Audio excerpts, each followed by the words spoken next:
Chapter 123. The man turned and left after sending little Jing Kong home.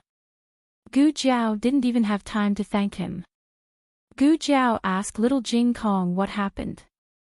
When she found out that he jumped out to save a chicken, Gu Jiao also felt that he shouldn't have done that.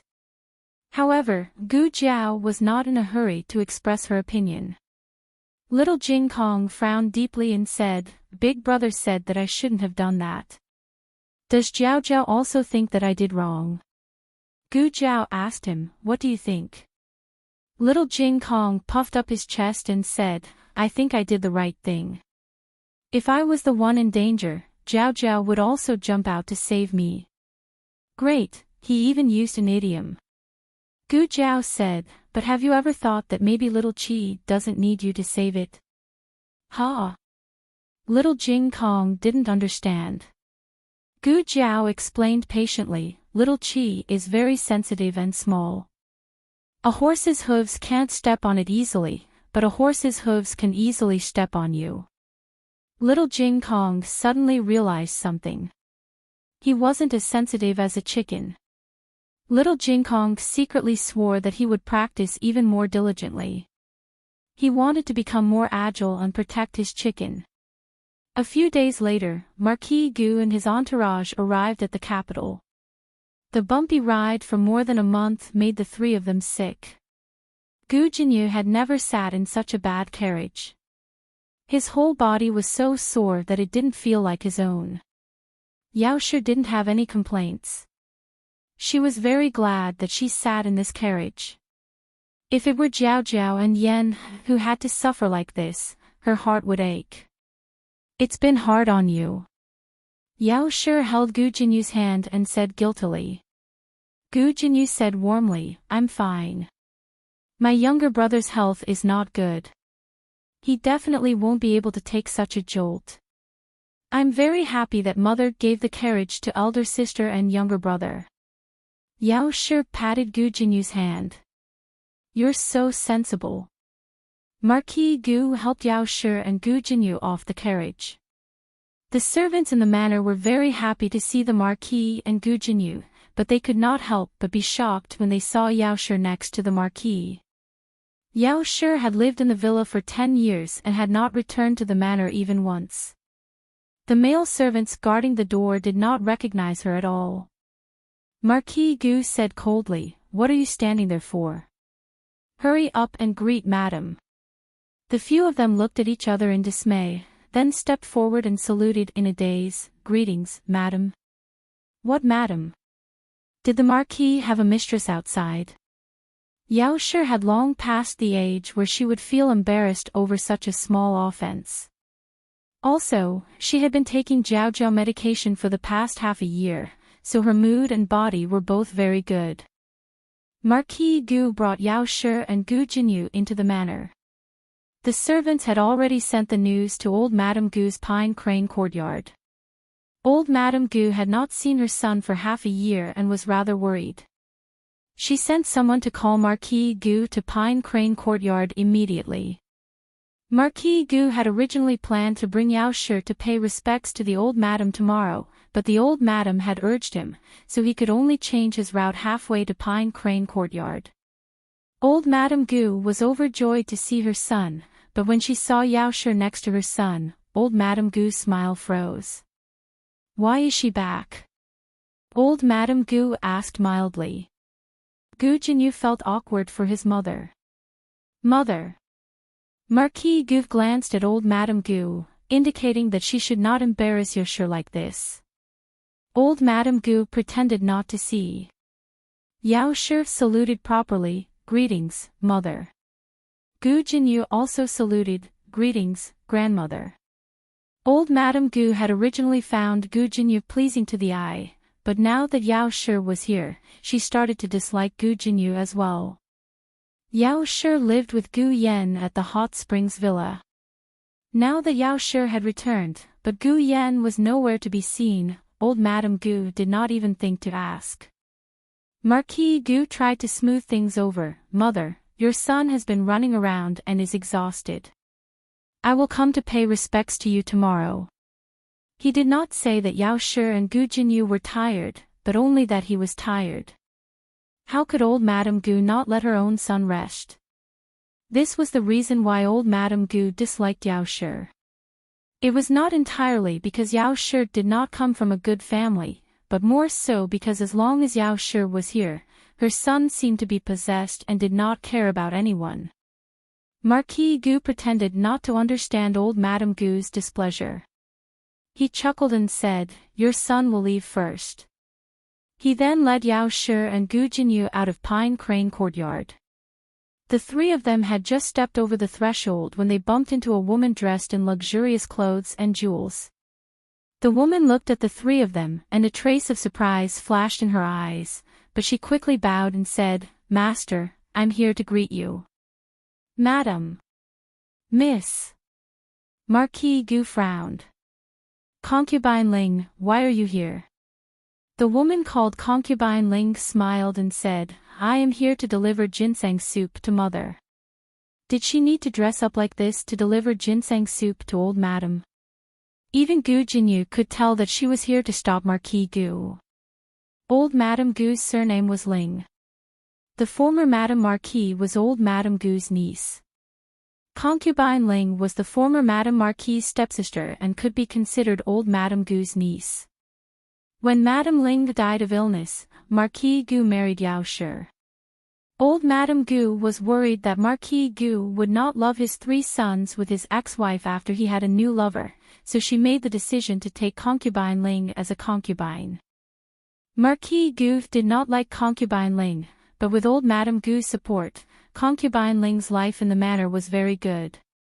Especially after Yao Shi moved to the mountain villa with Gu Yan, Concubine Ling was about to become the official madam of the manor.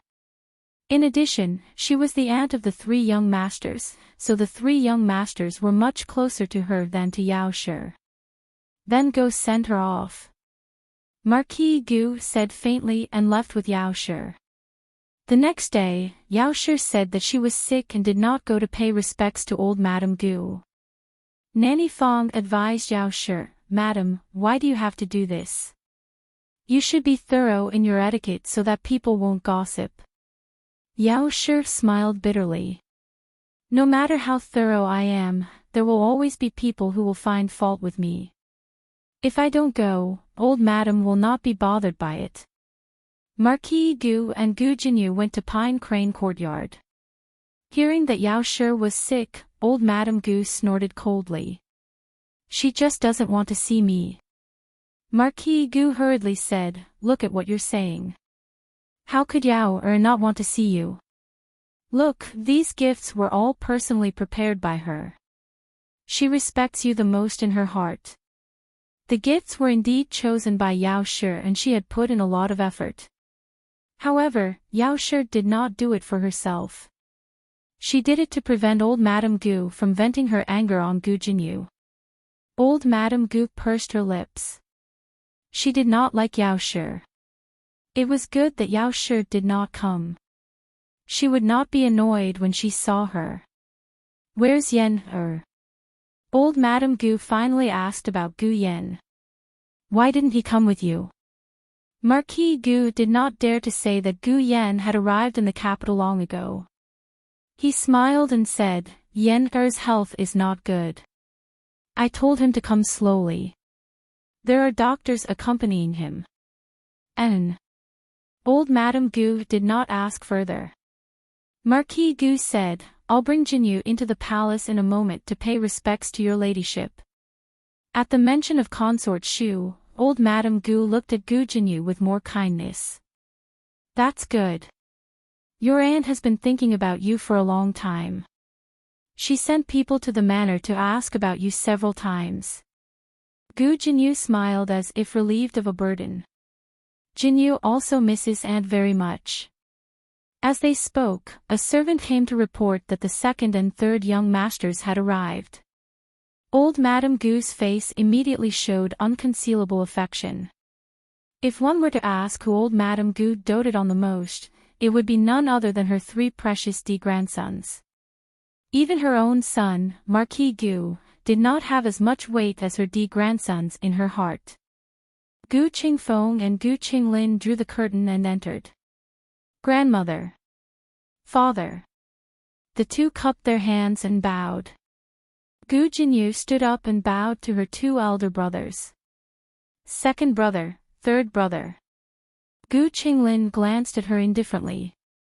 Gu Qingfeng said, "No need to be so courteous." His words were polite, but his tone was very distant. Gu Jinyu was used to it. Her brothers did not target her, but her mother. As long as it was her mother's child, her brothers would not like them. "Where's your eldest brother? Why don't I see him?" Old Madame Gu asked. Gu Qingfeng said, "Eldest brother came back very late last night. He went to the army camp early in the morning." It was not easy to be the eldest grandson of Marquis Ding and Fu. He was the heir of the Marquis Fu.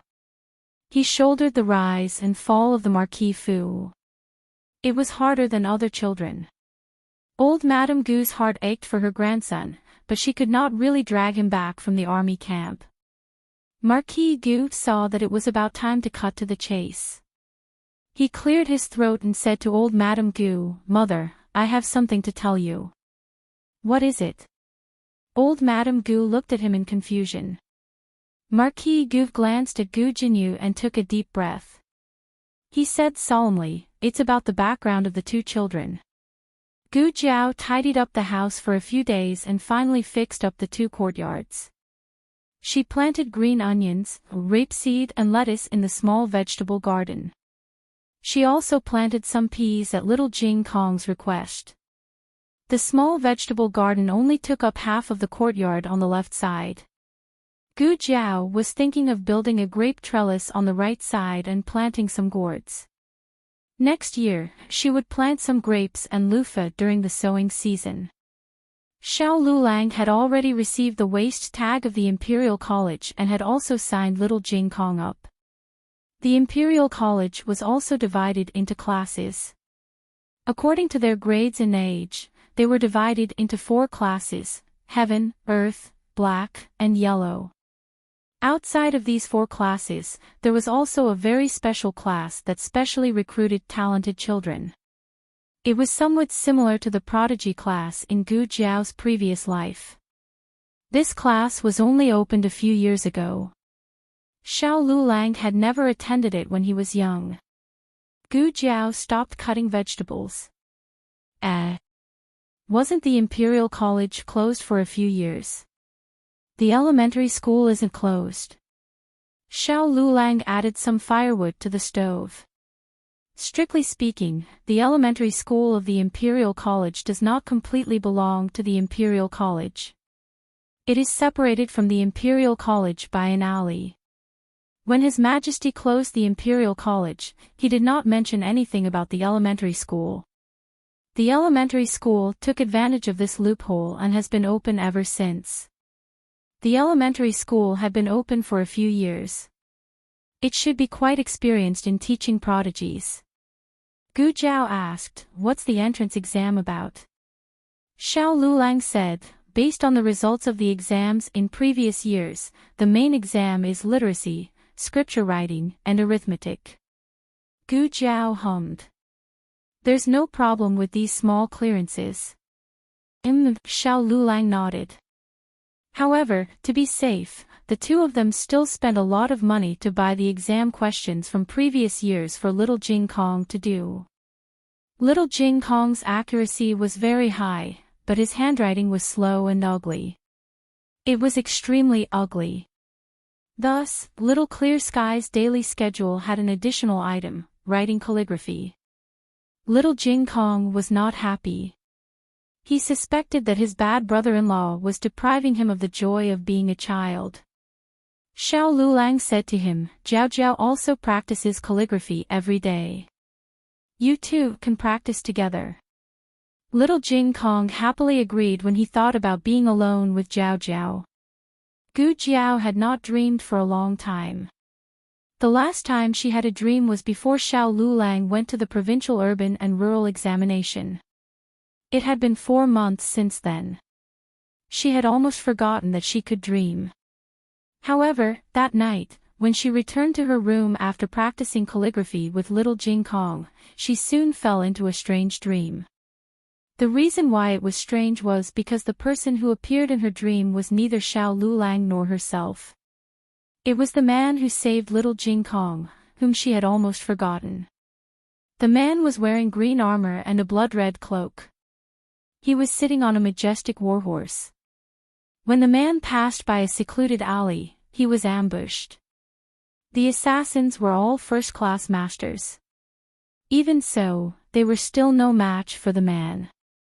Just when the man was about to win, one of the assassins suddenly threw out a child and stabbed the child with his sword.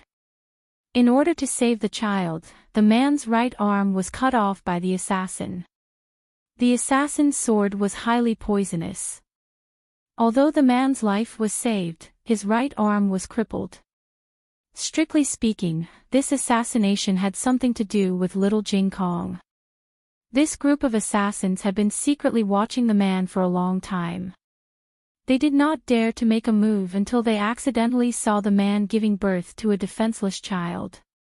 They decided to do the same thing, which led to the subsequent assassination.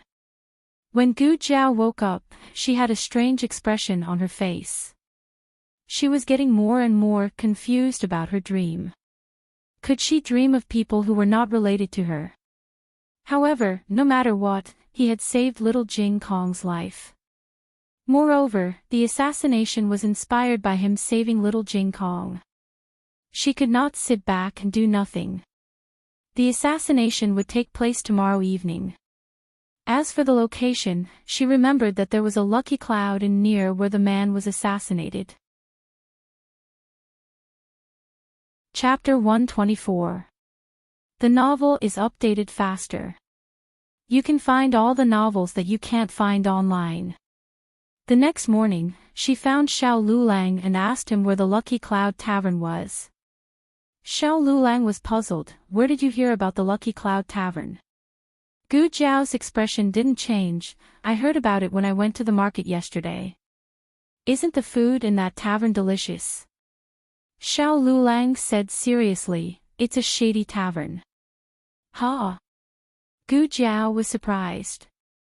Xiao Lulang explained, on the surface, it's an inn, but in reality, it's a gambling den. Many people have been fooled there, so don't be fooled. Xiao Lulang firmly believed that Gu Jiao was fooled by someone with ulterior motives. He refused to tell her where the Lucky Cloud Tavern was. Gu Jiao scratched her head and had to think of another way. After breakfast, Xiao Lulang went to find a suitable private school for Gu Yan and Gu Xiaoshan. Gu Jiao went to the market with the excuse of buying groceries. She directly hired a carriage and said, go to the Lucky Cloud Tavern. The carriage driver said, the Lucky Cloud Tavern is quite far. Miss, are you in a hurry? If you're not, please wait for a moment. I'll get another customer. I'm in a hurry. Gu Jiao said. Then it'll cost 200 copper coins. The carriage driver said. The Lucky Cloud Tavern was on the other side of the capital. His horse was not a good horse. It would take him more than half a day to go there and back, so he might not be able to get another customer. Okay. Gu Jiao agreed. The carriage driver was quite familiar with the capital's terrain, so he chose the nearest road. However, he didn't know what day it was, but there were two important people on the road, so all the people had to avoid them. When Gu Jiao arrived at the Lucky Cloud Tavern, the assassination had already begun. Gu Jiao heard the movement in the alley and jumped off the carriage without saying a word. She went around the other end of the alley. Both sides were in the midst of a fierce battle and did not notice that a thin and small figure had sneaked behind them. Gu Jiao found the sack hidden in the corner and carried the unconscious child out. Then, she found a large stone and put it inside. The assassins were no match for the man. They exchanged glances with each other and were about to start their dirty tricks. One of them picked up the sack with his sword and threw it at the man. The huge sword chi split open the sack and the things hidden inside flew out.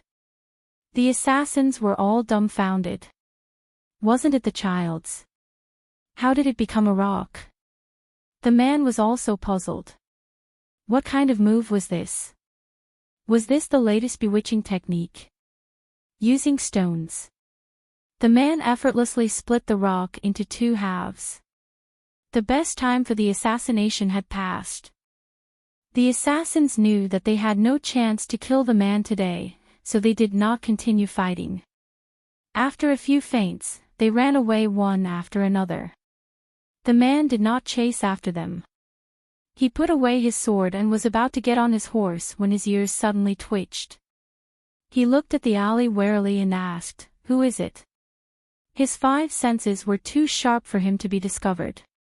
Gu Jiao came out from behind the pillar with the unconscious child in her arms. "It's me." The man recognized Gu Jiao. "Why are you here?"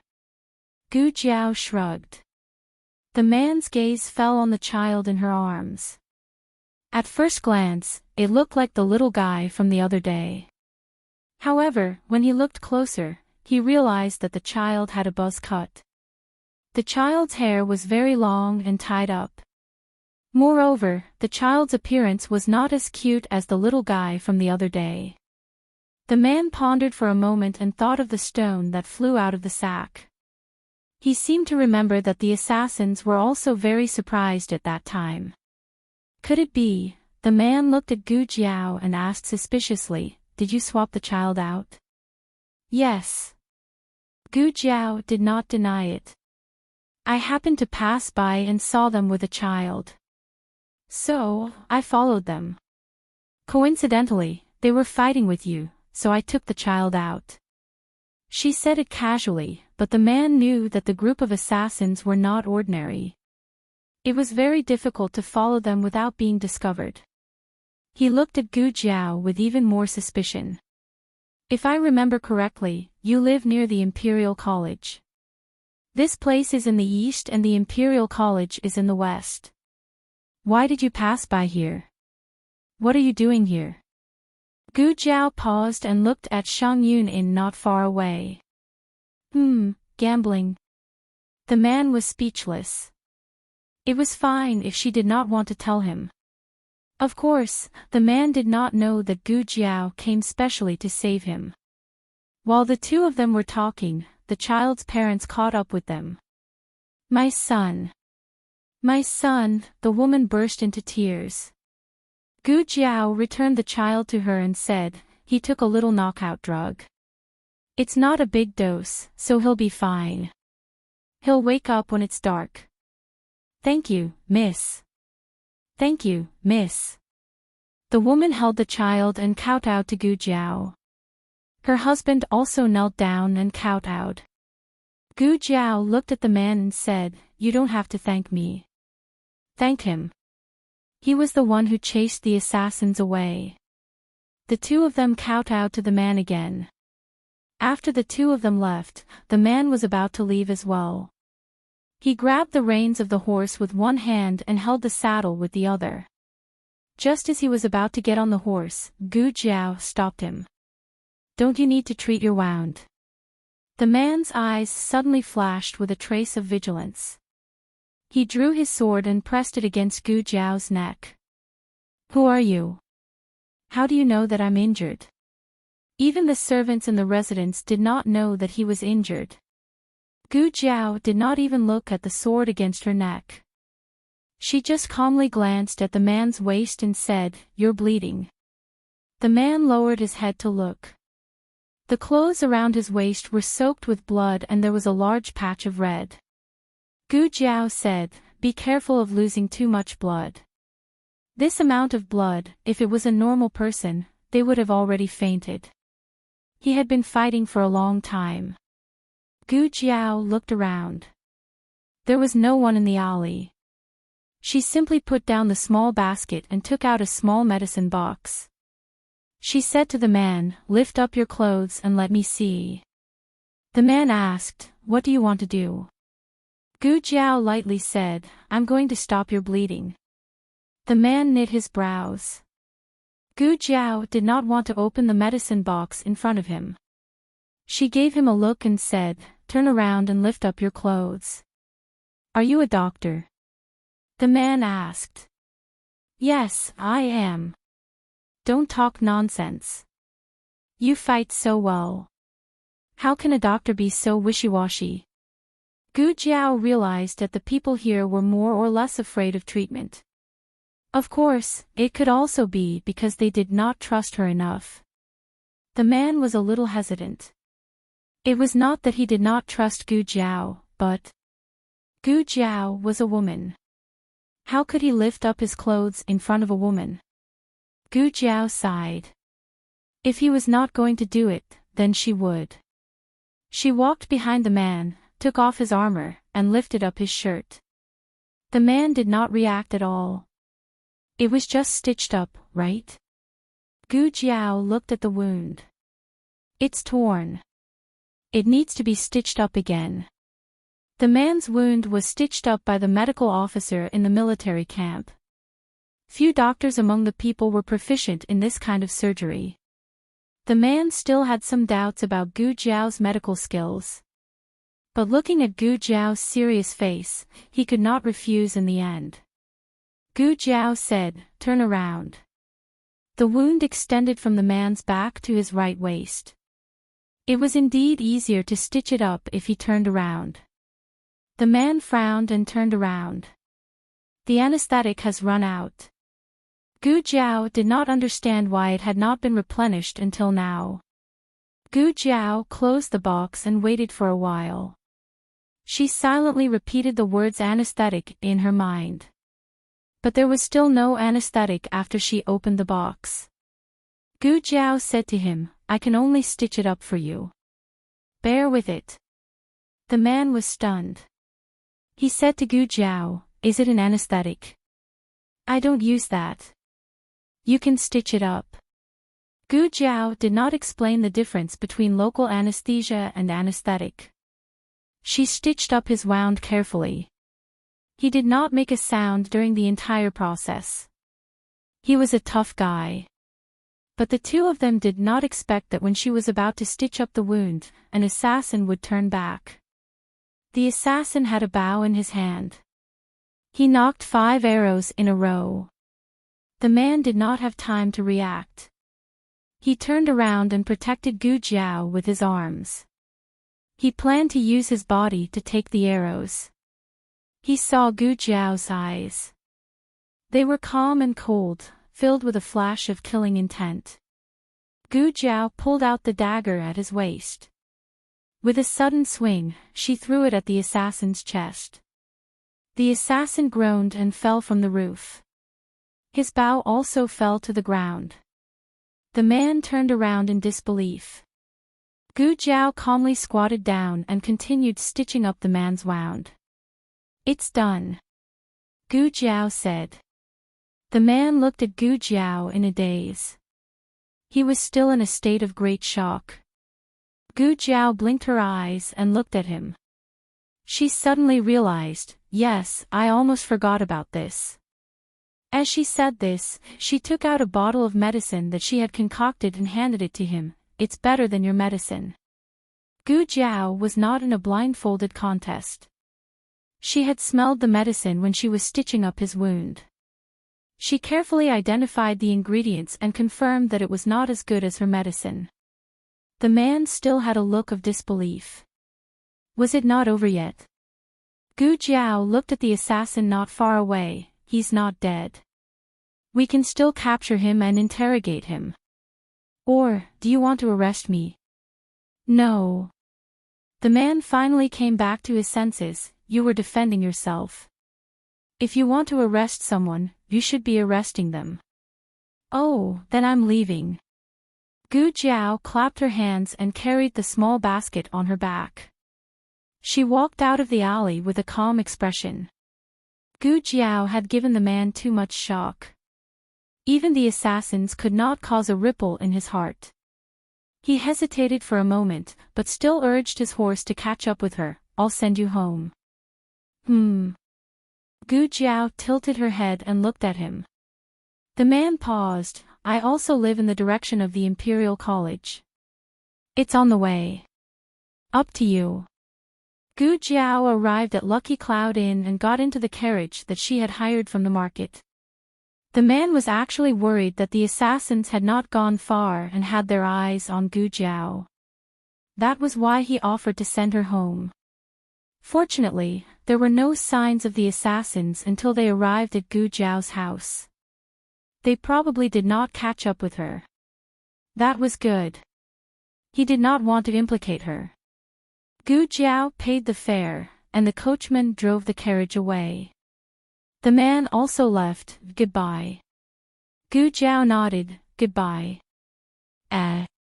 Jiao Jiao. Dear brother. Little Jing Kong saw the two of them through the crack of the door and ran over. He hid his little hands tightly behind his back to prevent Gu Jiao from seeing them. He tilted his head and asked, Jiao Jiao, why did you come back with dear brother? Is dear brother here to visit our house? His behavior reminded the man of Gu Jiao's behavior just now. They were indeed a family. Even their words and actions were so similar. Gu Jiao patted his little head and said, Dear brother is just passing by. Oh. Little Jing Kong thought for a while, moved a step towards the door, and said, Then I'll talk to dear brother for a while. Okay. Gu Jiao pretended not to see that he was hiding something in his hands. After Gu Jiao entered the house, the man asked Little Jing Kong, What are you hiding in your hands?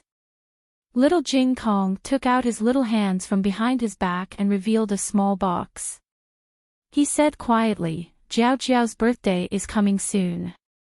I'm preparing a gift for Jiao Jiao. This is the first birthday I'm celebrating with Jiao Jiao. I want to give her a surprise. I'm afraid that she has already seen through your surprise, little guy. Little Jing Kong had a lot to say to the person he liked. He turned into a little loudspeaker again and kept blabbering. The man didn't feel annoyed at all. He only felt that this child was very cute. He was very puzzled. How did a woman who didn't even blink when killing someone raise such a naive and ignorant little guy? She must have protected him very well. He thought. Little Jing Kong's blabbering sounds echoed in his ears. The smell of food wafted from the courtyard. The man felt a trace of home in front of this unfamiliar house for the first time. The man said goodbye to Little Jing Kong and returned to the house. As soon as he stepped through the gate, a clever and delicate manservant rushed over with a hurried expression. Why did you come back so late? In the few days that you weren't in the residence, something big happened in our residence. What happened? The man asked. Sigh. The servant scratched his head and cheeks. He had been holding it in for a few days, but he suddenly didn't know where to start. The man ignored him and entered the house coldly. The servant chased after him. It's about the second madam. She lost the child in the past. The young miss in our house isn't the master's flesh and blood. The real young miss is outside and refuses to come back. I heard, she grew up in the countryside. She's timid and hasn't seen the world. She doesn't dare to come to the house. The matter of Gu Jiao and Gu Yan coming to the capital couldn't be covered up. Both of them refused to return to the house, so there were many guesses in the house. The servant sighed. After so long, it turns out that the master doted on the wrong person. She's not your biological sister.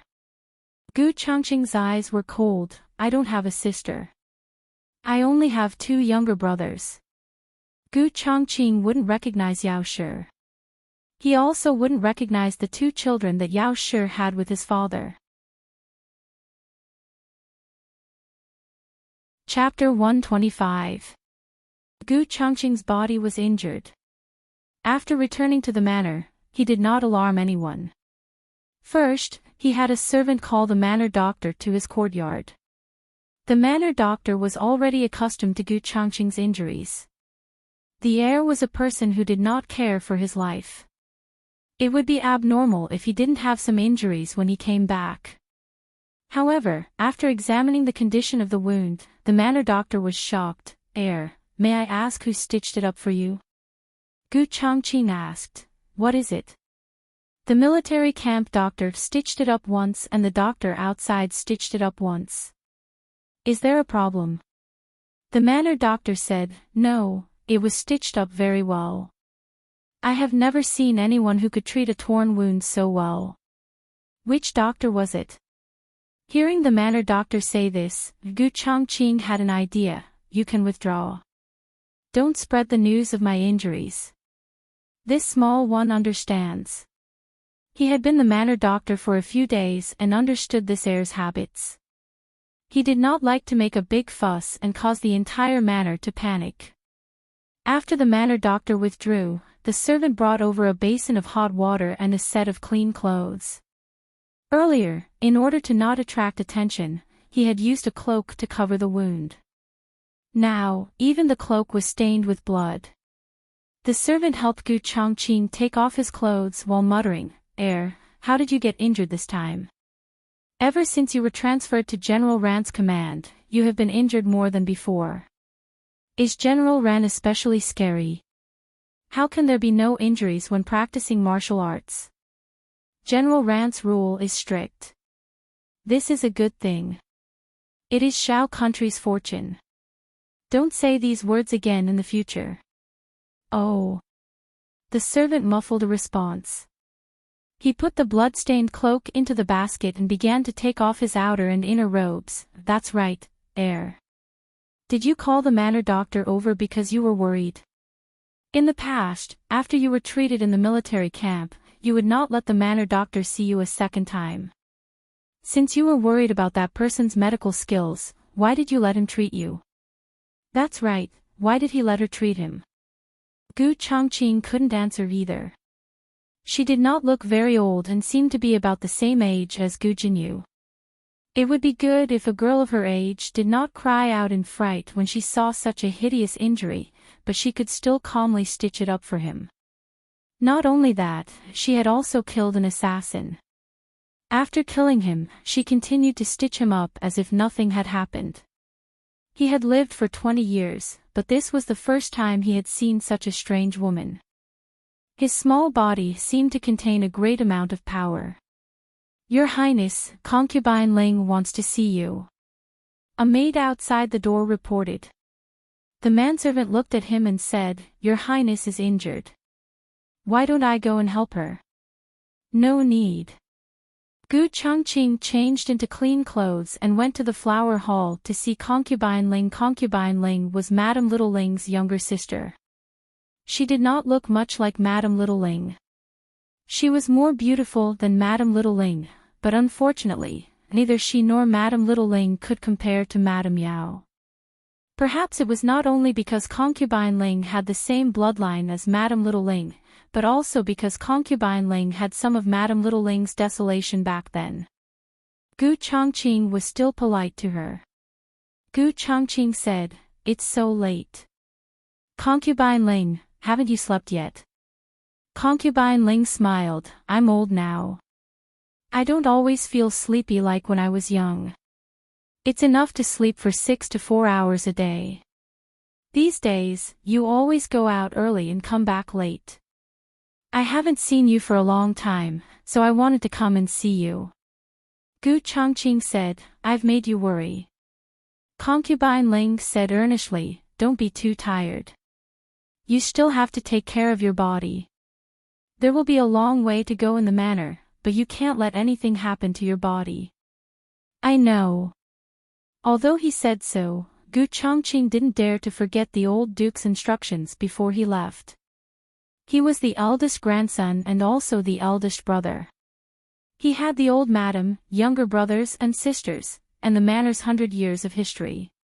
He had to support the entire manor even if he had to kneel. After the greetings, concubine Ling didn't have the intention to leave. Gu Chongqing asked, "Is there anything else, concubine Ling?" Concubine Ling twirled the handkerchief in her hand and smiled embarrassedly. it's like this. Madam has returned to the manor. You must have heard about her.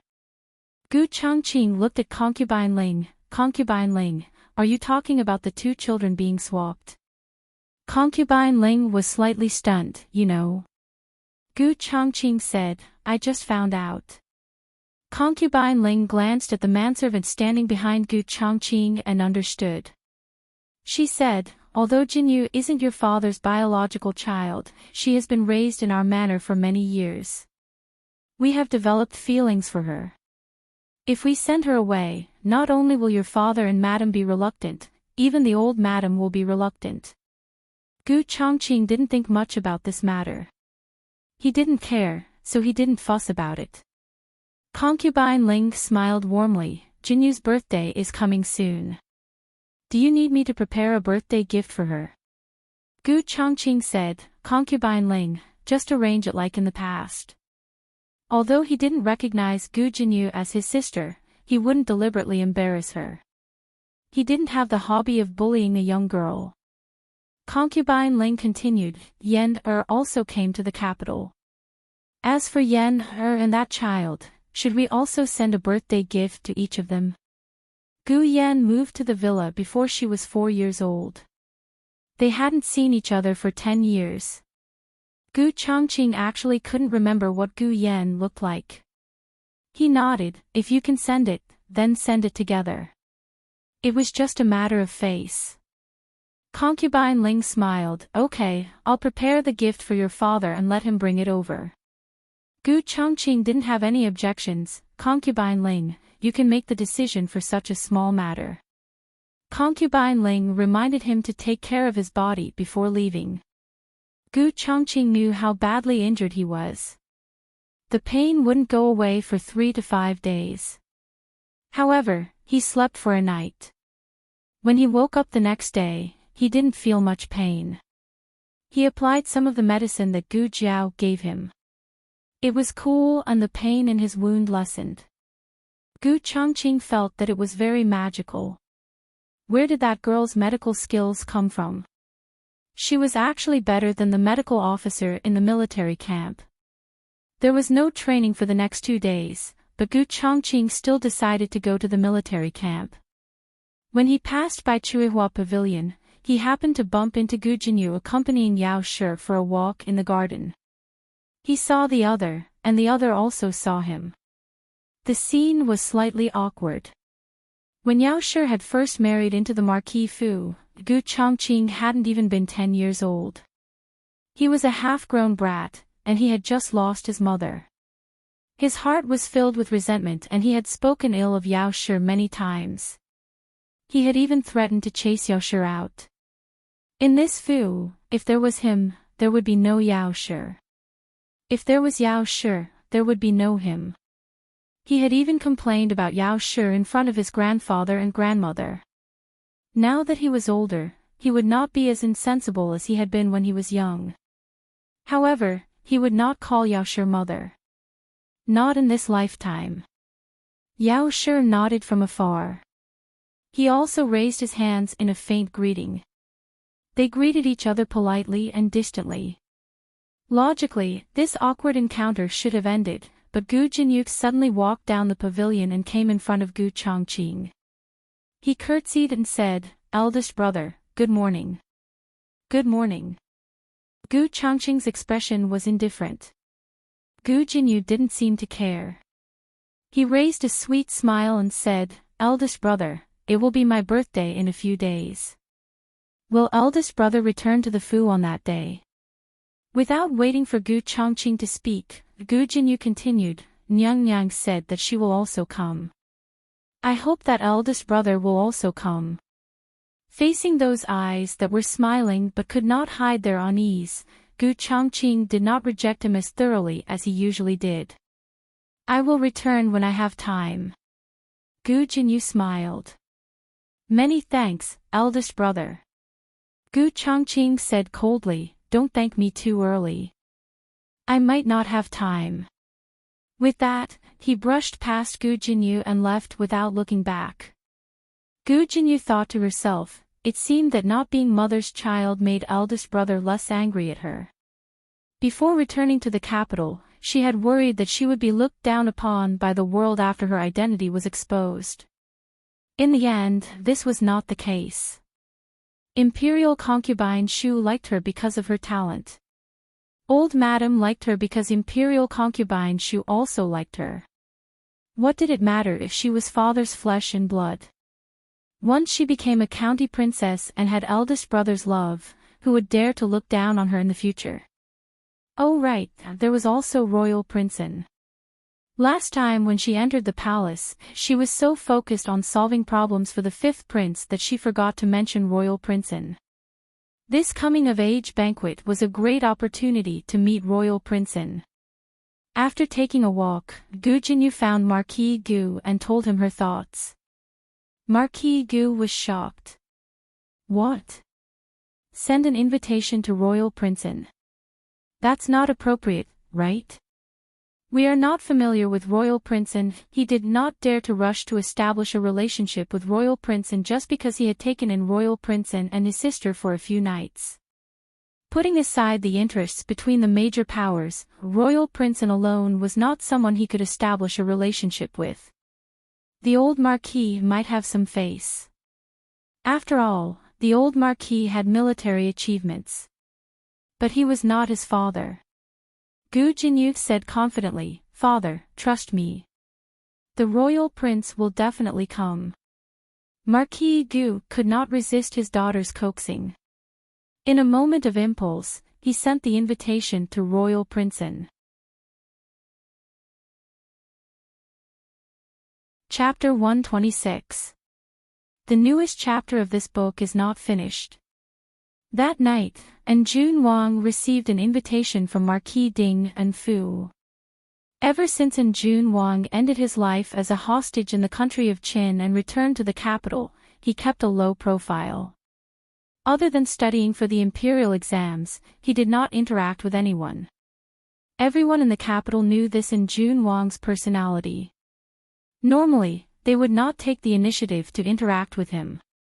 Thus, looking at the invitation in his hand, Jun Wang was surprised. In order to not appear rude, Marquis Gu's invitation was for Jun Wang and Zhuang Mengdai.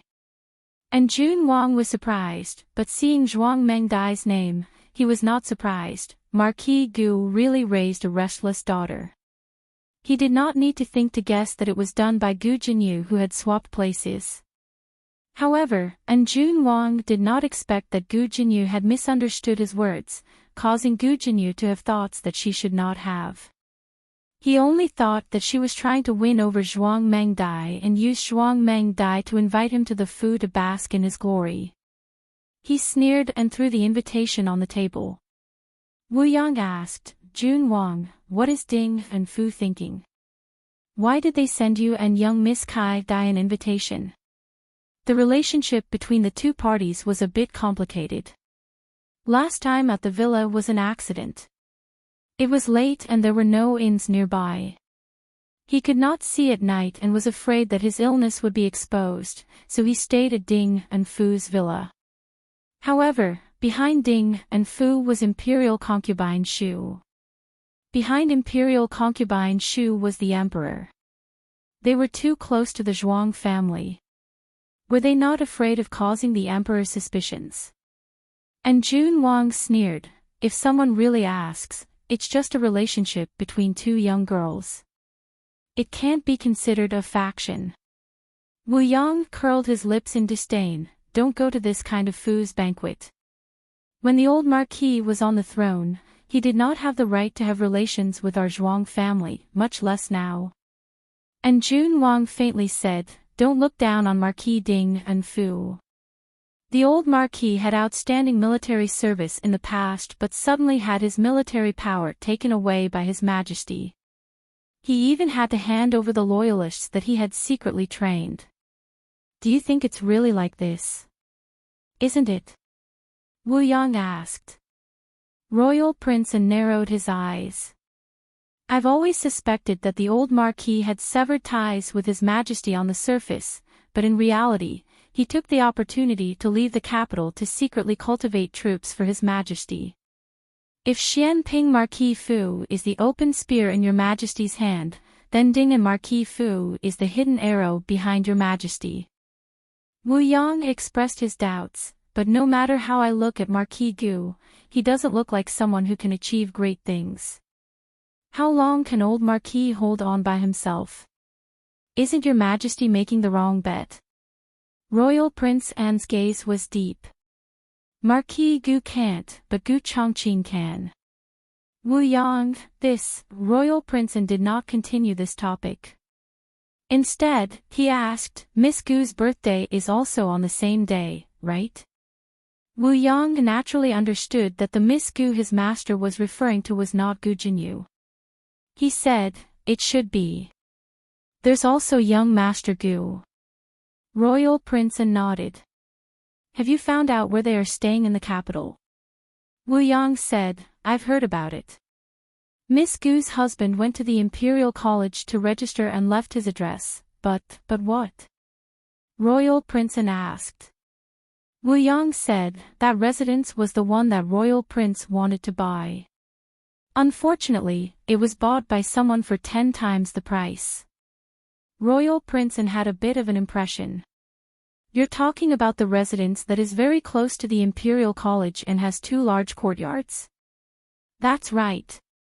Wu Yang nodded. Royal Prince An was confused. How did they get into that residence? Wu Yang said, I heard that Miss Gu's husband rented it for 30 taels of silver every month. Royal Prince An was even more confused, only 30 taels. 30 taels was not a small amount. But if one knew that the residence was bought for 10 times the price, they would feel that the rent was not worth mentioning. All of the residences in the alley were very close to the Imperial College. But only that residence had the largest courtyard. It was very suitable for people with small children. She just happened to have a 3-year-old little brother. But, how did they rent it? Maybe it's good luck. What Wu Yang really wanted to say was that the person who bought the residence was an idiot. Spending so much money to buy a residence in the Imperial College just to rent it out. Royal Prince An shook his head. Forget it.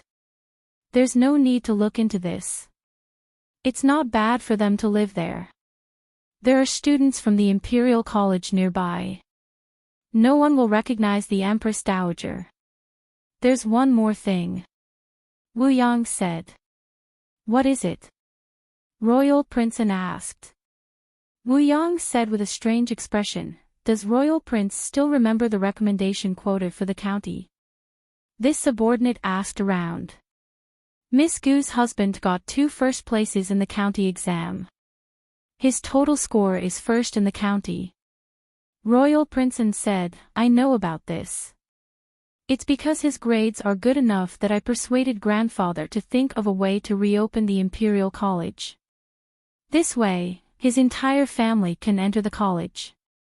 The Empress Dowager can also enter the capital without attracting attention.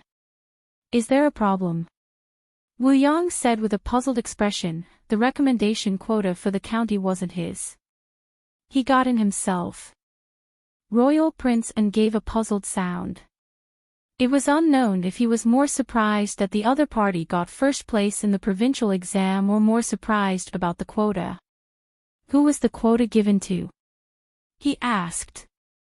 Wu Yang said, it was given to a friend of his called Feng Lin. This subordinate has checked. This Feng Lin has no background. He ranked 17 in the provincial exam.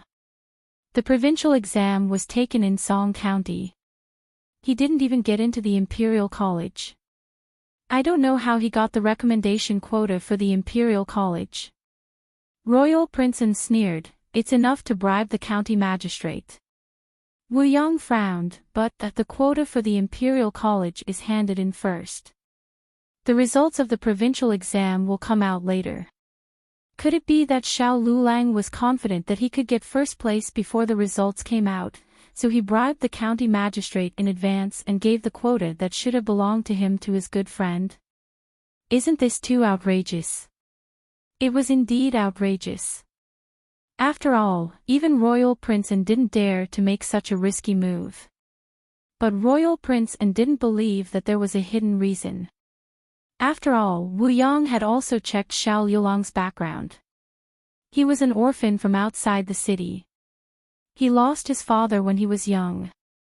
His mother raised him and his older brother, but died with his older brother.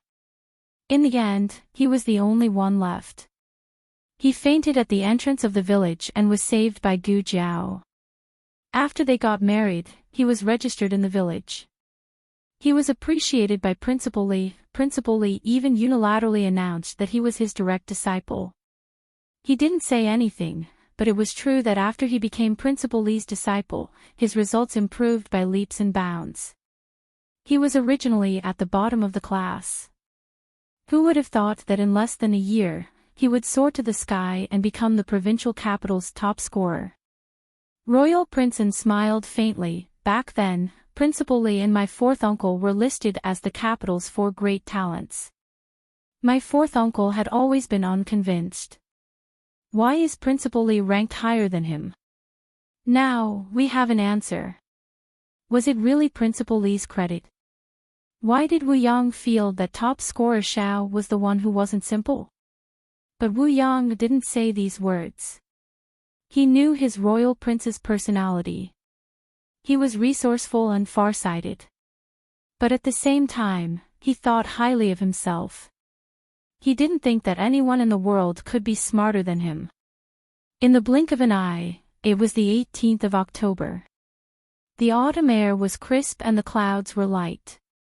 The manor was busy even before the sun rose. Today was not only Gu Jinyu's birthday, but also her coming-of-age ceremony. Marquis Gu's original intention was for Gu Jiao and Gu Yan to return to the manor to celebrate their birthday, but the siblings heartlessly rejected him. Gu Jiao didn't return because she didn't think of herself as part of the Marquis's manor. Gu Yan didn't return because there weren't many people in the manor who truly welcomed him. His grandmother only had 3 older brothers in her heart. He was sickly and had bad luck. Ever since he was young, his grandmother didn't like him. As for his 3 older brothers, when he was young, he naively thought that they were really his older brothers. After being beaten a few times, he understood that they would never be a family. Gu Jinyu's background was only known to the masters and a few trusted servants in the manor. Outsiders didn't know that Gu Jinyu was the wrong daughter, nor did they know that Madame Yao and her children had returned to the capital. They just thought that it was the same as the previous years, that Gu Jinyu was the only daughter celebrating her birthday, so they didn't suspect anything. Madame Yao had given her present to Gu Jinyu last night. Early in the morning, she had gone to the Imperial College to celebrate the twins' birthday. Gu Jinyu couldn't care less about her disappointment because she had too many surprises today. Consort Shu couldn't come to the Marquis's manor because something had happened at the last minute in the palace. She had asked the 5th prince to come in her place. The 5th prince even brought the emperor's imperial edict, officially conferring her the title of county princess with the title of Hui. This was the Marquis's manor's first county princess. Everyone felt honored. Old Madame Gu also felt honored and knelt down to thank the emperor for his grace. Grandmother. Gu Jinyu helped old Madame Gu up. Old Madame Gu patted her hand in relief, her eyes full of affection. I knew you were capable. His Majesty has conferred you the title of County Princess Hui. The word Hui shows how much His Majesty appreciates you. She was praising Gu Jinyu for her intelligence. Gu Jinyu bowed and said, "It's all thanks to grandmother's good teachings. I've been under grandmother's influence since I was young. It's all thanks to grandmother that I have the knowledge I have today. Grandmother didn't favor one over the other just because I'm a girl. She hired so many outstanding tutors for me. Without grandmother, Jinyu wouldn't have the title of county princess." Old Madame Gu was overjoyed when she heard this. Old Madame Gu did dote on Gu Jinyu, but she couldn't compare to her 3 grandsons. The tutors were all hired by Marquis Gu. Old Madame Gu just didn't object. However, Gu Jinyu was willing to give her all the credit, which showed her filial piety. She wasn't like that wild girl who grew up in the countryside. She had been in the capital for so long but didn't even kowtow to her. It was a pity that she wasn't her biological daughter. They were separated by a layer. Congratulations, old madam. Congratulations, County Princess. Concubine Ling presented her carefully prepared gift. Gu Jinyu didn't like Concubine Ling, but she knew that old madam liked Concubine Ling. She wouldn't disrespect old madam. She personally took Concubine Ling's gift. Thank you, Concubine Ling. Concubine Ling took out another gift. Your eldest brother prepared this for you. He can't leave the military camp, so he asked me to send this to you first. Gu Jinyu knew that this was actually prepared by Concubine Ling. She wasn't disappointed. She couldn't eat everything in one go. Her eldest brother's change in attitude towards her would take time. She already saw the signs. She believed that in time, her eldest brother would definitely accept her from the bottom of his heart. Gu Jinyu's coming-of-age ceremony was very grand. Many influential officials in the capital came. Even the Minister of Education of the Imperial College came. The Minister of Education was an official position second only to the Chancellor in the Imperial College. There were 2 ministers, 1 minister and 1 deputy. The one who came was the Minister of Education, Lord Zheng. The young Chancellor had passed away and the old Chancellor had resigned and left the capital. Everyone in the capital was saying that this Lord Zheng would be the next Chancellor of the Imperial College. Gu Jinyu felt extremely honored. All the grievances she had suffered in the villa for half a year had all disappeared. She indeed belonged in the capital. The capital was her place. Here, she could shine. If Minister of Education Zheng's arrival made Gu Jinyu feel extremely honored, then the next person would make the entire Marquis' residence feel extremely honored. The person who came was the Crown Princess's trusted aide. The Crown Princess had sent Gu Jinyu her coming-of-age gift. Gu Jinyu simply didn't know what to say. The Crown Princess was the future Empress. Her status was second only to the Empress and the Crown Prince. Even Consort Shu didn't dare to put on airs in front of her. Such a powerful person actually sent someone to attend her coming-of-age ceremony. Gu Jinyu was overwhelmed by the favor. The eunuch smiled and said, "Congratulations, County Princess Hui." The Crown Princess said that if County Princess Hui is free, you can visit the Eastern Palace and play chess with her to relieve your boredom. Yes. Gu Jinyu respectfully replied. The eunuch waved the horsetail whisk in his hand and smiled. It's getting late. The Crown Princess is still waiting for me to report back. I'll send you off. Please wait, County Princess Hui. After the eunuch left, old Madame Gu and Marquis Gu both felt that this was unreal. In one night, they even had dealings with the Crown Princess. It might be an exaggeration to say that they had dealings. The Crown Princess had most likely sent a congratulatory gift on account of His Majesty. But no matter what, this was enough for them to be prominent in the capital for a while. Jinyu didn't disappoint grandmother. Old Madame Gu's last bit of resentment that Gu Jinyu wasn't her biological granddaughter disappeared. So what if she wasn't her biological granddaughter? Anyone who walked out of the Marquis' residence would represent the Marquis' residence in the future. Chapter 127. Marquis Ding and Manor was not too far from the directorate, so Yao Shi arrived very early. Gu Jiao had just finished washing up when she heard a knock on the door. She opened it and saw that it was Yao Shi. She could not help but be stunned. Yao Shi gently smiled and said, "I didn't disturb you, right?" Gu Jiao shook her head, "I didn't. I'm already up." Yao Shi smiled and said, "You haven't eaten breakfast yet, right?" I brought steamed buns and brown sugar steamed buns. The manor was preparing for Gu Jianyu's banquet. Yao Shi had bought breakfast on the way. It was from a famous steamed bun shop in the capital. Come in. Gu Jiao invited Yao Shi into the yard.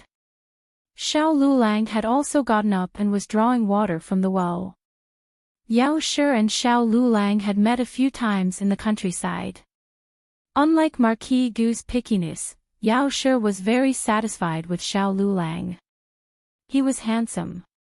This was important. He also studied well and was diligent. Originally, because they had not consummated their marriage, Yao Shi was worried about the relationship between the two. But after observing a few times, she found that the two were getting along very well. It was just that they had not been enlightened. Madame Gu. Xiao Lulang politely greeted Yao Shi. Gu Jiao called Yao Shi Madame Gu.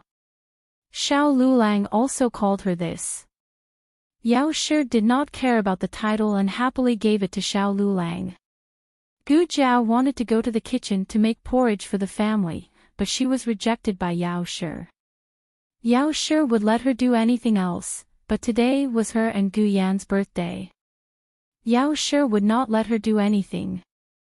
Yao Shi would occasionally make some pastries in the manor, so she was quite familiar with the kitchen. She first made the morning porridge and then began to prepare the next two meals. She sent Granny Fong to buy groceries.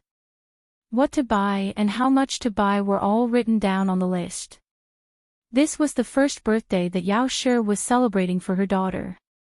She had prepared for a long time and had even practiced the dishes.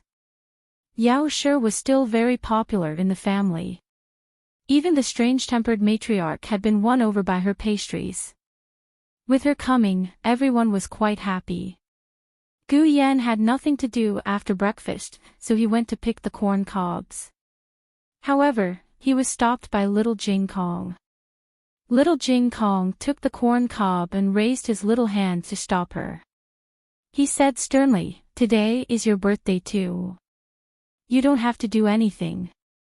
I won't quarrel with you and let you have a day." Yao Shi made a table full of delicious dishes. Not only did she take care of Gu Jiao and Gu Yan's tastes, she also took care of everyone else's.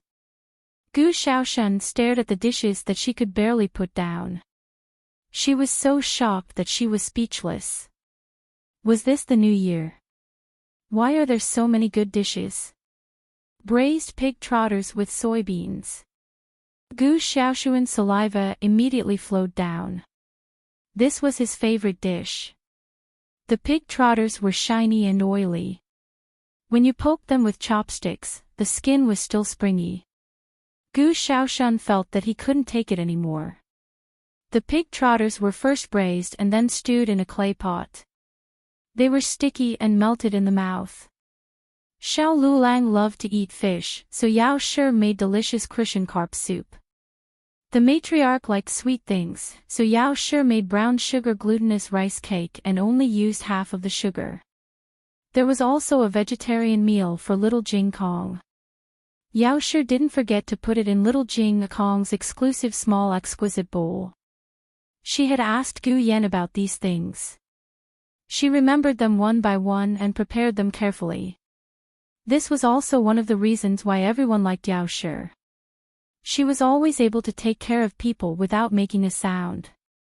In addition to these dishes, Yao Shi also made a bowl of longevity noodles for the siblings.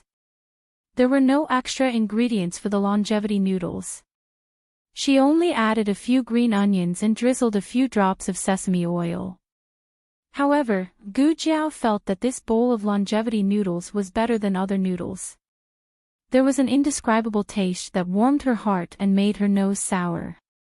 She couldn't tell if this was her own feeling or Gu Yan's. After eating, everyone began to give Gu Jiao gifts. The first to give was little Jing Kong. He was the youngest and the most eager. He gave Gu Jiao and Gu Yan a small house made of clay. It was made of clay. After he made it, he asked his bad brother-in-law to help him roast it in the stove. Actually, he remembered that the small house he made didn't look like this. He didn't know why it changed shape after he roasted it. The truth was that he made it too ugly. Xiao Lulang couldn't stand it and secretly repaired it for him. It looked better. The door of the small house could be opened. There was also a small wooden figure inside. He asked Gu Xiaoshan to help him carve it. Gu Yan lived in Gu Yan's house. Gu Jiao lived in Gu Jiao's house. However, when Gu Yan opened the door of the small house, he was dumbfounded. "Why are you in my sister's house?" "Little Jing Kong, I've been discovered." "That's right." The scheming monk, Little Jing Kong, secretly asked Gu Xiaoshan to make a small wooden figure and secretly put it in Jiao Jiao's house. This way, he could be with Jiao Jiao every day. Gu Yan wasn't happy. He asked Little Jing Kong to move out of Gu Jiao's house. Little Jing Kong refused. He even said sternly, "This is Jiao Jiao's gift. You can't destroy Jiao Jiao's things." "Fine, I won't destroy it. I'll move in."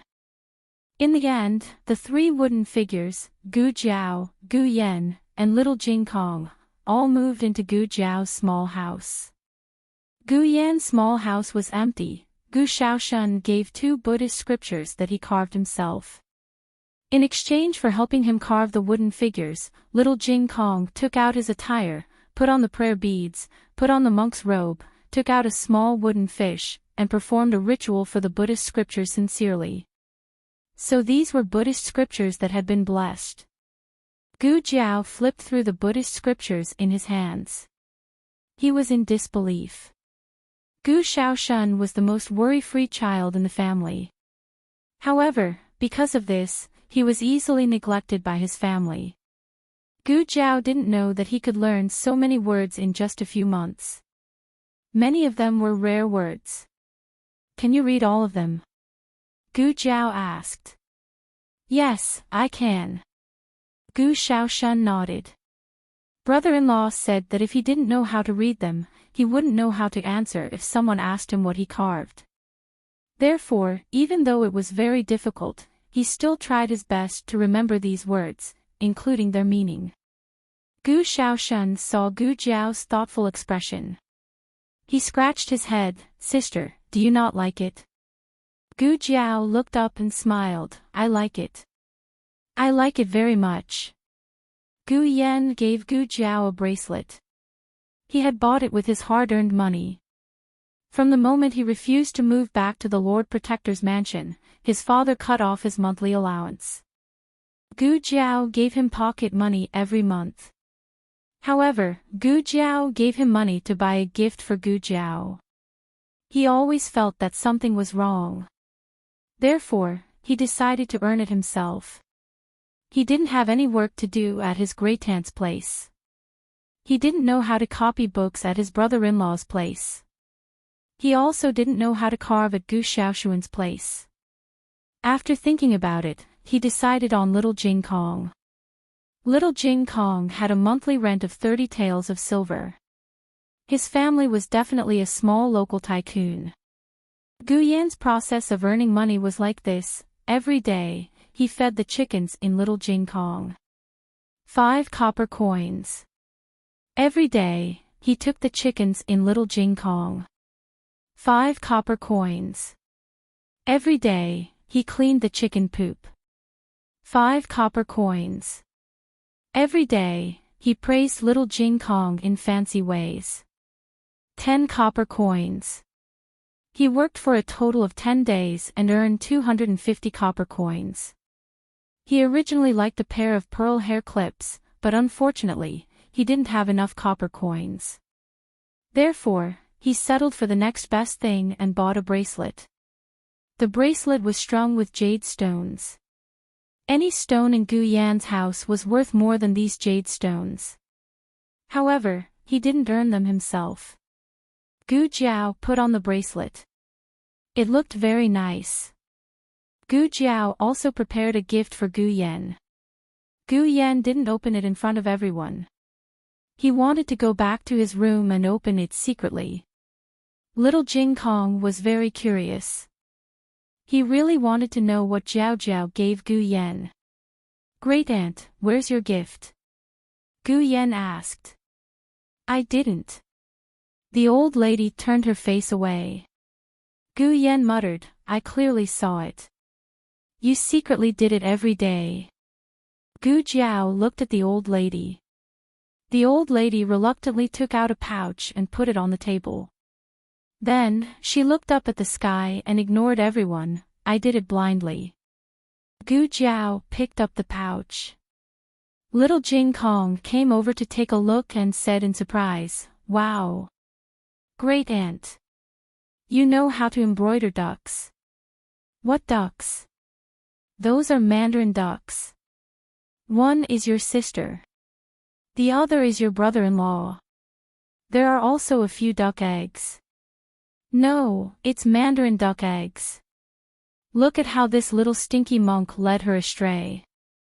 The Empress Dowager was a beauty when she was young. The Zhuang family was very powerful. She didn't need to be virtuous. It was enough for her to be beautiful in the harem. Later, the Empress Dowager realized that beauty wasn't necessary. After all, the emperor was blind. Therefore, the Empress Dowager really didn't know how to embroider. The Empress Dowager didn't directly embroider mandarin ducks into duck eggs. It was the result of her secretly sewing many pouches. Gu Jiao's pouch was indeed shabby. It should be replaced. The old lady looked like she didn't care about what was happening outside, but she was very meticulous. Gu Jiao smiled slightly. "Thank you, great aunt." Although the old lady's pouch didn't look good, it was very practical. It was divided into several layers. It could separate banknotes, silver pieces, copper coins, and small items. In addition, it was inlaid with a special sewing layer. How could a normal person think so carefully? This was the Empress Dowager's love for Gu Jiao. It was also the Empress Dowager's excellence. Yao Shi made 2 sets of clothes for the 2 children. After coming to the capital, Gu Jiao didn't need to go up the mountain to chop firewood. Yao Shi made a set of clothes for her to work at home. The other set was the same as the noble ladies in the capital. It was an elegant and beautiful dress. There was also a box of gifts prepared for Marquis Gu and the older brother in the Fu. The 2 of them didn't open it. Finally, there was Xiao Liulang's gift. Everyone was looking forward to it. He never gave pen or paper. The whole family knew what he would give this time. It couldn't be a copybook, right? Then Xiao Liulang took out a brocade box. Under everyone's impatient gaze, Gu Jiao opened the box. It turned out to be a stack of copybooks. Gu Jiao, everyone, however, it didn't seem to be a normal copybook. Each copybook was a poem. Gu Jiao felt that these poems were very well written, although she didn't understand what they meant. Gu Jiao patiently flipped through each copybook. Xiao Liulang didn't expect that she would flip through the copybooks in front of everyone. His expression inexplicably became nervous. Gu Jiao flipped to the end and found an unexpected surprise. This box was specially made. At the bottom, there was a white magnolia hairpin. Oh! Gu Jiao's eyes widened. This iron-like man finally knew to give her a hairpin. What Gu Jiao didn't know was that this hairpin was also called a hairpin ceremony. When a woman of Zhao country reached the age of 15, the elders in the family would hold her hair and give her a hairpin ceremony. This meant that the woman had reached adulthood and was of marriageable age. Of course, if the woman got married before she reached the age of 15, she would have a hairpin ceremony on the day of her marriage. This also meant that she had reached adulthood. When Gu Jiao got married, she didn't have a hairpin ceremony. Gu Jiao wouldn't spend so much effort on a fool, but Xiao Liulang still had an impression of it. When Yao Shi saw the hairpin that her son-in-law gave to her daughter, she instantly understood what was going on. She originally thought that her daughter had already had a hairpin ceremony, so she thought that today was just a normal birthday. Her son-in-law was very considerate. Gu Jiao finally understood why this guy didn't give her a hairpin. It turned out that hairpins were really troublesome. Since she hadn't had a hairpin ceremony, she couldn't use a hairpin.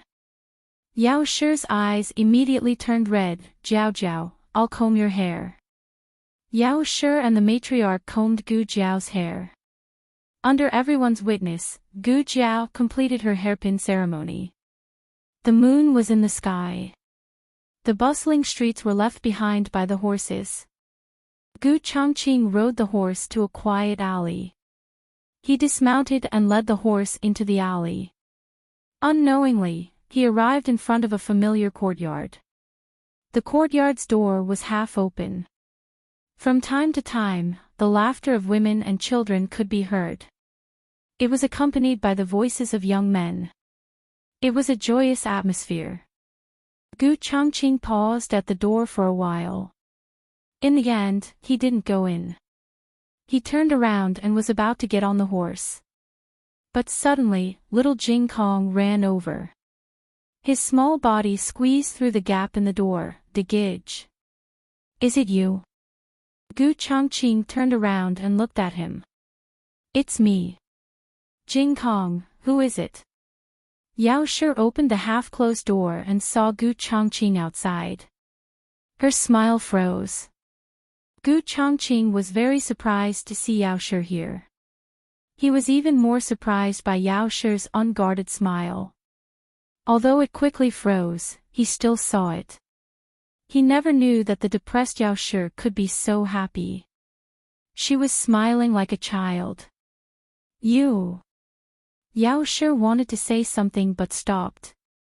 Little Jing Kong looked at Gu Changqing, then looked at Yao Shi and asked, "Benefactor Yao, do you know each other?" "Benefactor?" Most people wouldn't call him that. Gu Changqing looked at him strangely. "Are you a monk?" Little Jing Kong explained seriously, "I was a monk before I came down the mountain. I'm not anymore. Benefactor Yao is a pilgrim of our temple. I see her often. I'm very familiar with her." "De Gige, are you also here to celebrate Jiao Jiao's birthday?" Little Jing Kong said it based on his identity. But in Gu Changqing's ears, he thought that Yao Shi and the little monk's family were just old friends. It was really a coincidence that he and his stepmother knew the same friend. Gu Changqing said seriously, "No, I'm just passing by." "Do you like birds?" Little Jing Kong tilted his head and thought for a while, "Yes." Gu Changqing handed him a birdcage covered with a cloth hanging from the saddle. "This is for you." After saying that, he got on the horse and left without looking back. Little Jing Kong looked at the back of the horse and waved his little hand. "Thank you, De Gige."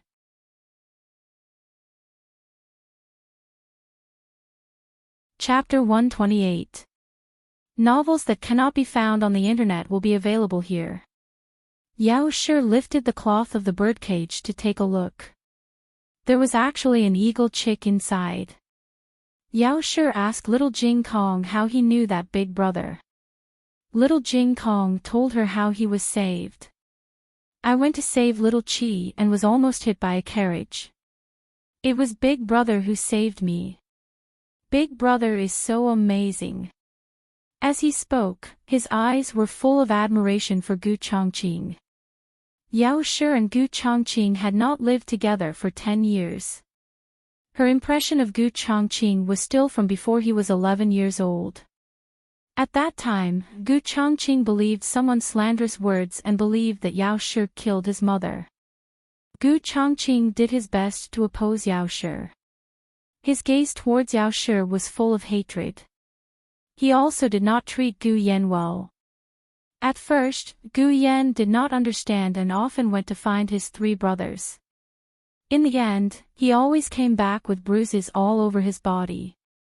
Every time Marquis Gu found out, he would beat his 3 sons. But after the beating, someone would report it to the old madam.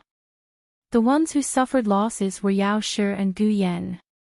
Yao Shi knew that Gu Chongqing did not beat Gu Yan, but he also did not save Gu Yan from his 2 brothers' evil clutches like how he saved little Jing Kong. Yao Shi's heart was sour. He could be kind to strangers, but why couldn't he be kind to Gu Yan? Forget it. 10 years had passed. She had already let it go.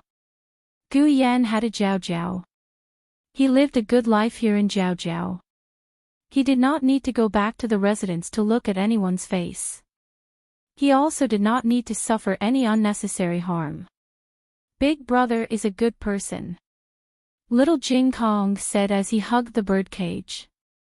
Yao Shi smiled bitterly but did not say anything. Gu Chongqing was a soldier of the Zhao country. He had the duty to protect the people of the Zhao country. He was a good person to everyone, but to her and Yan, he was someone who wanted to eat their flesh and drink their blood. From little Jing Kong, Yao Shi found out that Gu Jiao had also met Gu Chongqing, but the 2 of them did not know each other's identity. Gu Chongqing didn't see Gu Yan. Even if he saw them, he probably wouldn't be able to guess each other's identities. Has Big Brother only come once? Yao Shi asked. Including today, it's 2 times. Little Jing Kong said. The first time was when she saved little Jing Kong and sent him home. This time, she was probably just passing by and thought that little Jing Kong was cute, so she brought him a bird. What else could he do? Could it be that he's here to celebrate Jiao Jiao's birthday? He was the one who saved Jiao Jiao's younger brother, not the Jiao Jiao who saved him. Moreover, no one would give a fierce little chick to a girl's birthday, right? That's right, Gu Chongqing brought over a chick. It was even a gerfalcon chick that was known as 1 in 100,000 divine birds. Little Jing Kong didn't know what an eagle was, he only felt that this baby bird was very big. Okay, from now on, you'll be called Little Joe. Jiao Jiao, Jiao Jiao. Big brother came just now. He gave me a bird. Little Jing Kong hugged the birdcage and went to look for Gu Jiao. Today, the small alley was very lively. Not long after Gu Chongqing left, Wu Yang came. He was ordered by Royal Prince An to send birthday gifts to Gu Jiao and Gu Yan. Royal Prince An's reason was very open and aboveboard. My Royal Prince received Marquis Gu's invitation and originally planned to personally come and congratulate him. However, he has not been well these few days, so he asked me to send birthday gifts to Miss Gu and young Master Gu. Since Marquis Gu sent the invitation first, then it was reasonable for Royal Prince An to send gifts. However, Yao vaguely remembered that Marquis Gu wrote Marquis Gu's residence on the invitation. How did Royal Prince An find this place? Gu Jiao asked, how did your Royal Prince know that we came to the capital?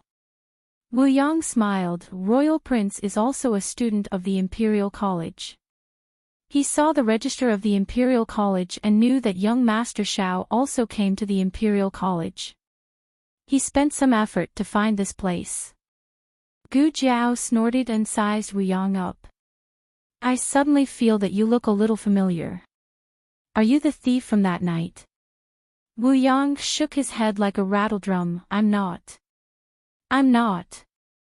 Oh my God, it's been so long. How can you still remember? You were almost recognized. When Royal Prince An came, Xiao Lulang was not home. Xiao Lulang only heard about it afterwards. Xiao Lulang's gaze landed on Wu Yang. Wu Yang felt strange being stared at. He coughed lightly and said, Is Grandaunt here? I'll go greet her. A meaningful light flashed through Xiao Lulang's eyes. Wu Yang went to the backyard to see the matriarch and gave her 2 boxes of delicious osmanthus cakes. The matriarch was very happy. Wu Yang saw that the Empress Dowager was in good spirits and was secretly relieved. In fact, Gu Jiao also felt that Wu Yang treated the old lady differently. Commandery Princeton was very strange when he first came. He said that he came to apologize to her for Zhuang Kaidai, but who would come all the way to apologize empty-handed and only send the apology gift the next day?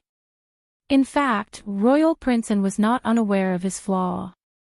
He just thought that Shi Yi did not have a better excuse. He only prayed that Gu Jiao would not be so smart to think of this flaw. Gu Jiao felt that the assassination that night was related to Royal Princeton. The more she looked at this guy called Wu Yang, the more he looked like the man in black who shot arrows at the matriarch that night. Gu Jiao did not know that Wu Yang missed and thought that they came to kill the matriarch. Therefore, Gu Jiao was very cautious of Wu Yang. When he went to see the matriarch, Gu Jiao stared at him from the side. Wu Yang could not even whisper a few words to the Empress Dowager.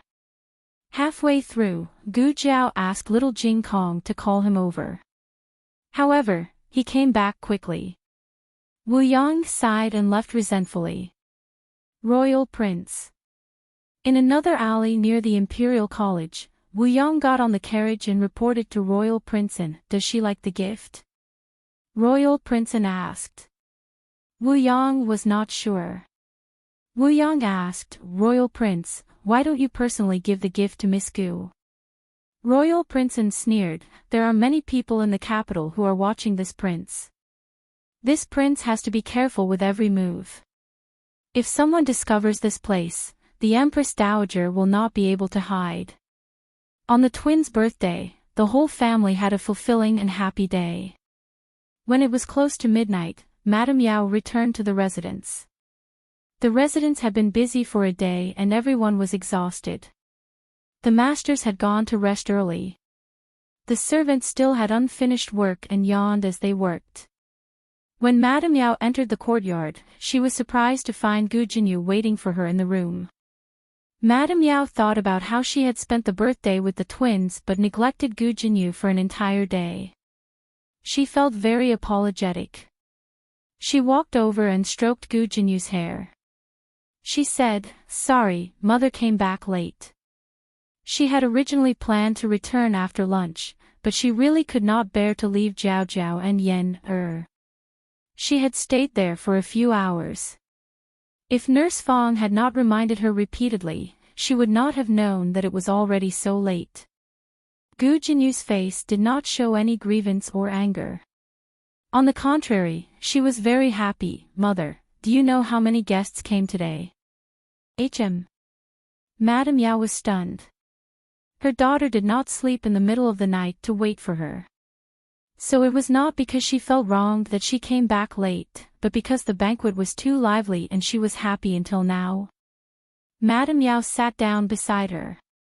She endured her fatigue and said with a smile, "Did many come?" "Yes." Gu Jinyu recited the names of all the distinguished guests as if he was very familiar with them. He then emphasized the details of a few of them. Sir Zheng from the Imperial College is also here. He is the Minister of Justice, the next Chancellor of the Imperial College. "That's great." Madame Yao smiled and nodded. Gu Jinyu continued, "Although Royal Princeton did not come to the residence personally, he sent someone to give me a generous gift. Mother, look, these are all gifts from him. There are truly too many gifts today. Your daughter will not be able to use them all in this lifetime. Elder sister is not willing to return to the residence, so your birthday must be very shabby.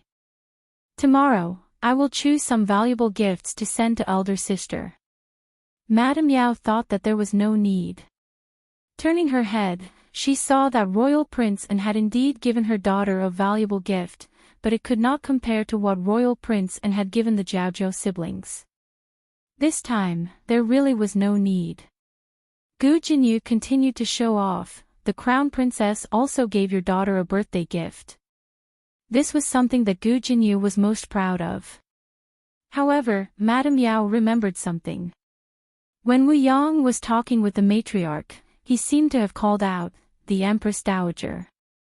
His voice was a bit soft, so the matriarch did not hear it clearly. Madame Yao happened to walk past him and accidentally heard it. She should have heard wrong, right? How could Liulang's grandaunt be the Empress Dowager?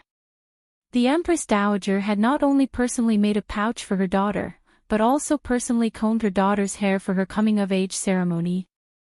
Even the princesses of the imperial family did not receive such treatment. I must be overthinking. Madame Yao shook her head. Mother, what did you say? Gu Jinyu did not hear clearly. Madame Yao returned to her senses. Nothing. I was saying that since these are gifts from guests, then you should keep them well. Gu Jinyu insisted. How can that be? I want to share them with elder sister. Madame Yao was very, very tired. She patted her hand. No need. You can keep them for yourself. She doesn't have many rooms and can't fit them all. Gu Jinyu still really wanted to give them to Gu Jiaojiao. She wanted Gu Jiaojiao to know that even if she was a daughter that had been brought back, she would still have limitless glory. No one could look down on her. Thinking of something, Gu Jinyu sighed. The only regret is that eldest brother was at the military camp the entire day and could not come back to attend my coming-of-age ceremony. Madame Yao could not bear to tell her that her eldest brother had just gone to Jiao Jiao's home.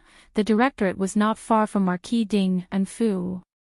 If Gu Chongqing wanted to, he would definitely be able to rush back to attend Gu Jinyu's coming-of-age ceremony. It could only mean that Gu Chongqing had not truly accepted Gu Jinyu in his heart. Madame Yao's impression of Gu Chongqing could not be considered good. He was a person without feelings. In the future, if you have nothing to do, don't go looking for your eldest brother. What's wrong? Gu Jinyu asked in confusion. Madame Yao held her hand and sincerely said, Listen to mother. Your eldest brother will not accept us. Oh. Gu Jinyu lowered her eyes and complied. She agreed verbally, but the next morning, when she heard that her eldest brother had returned to the manor, she immediately went to wander around Gu Chongqing's courtyard. Gu Chongqing had just finished practicing and came out to see her. He coldly asked, What is it? That. Gu Jinyu shyly and nervously took out a pouch from behind her back. Many thanks to eldest brother for the birthday gift. This is my return gift to eldest brother. I made it myself. The birthday gift had been prepared by concubine mother Ling. Gu Chongqing had long forgotten about it. He did not reach out to take it. Gu Jinyu said in a low voice, I know. I am not father's flesh and blood. I am not worthy to call you eldest brother. I stole the life that should have belonged to eldest sister. If possible, I would rather not have carried the wrong child. The Marquis's manor's glory and wealth are all eldest sisters. I should not have taken the nest for myself. Gu Chongqing more or less wanted to vent his anger on Gu Jinyu, but since she was not Madame Yao's flesh and blood, then he had vented his anger on the wrong person all these years. Gu Chongqing took the pouch. You are very thoughtful. Eldest brother had actually accepted her gift. Gu Jinyu could not believe it and was extremely excited. Is there anything else? Gu Chongqing asked. No. I will go pay respects to grandmother. Gu Jinyu suppressed her excitement and respectfully bowed to Gu Chongqing. She excitedly went to find old Madame Gu. The Imperial College examination was on the 27th of October. On the 22nd of October, Feng Lin also arrived in the capital. He first reported to the Imperial College, allocated his dormitory, and inquired about Xiao Liulang's address. Then, he quickly went to find Xiao Lulang. He didn't go alone. There was an acquaintance by his side. The person who opened the door was little Jing Kong. Little Jing Kong looked at the person outside the door and exclaimed, Brother Feng Lin. Brother Qingye. That's right, Lin Qingye was also here. He was also a student of the Imperial College.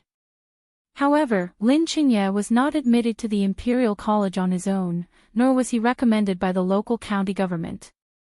He was specially admitted to the Imperial College after the Lin family donated a building to the Imperial College. The two met on the way. Then, Feng Lin and the Lin family entered the capital together. Hearing that Feng Lin was coming to find Xiao Lulang, Lin Qingye also expressed that he wanted to visit his little teacher. The two of them were very happy to see little Jing Kong. Feng Lin touched little Jing Kong's buzz cut and said, "I haven't seen you for a few days. You have grown taller." Little Jing Kong's face immediately darkened. He was clearly not. He was gaining weight every day. Lin Qingye pinched his little face and said, "You have gained weight." Little Jing Kong's face darkened even more. He was not fat. He was not fat. He did not grow horizontally. Little Jing Kong was so angry that he gritted his teeth. The adults in this batch really drove him crazy. For more exciting content.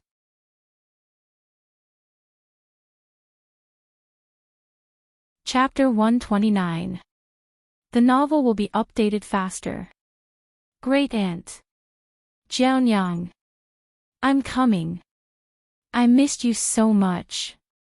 Feng Lin shouted as he ran into the yard. Xiao Lulang, who was marking little Jing Kong's homework in the study, suddenly jerked his hand and drew a long ink mark on little Jing Kong's homework. It was a sunny day. The old lady was sitting on a rattan chair in the backyard, basking in the sun leisurely. From time to time, she would grab a handful of sunflower seeds and munch on them. Gu Jiao was cooking in the kitchen. Xiao Lulang waited in the study for a long time, but Feng Lin didn't come to find him. The silly boy who was chasing after him. He finally lost him. After greeting the old lady, Feng Lin went to the kitchen to find Gu Jiao. He told Gu Jiao about his journey. He took the waterway back to Song County and met his old parents. He also met his older sister who was already married and his younger sister who was about to get married. In order to support his education, one of the sisters married a widower and the other married a tea merchant who was over 50 years old. Feng Lin, who was already married, had no choice. Moreover, the widower was good to his sister. His sister was pregnant with his child. The couple lived a good life and was very filial to their parents. My sister's marriage. I broke it off. Feng Lin mumbled. Oh. Gu Jiao opened the lid of the pot and added a ladle of water. Feng Lin skillfully added a handful of firewood to the stove. Xiao Lulang, who was watching from outside the door, felt his temples throbbing. Boy, you're even more skilled than me at starting a fire for Jiao Jiao. That tea merchant is not a good person. He's so old and his son is older than me. And his reputation is terrible. I heard that he hit his wife. I don't want my sister to suffer after marrying him, so I returned the betrothal money to him and broke off the marriage. If it was the old Feng Lin, this marriage would definitely be impossible to break off. The tea merchant was in cahoots with the local government. Who could offend him? But Feng Lin had passed. He was already a high scholar. Not only that, he had also obtained a place in the Imperial College and was going to study in the capital. Feng Lin said to the tea merchant, "If you cancel the engagement today, I, Feng Lin, will owe you a favor. Otherwise, when I, Feng Lin, become successful in the future, the first person I will punish will be you." The tea merchant was frightened by Feng Lin's words. After much deliberation, he finally cancelled the engagement. Strictly speaking, I have to thank Lulang.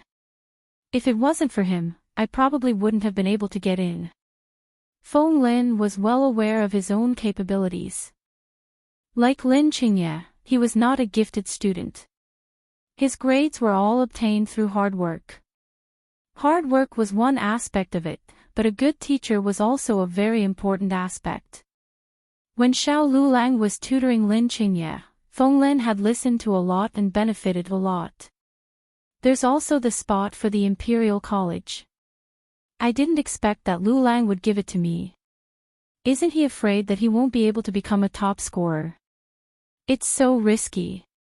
Feng Lin didn't know that it was Steward Lu who had interfered in the matter of the spot. He thought that Xiao Lulang had directly told the county magistrate to give it to him. Xiao Lulang wanted to give it to him, but with his current status, he couldn't bribe the county magistrate to do it.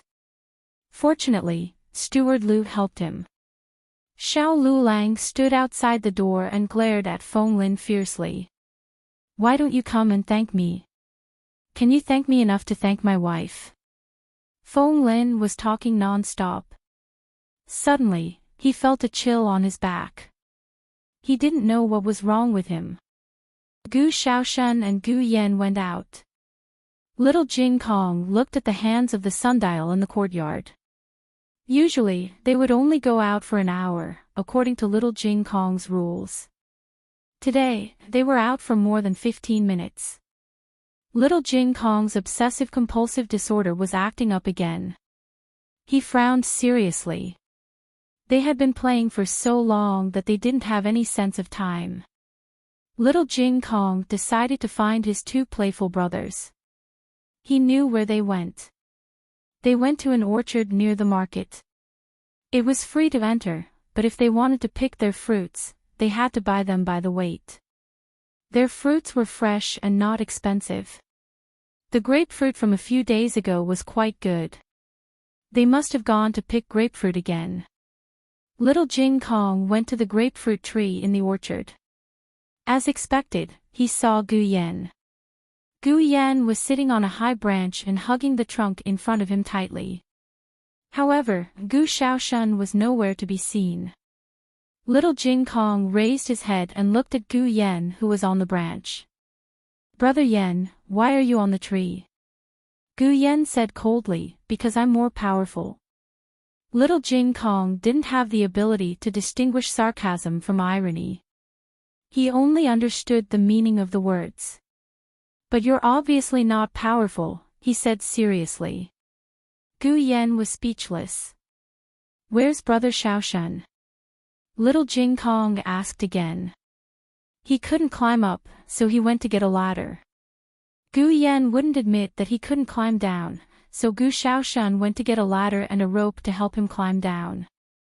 Little Jing Kong said, It's getting late. You should go home. Come down. Gu Yan said, I'm not coming down. Little Jing Kong put his hands on his hips. Why don't you come down? You've already played overtime today. I'm going to deduct your time tomorrow. Gu Yan stuck his tongue out at Little Jing Kong. Fine, I won't come down. Come up and catch me if you can. Little Jing Kong really couldn't understand Brother Gu Yan's naughty behavior. He was only 3 years old, but he already didn't climb trees, let alone make funny faces at people. He was a mature child, but Brother Gu Yan still hadn't grown up. He was still a baby. Don't tell me you don't dare to come down. Little Jing Kong made a bold guess. No, I don't. Gu Yan firmly denied. According to Little Jing Kong's strict observation, whenever Brother Yan lied, he would look left and right. He wouldn't dare to look at people directly. He was right on all three of them. You just don't dare to come down. I don't. You're the one who doesn't dare to come up. Why should I come up? Gu Yan choked on her words. Gu Xiaoshan went to look for a ladder, but he didn't know where he went. Gu Yan's strength was almost used up. He felt that he couldn't hold on any longer. If Gu Xiaoshan didn't come up, he was afraid that he would fall down. Just when the atmosphere was awkward and anxious, Gu Chongqing, who was passing by, heard Little Jing Kong's voice. It wasn't that he deliberately walked in this direction, but this was the only way to get to Marquis Ding An's manor from the military camp. If not, he wouldn't have met Little Jing Kong last time. He heard little Jing Kong's voice was a little anxious, as if he was arguing with someone. He paused for a moment, then urged his horse to go over. "What are you doing?" His horse stopped behind little Jing Kong. Little Jing Kong raised his head, his big black eyes lit up. "Big brother, it's you. We meet again." "N." Gu Chongqing nodded slightly. "Are you arguing with someone?" Little Jing Kong sighed. "No, it's one of my brothers. He climbed up a tree and can't get down. I'm worried to death." His words were exactly like, "It's my family's child who doesn't know any better. He climbed up a tree and can't get down. I'm worried to death." Gu Chongqing felt his eyelids twitch. He was only 3 years old, but he had the heart of a 30-year-old. He raised his head and looked at Gu Yan on the tree. Without saying anything, he flew up and carried Gu Yan down. Gu Yan was already exhausted, so he was easy to carry. Also, Gu Yan was very light. Gu Chongqing almost couldn't feel the weight of the person in his hands. Gu Yan's head was spinning. He didn't understand what was happening. When he regained his senses, he was already on the ground. N. He blinked his eyes strangely and looked at the tall and strong man in front of him. He was stunned for a moment. Who are you?" Little Jing Kong explained, "He's Big Brother. The big brother who saved me last time and even gave me a bird." "Oh. That fierce little eagle was a gift from this big guy. Big Brother Yen, what's wrong with your face?" Little Jing Kong asked. "What?" Gu Yan touched his face subconsciously. When he touched it, it didn't feel right. Little Jing Kong took out a small mahogany bronze mirror from his pocket and put it in front of Gu Yan. "See for yourself." Gu Yan looked at his red and swollen face in the mirror. He was so scared that he almost fainted. My face, why is it like this?" He was going to die. He was going to die. His handsome face was gone. "Maybe you were bitten by the insects on the tree. You have to see a doctor quickly," Gu Chongqing said. He remembered that the little girl was a doctor. He said, "Go back quickly." Gu Yan looked down at his swollen ankle. My ankle." Gu Chongqing paused and said, "I'll send you back." N. Gu Yan was stunned. Little Jing Kong nodded and said, "Thank you, Big Brother. You send Big Brother Yen back first. I'll wait here for Shaoshun Big Brother. Otherwise, I won't be able to find him when I come back later." Gu Chongqing looked at little Jing Kong and said, "Can you do it by yourself?" Little Jing Kong patted his small chest. "Yes, I can. I'm very familiar with this place. I won't get lost." "That's good." Gu Chongqing mounted the horse and reached out his hand to Gu Yan. Gu Yan was stunned and didn't move. Gu Chongqing grabbed Gu Yan and put him on the saddle in front of him.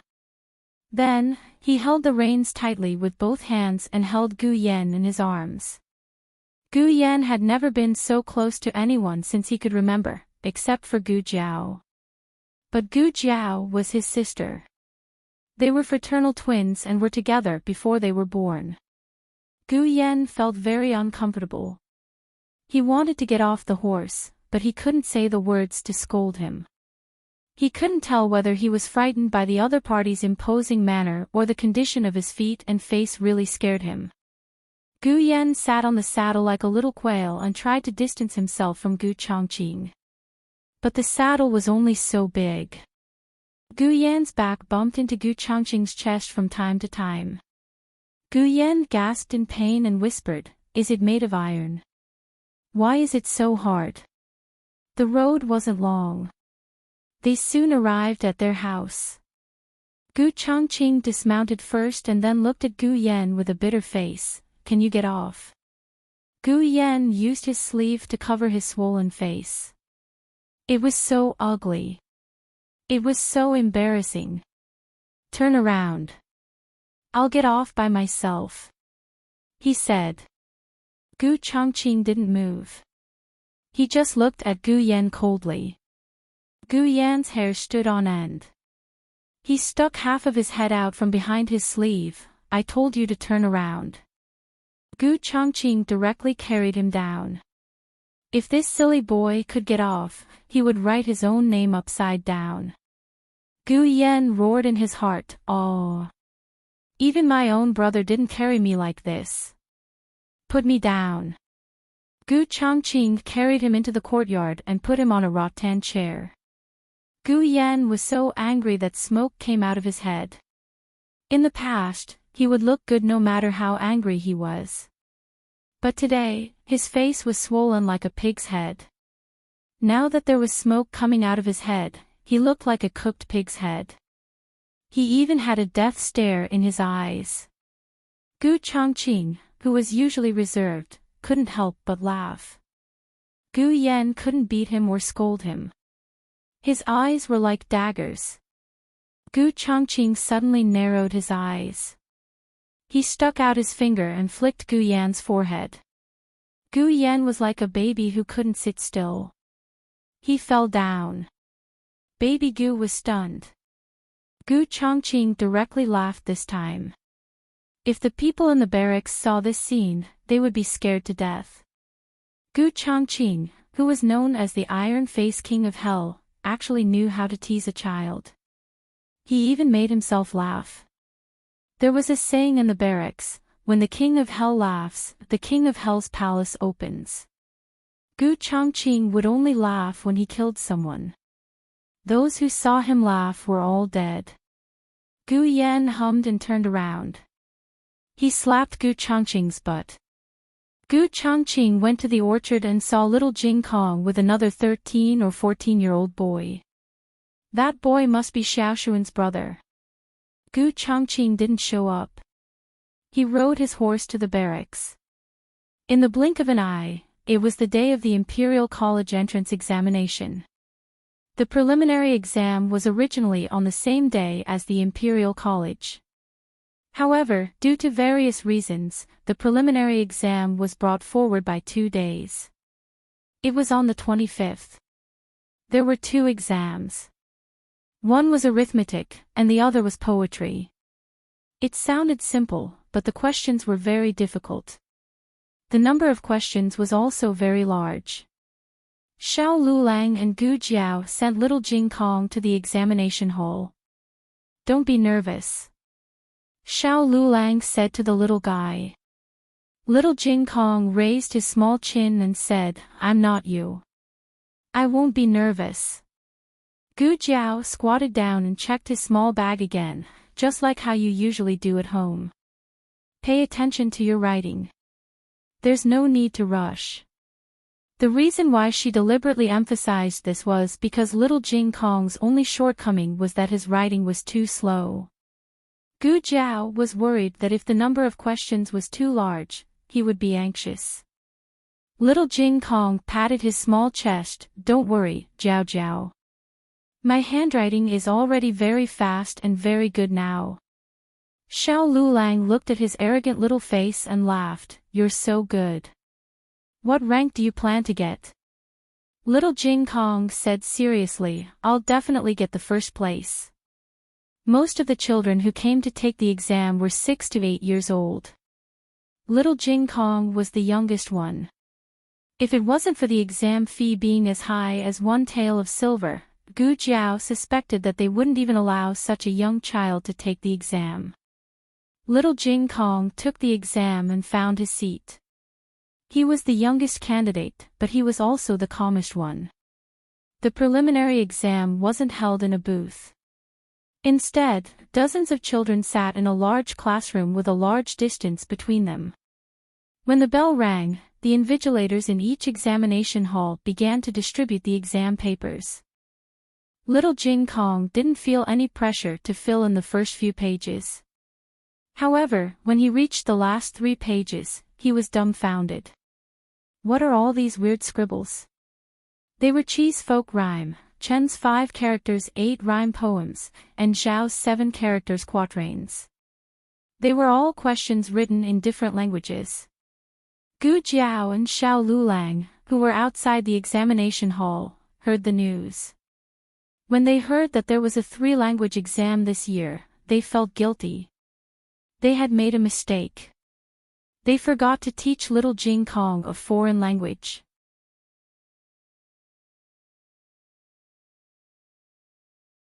Chapter 130. Strictly speaking, the two of them couldn't be blamed for this. The exam papers of the Imperial College were different every year. Only one year had a foreign language exam, and that was 10 years ago. That exam paper had been sold out for a long time, so the people in the study room didn't copy it. Therefore, when Xiao Lulang went to the study room to buy the entrance exam papers of the Imperial College over the years, he didn't buy this one. Little Jing Kong was a very smart kid.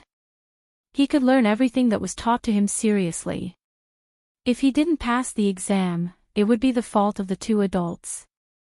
The examiners did have the intention to make things difficult for the prodigies this time. These prodigies were naturally smarter than ordinary people, so it was inevitable that they would be arrogant and conceited. The examiners wanted to give them a heads-up during the exam and break their spirit. When the examiners started to mark the papers, as expected, the last 3 questions all failed. None of them got all the questions right. The most impressive one was that he wrote a complete 7-character quatrain from the state of Zhao, but he got 3 words wrong. The rest of the examinees only wrote a few words. The examiners were very happy. It seemed that this year's prodigies would be obedient in class. However, when they came to the last exam paper, they couldn't laugh anymore. Who was this? What was written all over it? This kid wrote it blindly, right? An examiner asked. Another examiner faintly felt that something was wrong. I think I've seen this kind of writing somewhere before. The two of them invited the most prestigious language teacher of the Imperial College over. After the teacher read it, he couldn't give a definite answer. I have to let my teacher read it. The teacher took little Jing Kong's exam paper to a house in the capital and found an old Sanskrit researcher who was over 70 years old. In the end, more than 10 old Sanskrit researchers concluded that this examinee wrote in Indian. It was said that Indian was a language created by Brahma, the guardian of Buddhism, so it was also called Sanskrit. What did he write? An examiner asked. The teacher said, he wrote a Buddhist sutra. Everyone was speechless. What the fuck? It took them a day to come up with the scripts and 3 days to translate the Buddhist scriptures in Little Jing Kong. For the first time, the examiners of the 10,000-year exam were confused by a student. Examiner 1, I can't give marks. Examiner 2, that's right, he didn't answer the questions according to the requirements. Examiner 3, and the words are written in a way that I can't understand. Examiner 4. Is it because he wrote in Sanskrit? Examiner 4 was collectively beaten up. What kind of truth was that? In the end, little Jing Kong entered the Imperial College in 7th place. Little Jing Kong was very upset. For the first time in his life, he tasted defeat. He had boasted in front of his bad brother-in-law that he would definitely get 1st place, but in the end, he only got 7th place. Little Jing Kong did not even have a good meal. It was rare that Gu Yen did not take the opportunity to ridicule him. He patted his little shoulder and said, "All right, you're already better than many kids. When I was your age, I couldn't even read a word." Little Jing Kong pondered seriously for a moment, then suddenly burst into tears. "Will I be as stupid as you when I grow up?" Wah, Gu Yen was speechless. How could I, a flunky, comfort a straight-A student? On the morning of October 27th, Xiao Lulang also started his entrance exam at the Imperial College. The Imperial College had been suspended for almost 4 years. Most of the original students rushed over to take the exam. There were 3 grades in the Imperial College. After entering the Imperial College, the ranking was not based on age, but on grades. Those with poorer grades would enter the Justice Hall, Chongji Hall, and Guangye Hall. This was the first grade, and the semester was 1.5 years. Those with average grades would enter the Cultivation Hall and Sincerity Hall. This was the second grade, and the semester was also 1.5 years. Finally, there was the Easygoing Hall. This was the highest grade in the Imperial College. Unlike the previous 5 halls, which were divided into classes, there was only one class in the Easygoing Hall. The probability of a new student entering the Imperial College was not high. Normally, they could only enter the Easygoing Hall after 3 years in the Imperial College. However, this year, there was a guaranteed spot in the Easygoing Hall. It was Royal Tutor Zhuang's grandson, Royal Prince, and was recognized as a young talent. When he was a hostage in the state of Qin, his talent was well known in the 6 states. Logically speaking, such a talented person could be valued by the imperial court without the need for imperial examinations. However, the Zhuang family had an ancestral rule that all descendants of the Zhuang family had to take the imperial examinations. Over the years, the Zhuang family had produced many talents in the imperial examinations. Of course, there were also some who failed the examinations. The Zhuang family was so powerful that it was normal for them to pass the examinations. However, if they failed the examinations, they would be ridiculed by the public. The Zhuang family did not care about the public's comments. They insisted that all the sons of the Zhuang family were sent to the examination. Royal Prince did not disappoint. During the provincial examination, he was the top scorer in the capital. As everyone knew, the competition in the capital was the fiercest. Top scorer in the capital was also the rarest. Otherwise, the Imperial College would not have made an exception and guaranteed him entry into the Easygoing Hall. The Imperial College's grading speed was not exaggerated. After the examination on the 27th, the results were released on the morning of the 29th.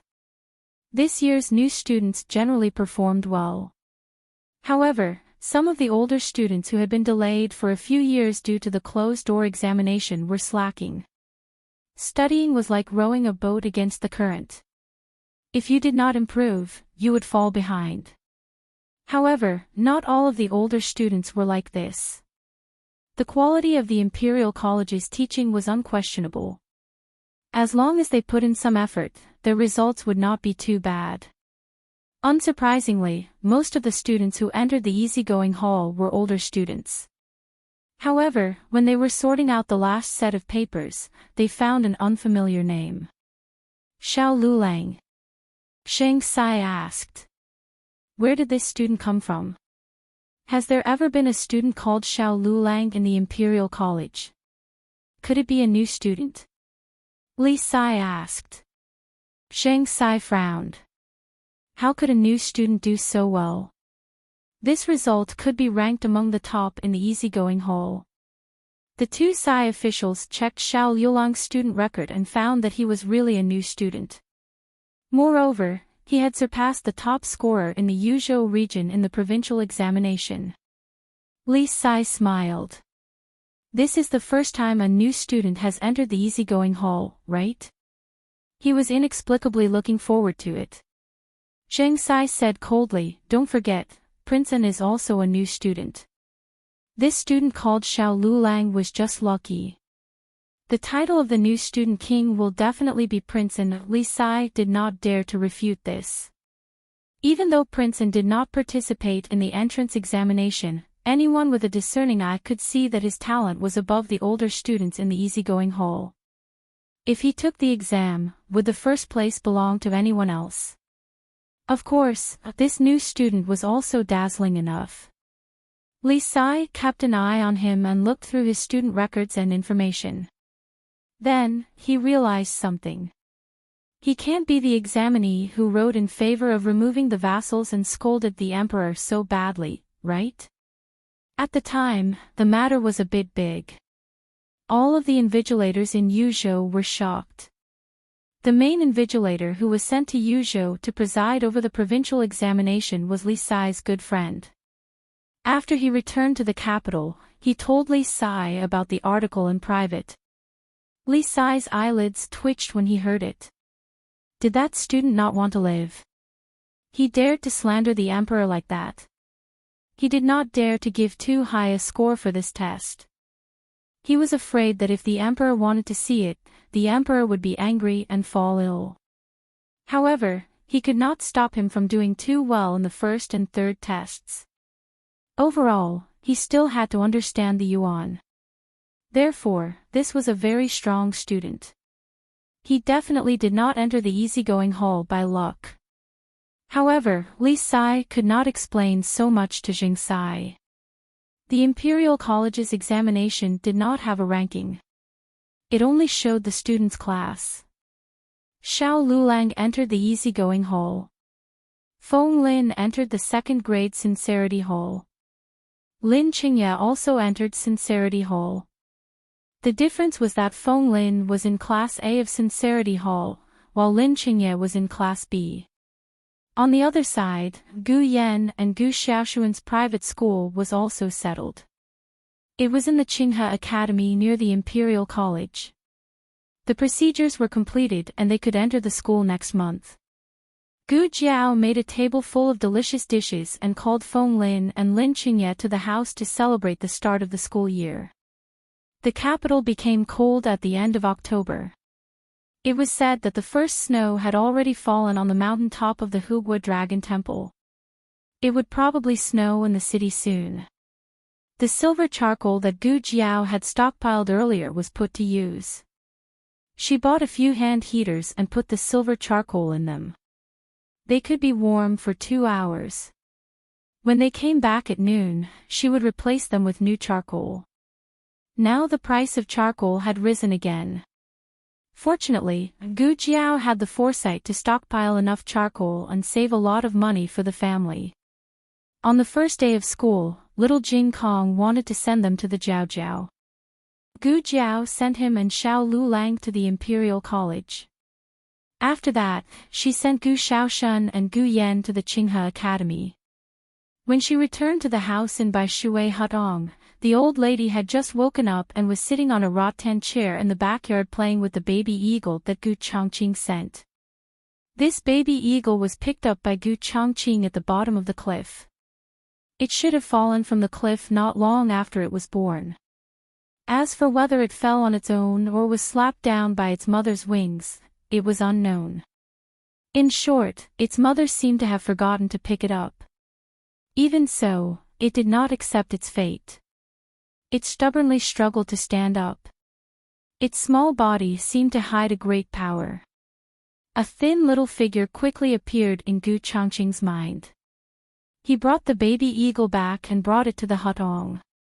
The people in the Hutong knew nothing about the baby eagle's origin.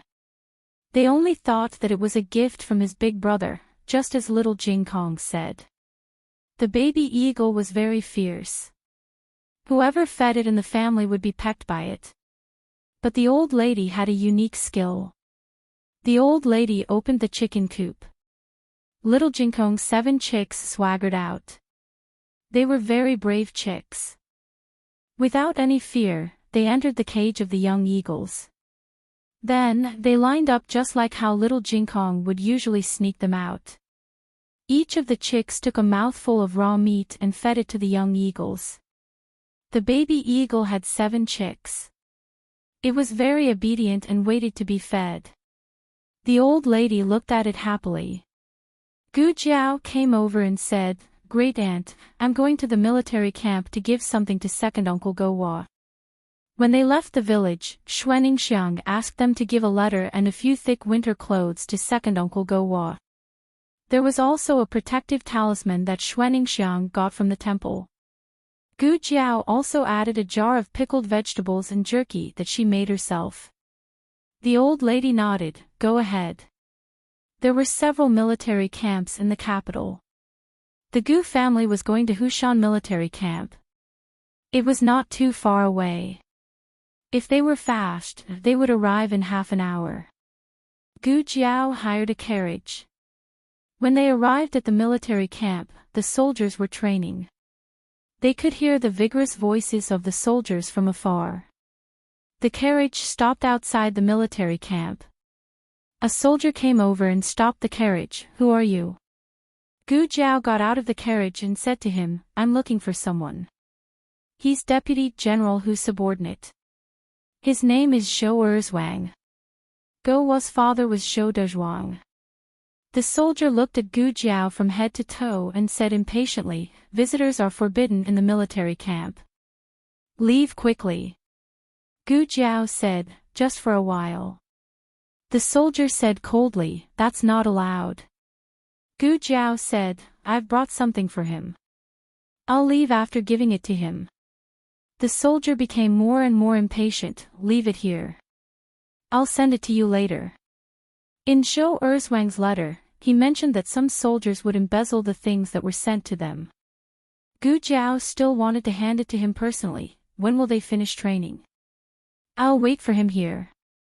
The soldier frowned. "Hey, what's wrong with you? Is the military camp a place where you can stay as you wish? How do I know that you're not a spy?" "I'm not," Gu Jiao said. The soldier shouted, "You think you're not a spy just because you say so? I'll say that you are. What's going on?" A dignified voice came from the direction of the military camp. The soldier turned to look and immediately bowed respectfully. "Sir Lieutenant. There's a woman here. She said that she's looking for someone from our military camp, but they're training now. I told her to go back first. I'll send the things in later." The sir walked out of the military camp and came to the two of them. The soldier bowed even lower. The sir's gaze fell on Gu Jiao's face. "It's you?" Gu Jiao nodded. "It's me." The soldier was stunned. "You two know each other?" No matter how he looked at it, this little girl didn't look like she came from a good family. How did she know the sir? And when the sir spoke to her, he didn't seem as scary as usual. What happened to the iron-faced Yama? Gu Chongqing looked at Gu Jiao. "You know someone in the military camp?" Gu Jiao nodded again. "Yes, we're from the same village. His family is next door to me. His family asked me to bring him something." Gu Chongqing asked, "What's his name? Who's his subordinate?" Gu Jiao said, "Zhou Erzwang. He's Deputy General Hu's subordinate." Gu Chongqing said, "You came at a bad time. Deputy General Hu has just been transferred to the Qishan military camp. The Qishan military camp is very far from here. If you go there now, you won't be able to come back at night. Give me the things and I'll bring them over for you tomorrow." "Thank you." Gu Jiao moved the things down. The soldier was dumbfounded. What was this little girl's background? How could she make the sir personally run errands for her? Gu Chongqing looked at the soldier. "Don't you know that Deputy General Hu is no longer in the military camp?" The soldier choked. I. Gu Chongqing's gaze was like a knife. "You knew, but you didn't tell her. You even let her leave the things here. I think you want to pocket it for yourself." The soldier's legs went soft. "I don't dare." Gu Chongqing said coldly, "So you don't know? As a sentry, you don't even know that there's such a big transfer in the military camp. That's dereliction of duty. Sir, please have mercy." The soldier fell to his knees. If Gu Chongqing had mercy, he wouldn't be the iron-faced king of hell. The soldier was finally dragged away and punished with 100 canes. He almost lost half his life. Gu Chongqing wasn't helping Gu Jiao vent her anger. He had always been very strict with his subordinates. Gu Jiao handed the things to Gu Chongqing and went back in the carriage. Before she left, Gu Jiao asked him to tell Zhou Erzwang her address. If anything happened to Zhou Erzwang, he could go to her home to find her.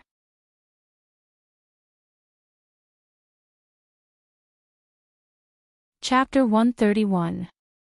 On the first day of school, Gu Jiao was actually a little worried about Xiao Lulang and little Jing Kong. Little Jing Kong was too young. Facing a completely unfamiliar environment and a group of prodigies whose intelligence was not inferior to his, Gu Jiao was not sure what kind of reaction he would have in the elementary school. Xiao Lulang was being watched by someone. She was not sure if the other party would do something to make things difficult for Xiao Lulang in the Imperial College. Unexpectedly, after a day, little Jing Kong and Xiao Lulang were fine. Instead, it was Gu Yan's side that was in trouble.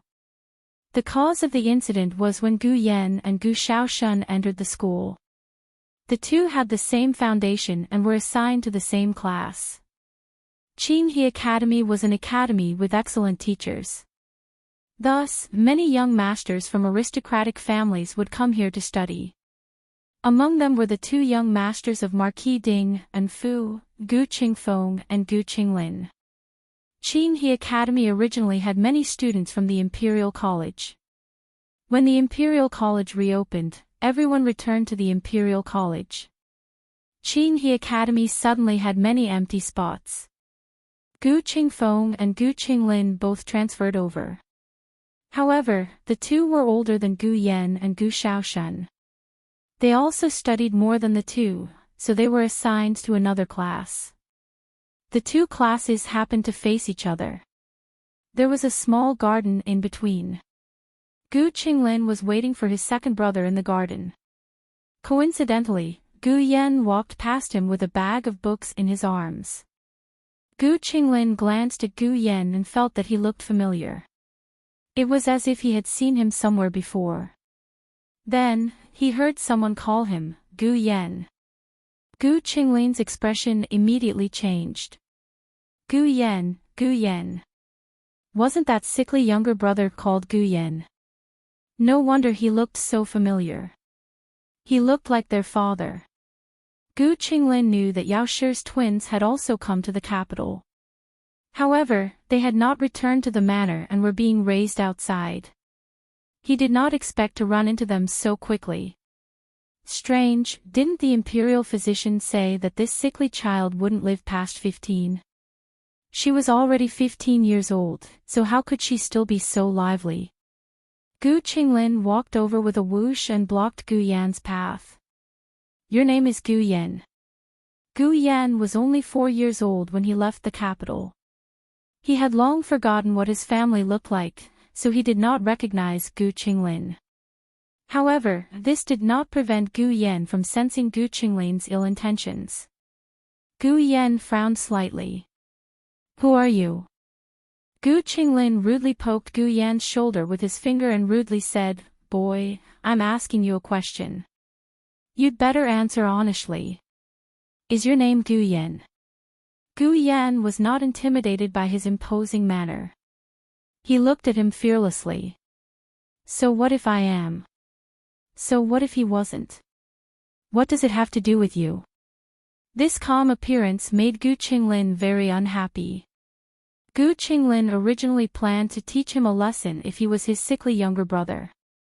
If he wasn't, then he would let him go. But now, Gu Qinglin changed his mind. This boy was actually not afraid of him and was even glaring at him. Very good, if he did not teach him a lesson, he would not know who he was. When Gu Xiaoshun returned to the classroom after collecting his and Gu Yan's books, he found that Gu Yan had disappeared. He went to the latrine to look for Gu Yan but did not see any trace of him.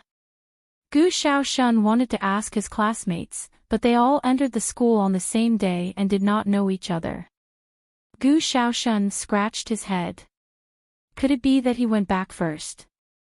That's impossible. He said he would wait for me. Gu Xiaoshun thought of Gu Yan's heart disease. He secretly guessed that Gu Yan might have fainted somewhere because of his heart disease. Hey, I just saw your brother go to the back door. Gu Xiaoshun was anxious and angry. A shabbily dressed scholar cautiously stopped him. The scholar did not dare to say that Gu Yan was taken away by the nobleman from the opposite class. He was afraid of getting into trouble. He only reminded him, hurry up and look for him. Don't tell anyone that I told you. Hey, thank you, brother. Gu Xiaoshun did not think much. He patted the scholar's shoulder and strode to the back door of the academy. At this time, Gu Yan had already been dragged into the woodshed at the back door of the academy by Gu Qinglin and a few of his bad friends. No one usually came to this woodshed. Gu Qinglin had people tie Gu Yan up and gagged him with a cloth. He locked him in the dark woodshed. Gu Yan was locked in a small dark room by his own brother. The fear of childhood welled up in his heart. When he was 4 years old, he was also locked in a dark and narrow room. He cried and screamed at the top of his lungs. In the end, he could not even cry.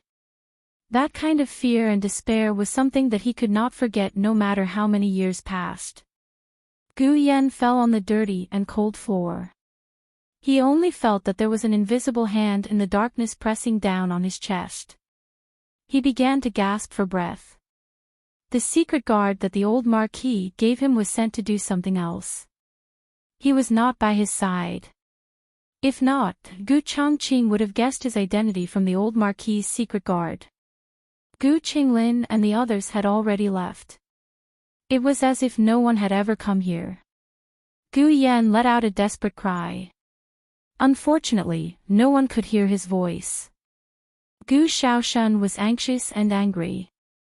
Oh, where did Gu Yan go? Gu Yan. Gu Yan. Gu Yan heard Gu Xiaoshun's cry. He struggled, but he could not let Gu Xiaoshun hear him. Gu Xiaoshun's voice was further away. Gu Yan was desperate. He struggled on the ground, trying to move to the door. But his heart suddenly hurt violently. His heart disease was acting up. He had the medicine that his sister gave him, but he could not get it. Gu Jiao sat in the carriage. She suddenly felt her heart hurt. Please hurry up. She urged the coachman. Okay. The driver sped up.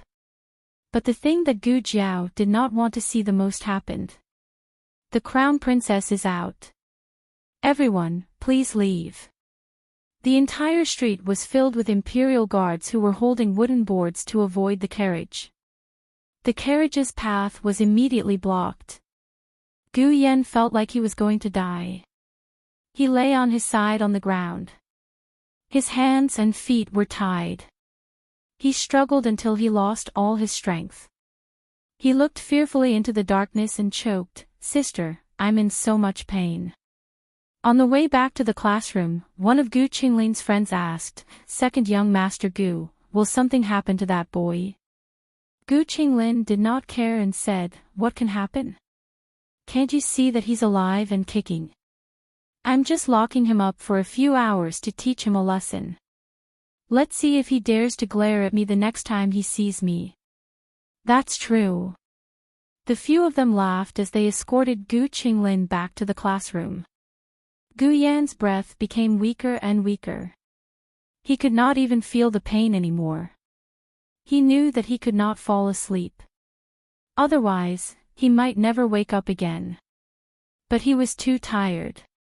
He could not hold on any longer. Clang! Before he lost his last bit of consciousness, the door was kicked open. A glaring light suddenly shone in. Gu Yan opened his eyes and saw a tall and powerful man.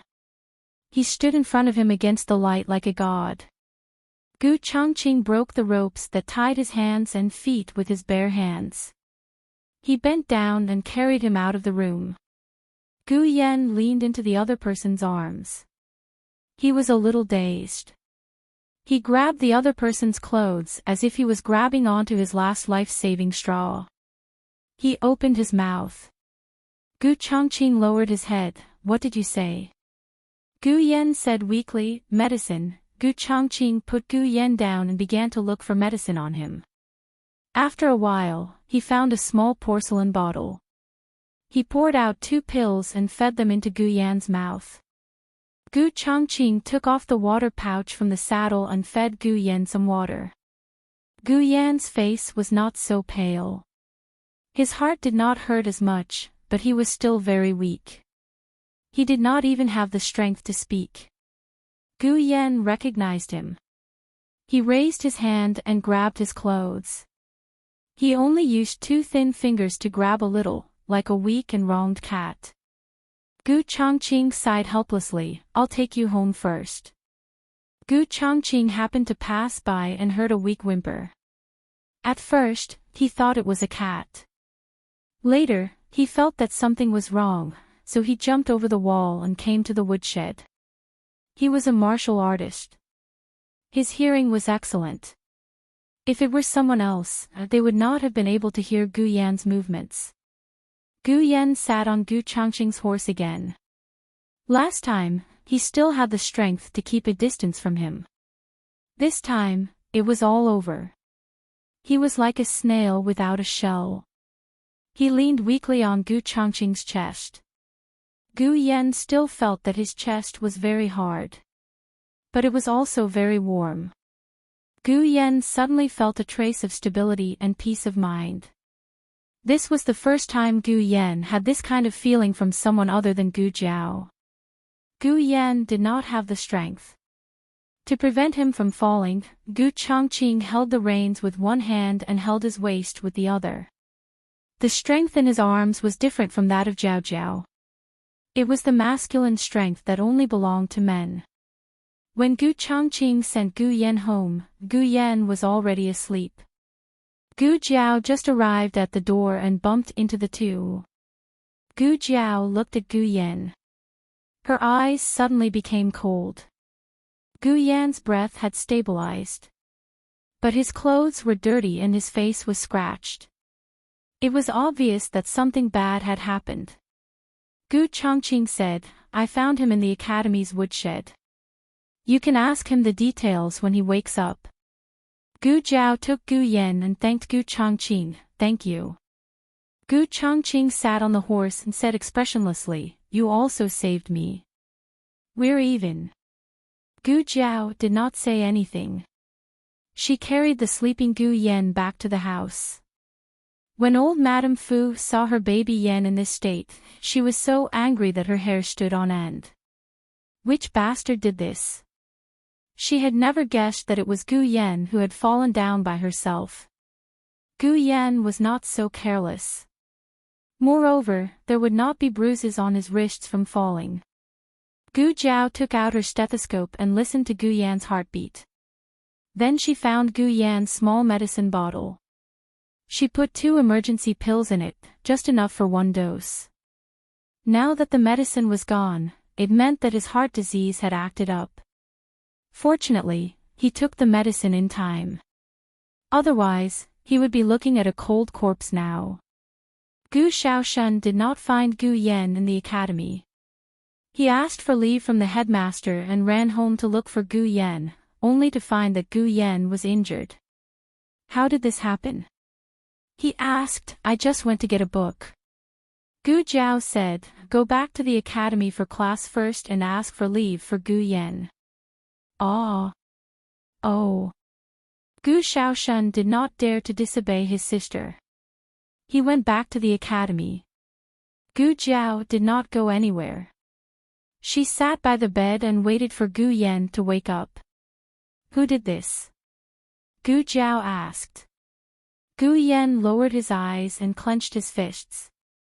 Gu Jiao was his sister, so she could empathize with his emotions. "You know each other." "An acquaintance." Gu Yan's eyes dimmed. Not just an acquaintance. It was someone who was related to him by blood. Gu Yan did not recognize Gu Qinglin at first, but when he was locked in the small dark room, a familiar feeling of fear came to his heart. Gu Qinglin locked him up like this when he was young. He also heard the people outside call him Second Young Master Gu. He was almost certain that he was Gu Qinglin.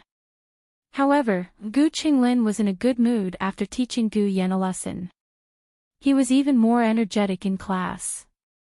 On the way back to the residence, Gu Qinglin and his second brother, Gu Qingfeng, talked about Gu Yan.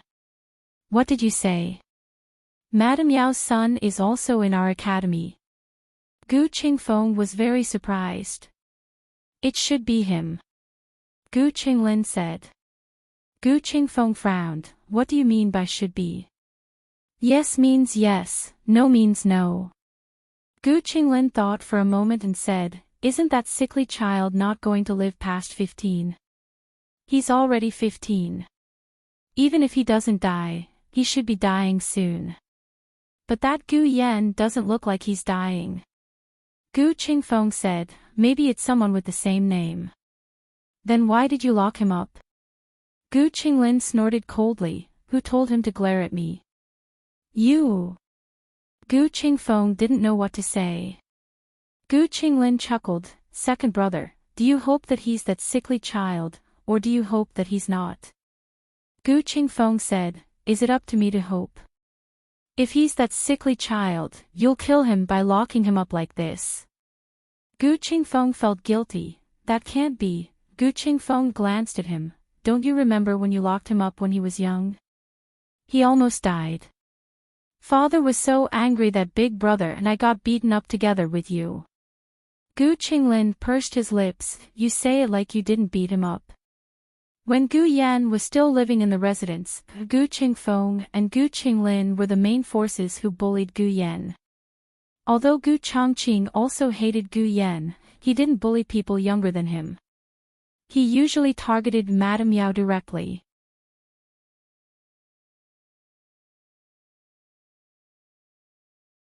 Chapter 132.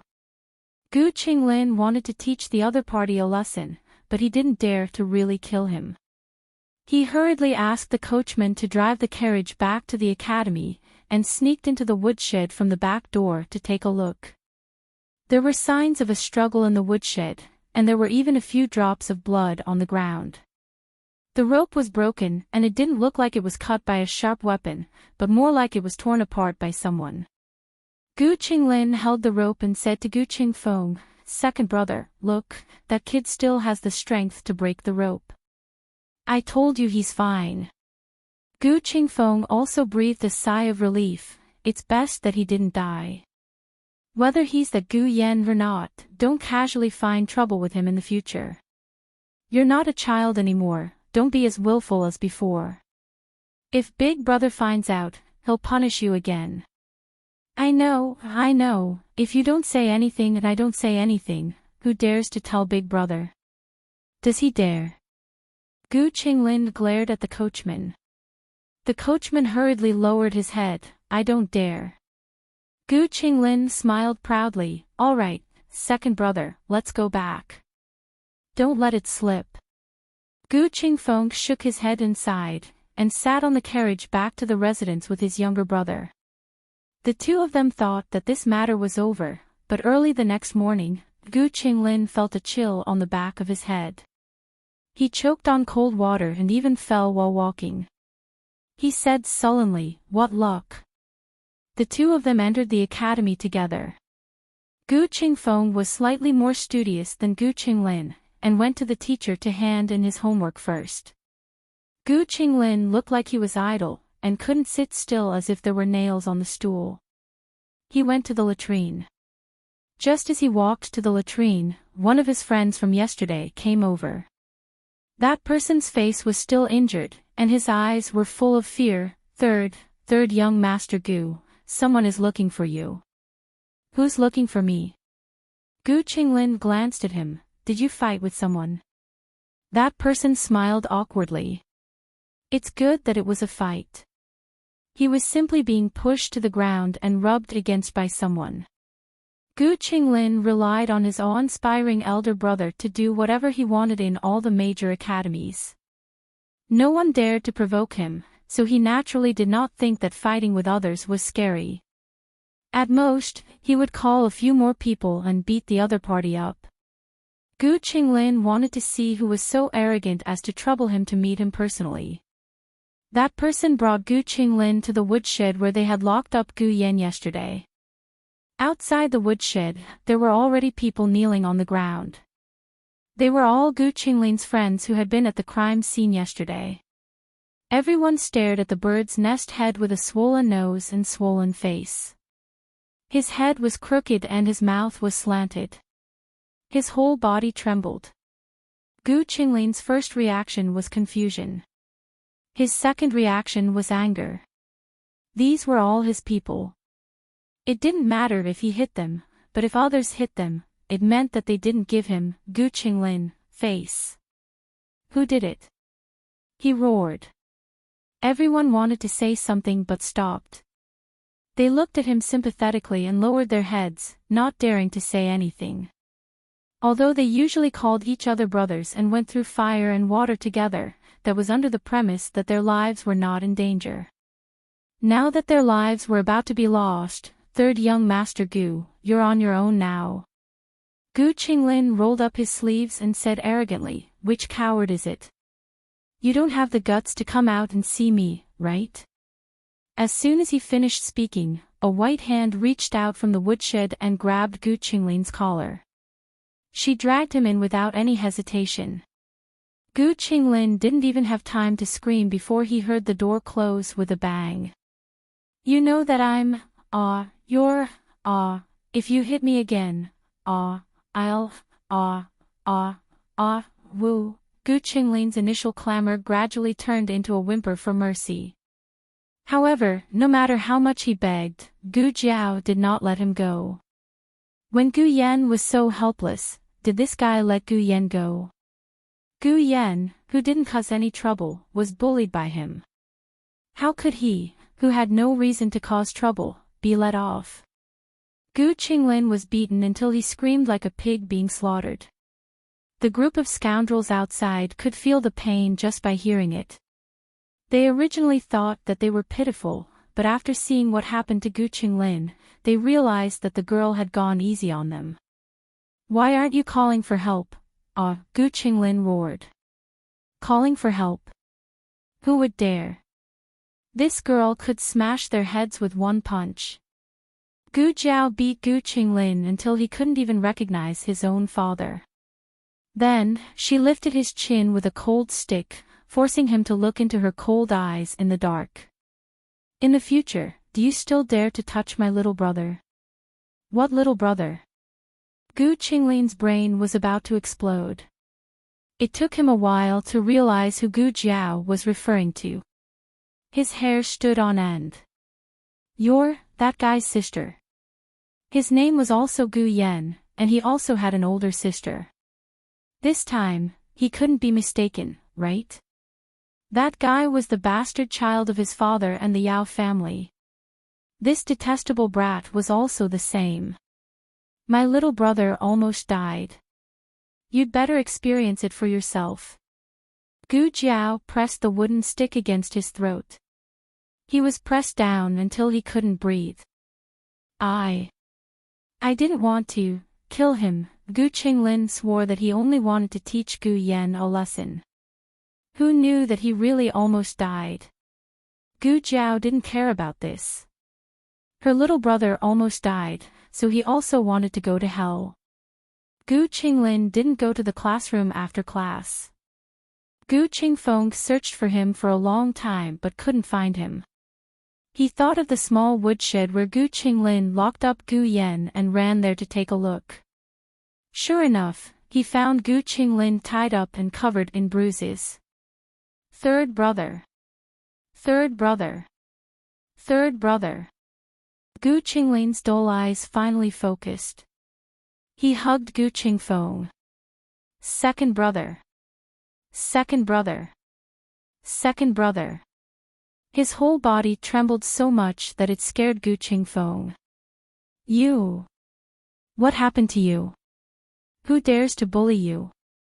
Consort Shu was their aunt, the fifth prince was their cousin, and they even had an iron-faced Yama who was a commandant in the military camp. Just based on this identity, no one dared to bully them in a small place like Qinghe Academy. But the scene in front of him was all real. Gu Qingfeng had never seen Gu Qinglin so scared. Gu Qinglin trembled for a long time before he found his voice again. It's that bastard. He's Gu Yan. He actually dared to let people beat me. I want to go back and tell Big Brother. Let Big Brother teach him a lesson. Gu Qingfeng was puzzled. He has the guts. But, you were the one who locked him up first.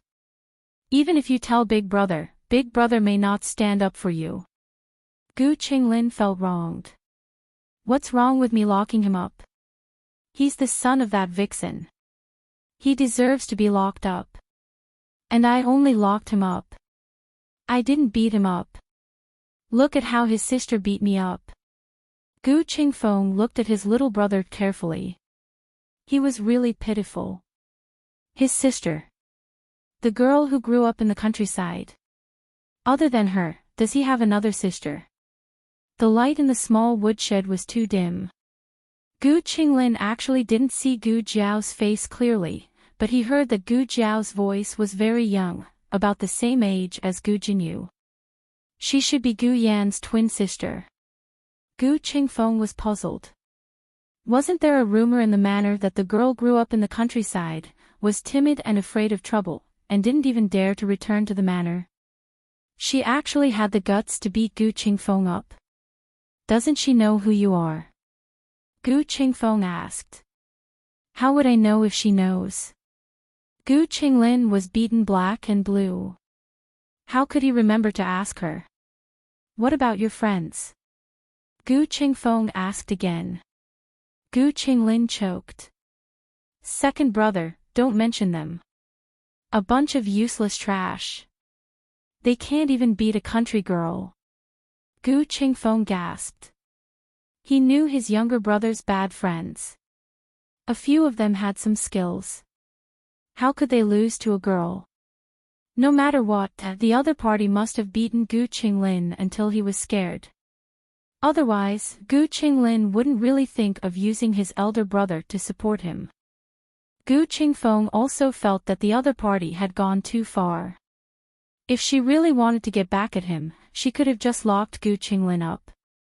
Why did she have to hurt him? Gu Qingfeng thought for a while and said, but if my elder brother knows that you locked someone else up first, he will definitely punish you first. Gu Qinglin clenched his fists. Let me think about how to tell my elder brother. He was scared of being beaten up by that girl. If his elder brother didn't stand up for him, he was afraid that he wouldn't dare to go to Qinghe Academy for the rest of his life. Gu Changqing still didn't know that his younger brother had made up his mind to sue Gu Yan. He went to the Mao Qi barracks during the day and delivered the things that Gu Jiao gave him to Zhou Erzwang. He wasn't from the Mao Qi barracks and had little contact with them. Everyone was puzzled as to why he came.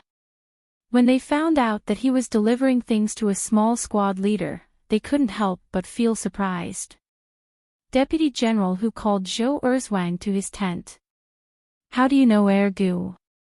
Zhou Erzwang expressed that he didn't know him.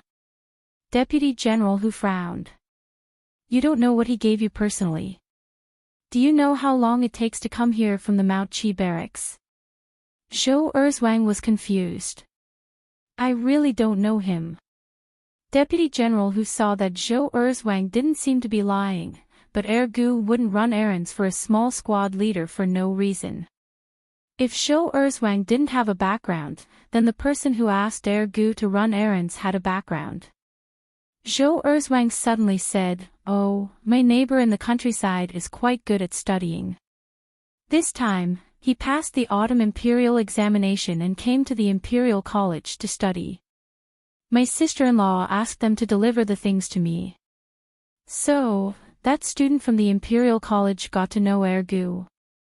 Although Deputy General Hu's official position was higher than that of a military officer, he was already 40 years old. How old was Gu Changqing? Moreover, what was his background? What was Gu Changqing's background? Deputy General Hu cleared his throat and said to Zhou Erzwang, "In a few days, we will be selecting a squad leader. Do your best."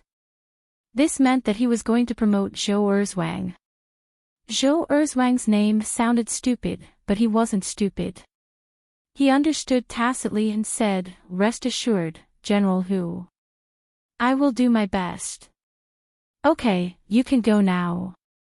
After Gu Changqing left the barracks, he rushed back without stopping. When he passed by Chang and Main Street, he subconsciously slowed down. In the past, he would take another alley, but today, he took by Shui Alley. The sky was already dark, and the autumn wind was bleak. Every family hung up lanterns. Gu Jiao was busy cooking in the kitchen, and Xiao Lulang was in the study correcting little Jing Kong's homework.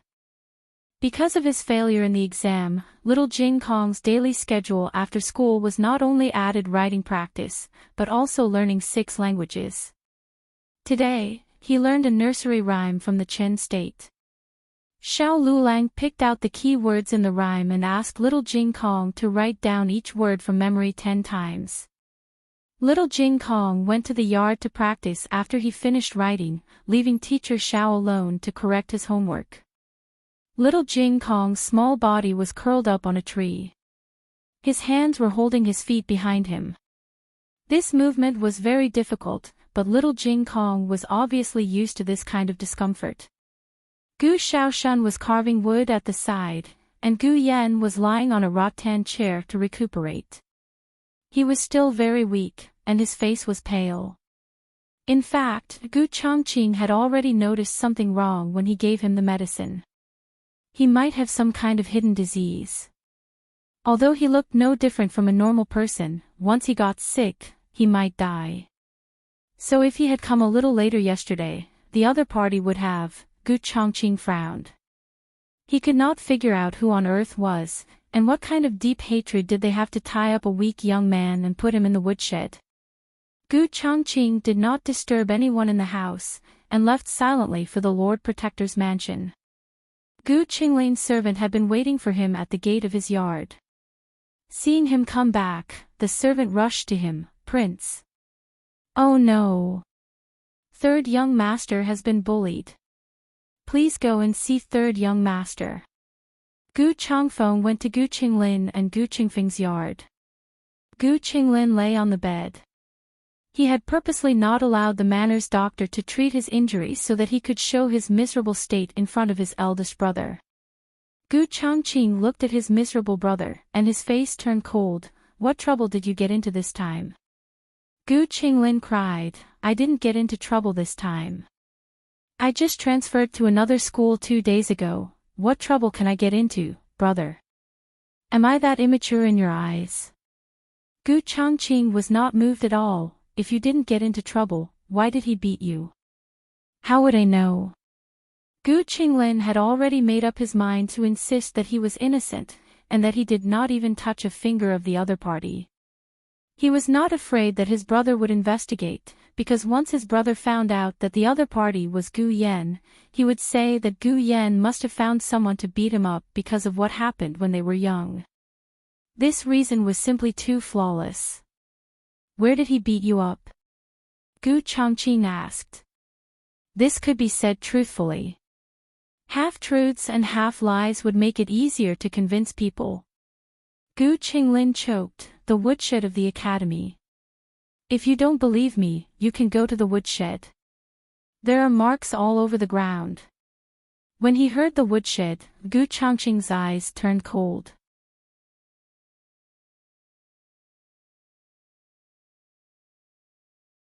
Chapter 133. Gu Changqing hoped that it wasn't what he thought. "Did she not only beat you, but also tied you up and locked you in the firewood room, not letting you out?" Gu Qinglin was startled. "Big brother, how did you know?" Gu Changqing clenched his fists. He suppressed his boiling anger and asked, "Was the one who beat you a little girl?" Gu Qinglin was even more dumbfounded. No way, his big brother was so amazing. He could even tell that the injuries on his body were caused by a woman. At this point, what didn't Gu Changqing understand? He had guessed correctly. It was this brat who had bullied the other person's little brother first, so the other person had come to return the favor. And this brat still dared to shamelessly say that he was innocent. "How did the Marquis estate raise a piece of trash like you?" Gu Changqing finished speaking and casually tidied him up. Gu Qinglin was simply dumbfounded. What was going on? How did he get beaten again? Gu Qinglin, who had been beaten up, didn't realize that he had been exposed. He continued to act, "Big brother, what are you doing? I was beaten because I didn't have the ability. But who told grandfather to only teach you martial arts and not me and second brother? Otherwise, I could beat them back myself. Why would I look for you?" Speaking of this, Gu Changqing was even angrier. Was it because grandfather didn't teach them martial arts? It was because they couldn't endure that hardship. In the past, Gu Changqing also felt that grandfather's requirements were too strict. He could do it because he had no other choice. He was the eldest grandson of the Marquis estate. He shouldered the fate of the Marquis estate. His two little brothers didn't have to work so hard. But today, he saw that child in the courtyard. He was only 3 or 4 years old, but he trained harder than he did when he was young. That child didn't make a sound. No one even forced him.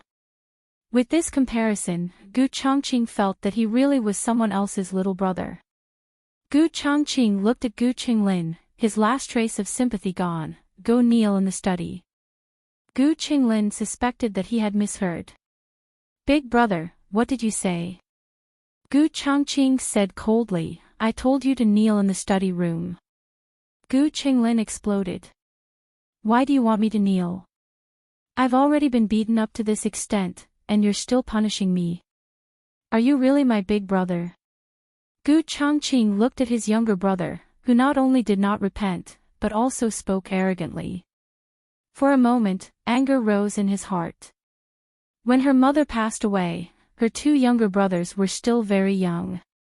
Because they pitied them, the whole residence spoiled them, especially Gu Qinglin, who was almost spoiled beyond recognition. Over the past few years, Gu Qingfeng had slowly restrained himself. Only Gu Qinglin was still as naughty and mischievous as when he was a child. However, he was no longer a real child, and no one would easily forgive him for his mistakes. "It's because I'm your big brother that I have to discipline you. Do you want to go to the study yourself, or do you want me to drag you to the study?" Gu Qingfeng had been eavesdropping outside for a while. Seeing that his big brother was about to get serious, he hurriedly walked in. "Big brother, third brother, stop arguing." When Gu Qinglin saw Gu Qingfeng, he suddenly felt wronged. Of his 2 brothers, it was obvious that his second brother was closer to him. Big brother always had endless books to study and endless martial arts to practice. Only his second brother was truly by his side.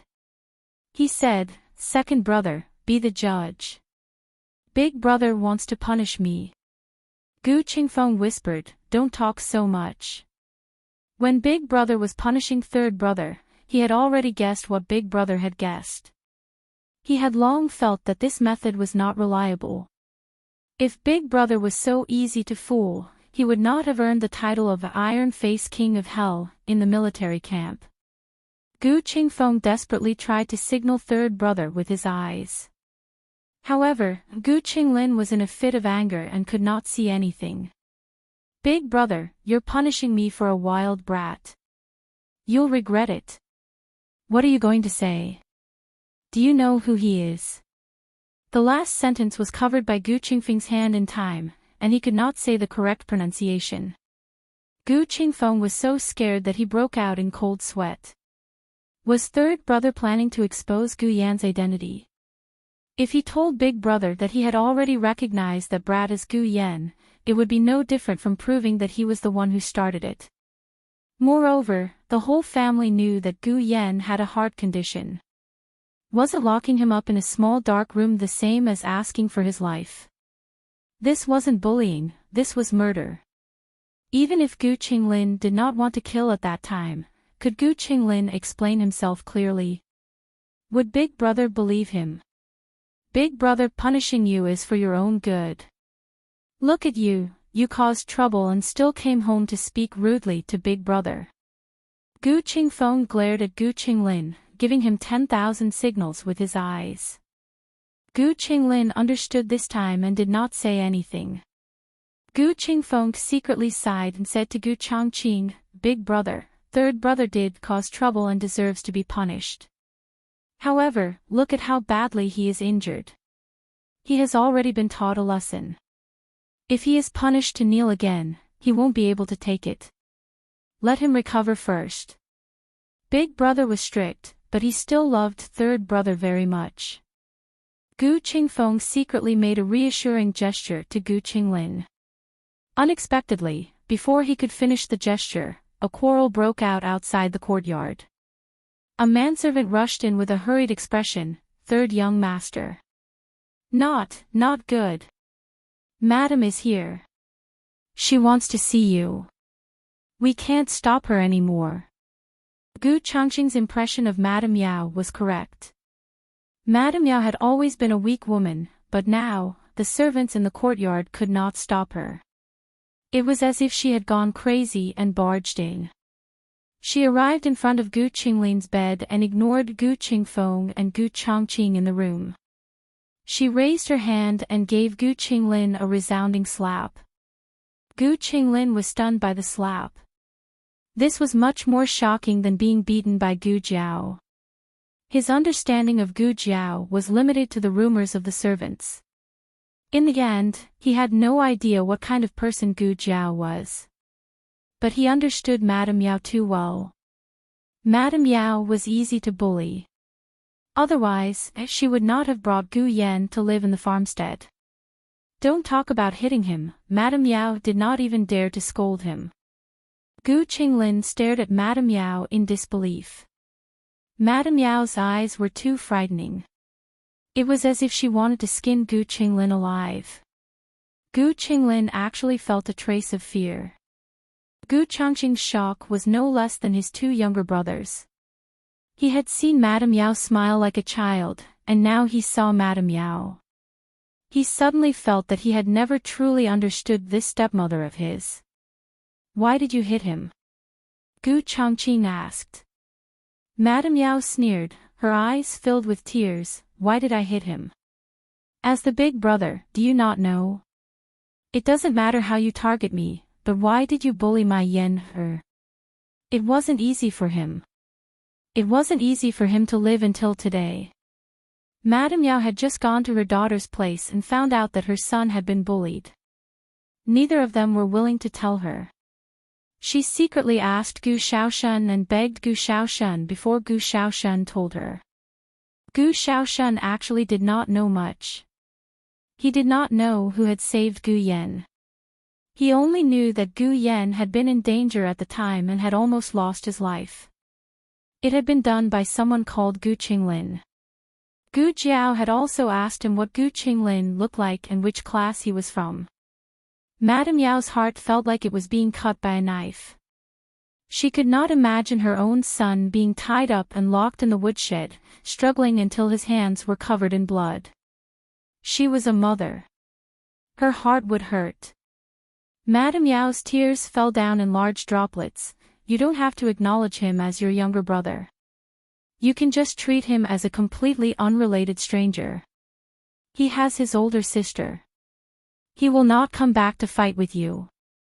He has already hidden so far away. Why can't you let him go?" Towards the end, Madame Yao was practically shouting herself hoarse.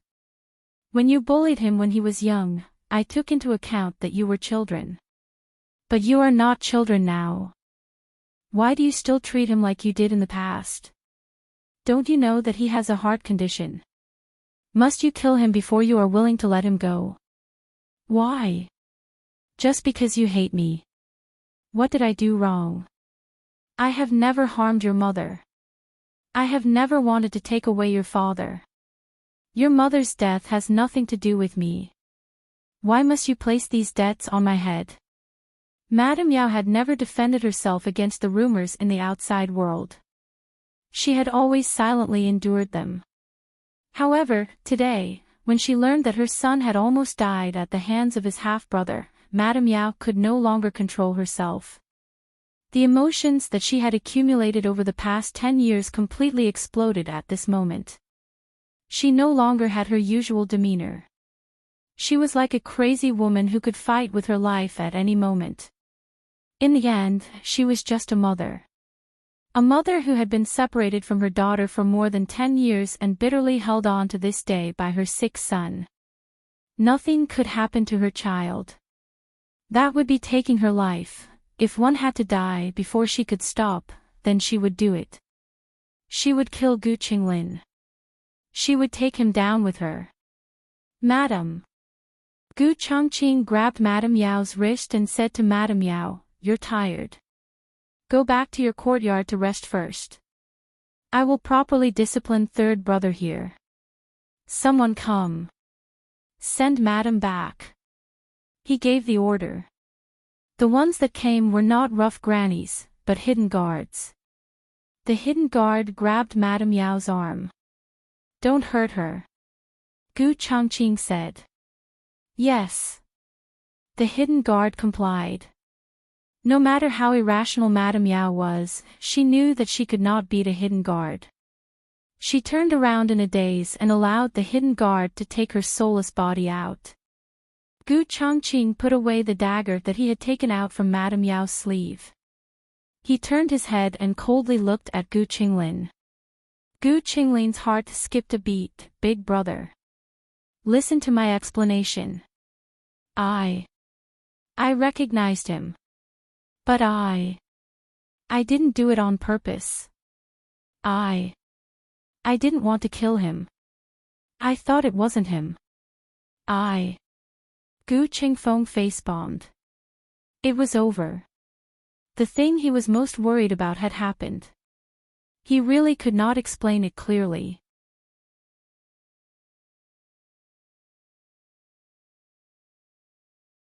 Chapter 134. Gu Qingfeng wanted to explain for his younger brother, but his elder brother's aura had completely cooled down. He was so scared that he couldn't speak coherently. At this moment, he really did blame Yao Shi. Why did her normally bullied appearance suddenly disappear just like that? With her making such a fuss, he couldn't cover up anything. What didn't have became something. "Big brother," Gu Qingfeng began. "You shut up." Gu Chongqing coldly shouted and turned to look at Gu Qinglin. "Go to the ancestral hall and kneel for me. Without my orders, you're not allowed to get up." "Big brother." Gu Qinglin's expression changed. Just now, he was just telling him to kneel in the study. Now he was going to the ancestral hall. The ancestral hall enshrined the ancestral tablets. Normally, only those who committed unforgivable mistakes would go there as punishment. Gu Qinglin refused. "I'm not going to the ancestral hall. You have to go even if you don't want to." As soon as Gu Chongqing's voice fell, he directly grabbed Gu Qinglin's collar. Gu Qinglin had already been beaten up quite badly by Gu Jiao. With his elder brother grabbing him like this, he felt that his neck almost fell off. Gu Chongqing threw him into the ancestral hall of the Marquis Fu and left 2 guards to guard. "You're not allowed to give him food or water."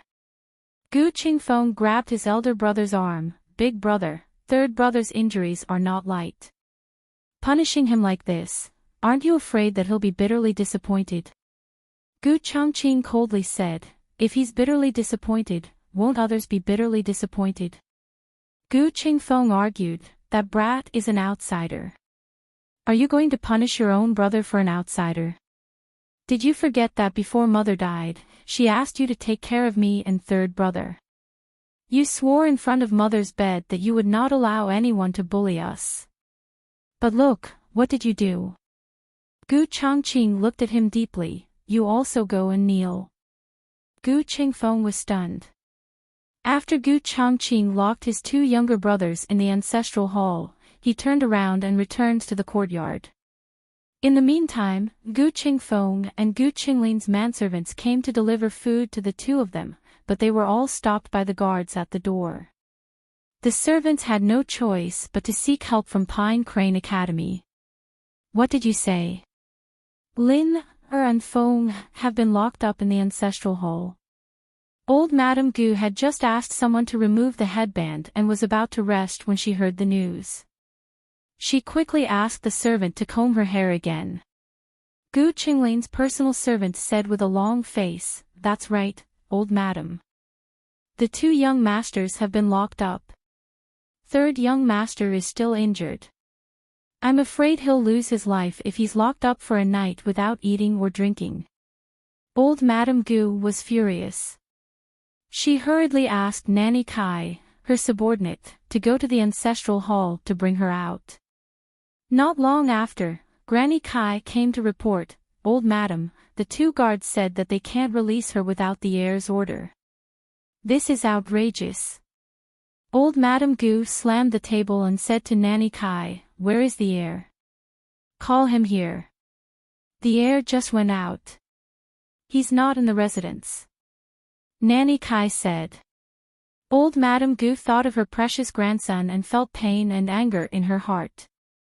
Among the three grandsons, the old duke valued his eldest grandson the most, but old Madame Gu doted on her youngest grandson the most. Gu Qinglin's unruly personality was mostly due to old Madame Gu's indulgence. "I'll go there personally." The duke's residence occupied a large area. It took a quarter of an hour to walk from Pine Crane Academy to the ancestral hall. Old Madame Gu couldn't wait to walk there slowly and asked the servants to prepare a slide pole. When she arrived at the entrance of the ancestral hall, the two guards on duty bowed to her, "Old Madam."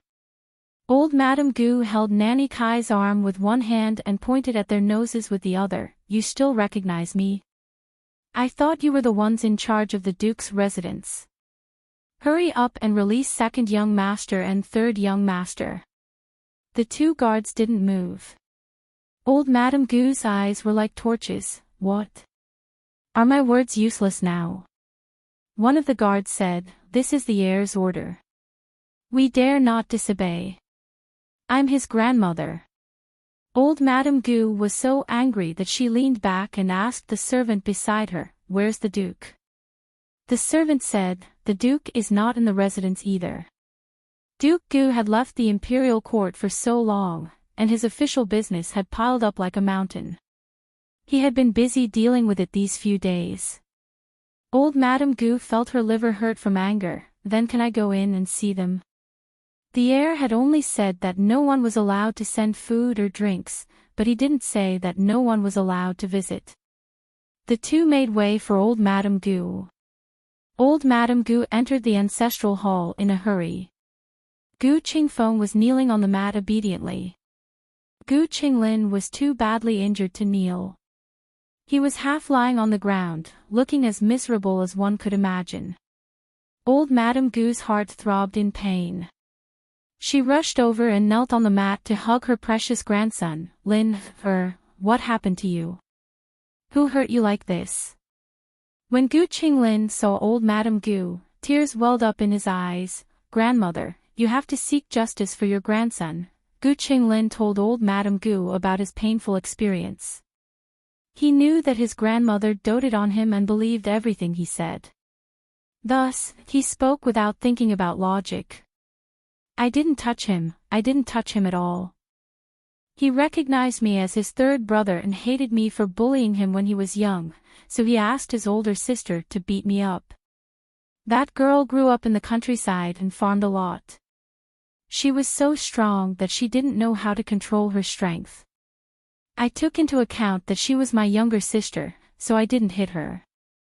Grandmother, in the end, eldest brother punished me.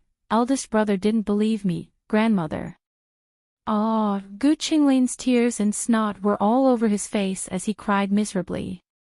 Old Madame Gu's heart was broken. She said to the guards outside, "If you don't let me take them out today, I'll die here." The guards were in a difficult position. They couldn't disobey the heir's orders, but they couldn't let anything happen to old Madame Gu here. Fortunately, Gu Chongqing only went to deal with a small matter and returned home quickly. After hearing the news, he went to the ancestral hall. Old Madame Gu actually valued her eldest grandson, but Shi Yi needed to maintain the relationship between people. Gu Changqing trained with the old duke all year round and wasn't always by old Madame Gu's side. He didn't act like a spoiled child like his younger brothers, so he wasn't as close to old Madame Gu as his younger brothers were to old Madame Gu. When old Madame Gu thought of how he treated his younger brother so cruelly, she was so angry that she wanted to punish him. Open your eyes and see what you've done to your younger brother. Gu Changqing said seriously, Grandmother, it's cold in the ancestral hall. You'd better go back to Pine Crane Courtyard. Be careful not to catch a cold. Old Madame Gu gritted her teeth. You also know that it's cold in the ancestral hall. Aren't you afraid that your brother will catch a cold? Look at how badly he's injured. Instead of taking revenge for him, you're punishing him. What kind of elder brother are you? Gu Changqing glanced at Gu Qinglin coldly. Gu Qinglin lowered his head guiltily, not daring to meet his elder brother's sharp gaze. Old Madame Gu said coldly, Why are you glaring at him? Come at me if you dare. Gu Changqing said calmly, He has committed a crime and he knows it clearly. Old Madame Gu said angrily, What did he do? With old Madame Gu backing him up, Gu Qinglin became bolder. Yes, elder brother. I already said that I didn't do anything. Why don't you believe me?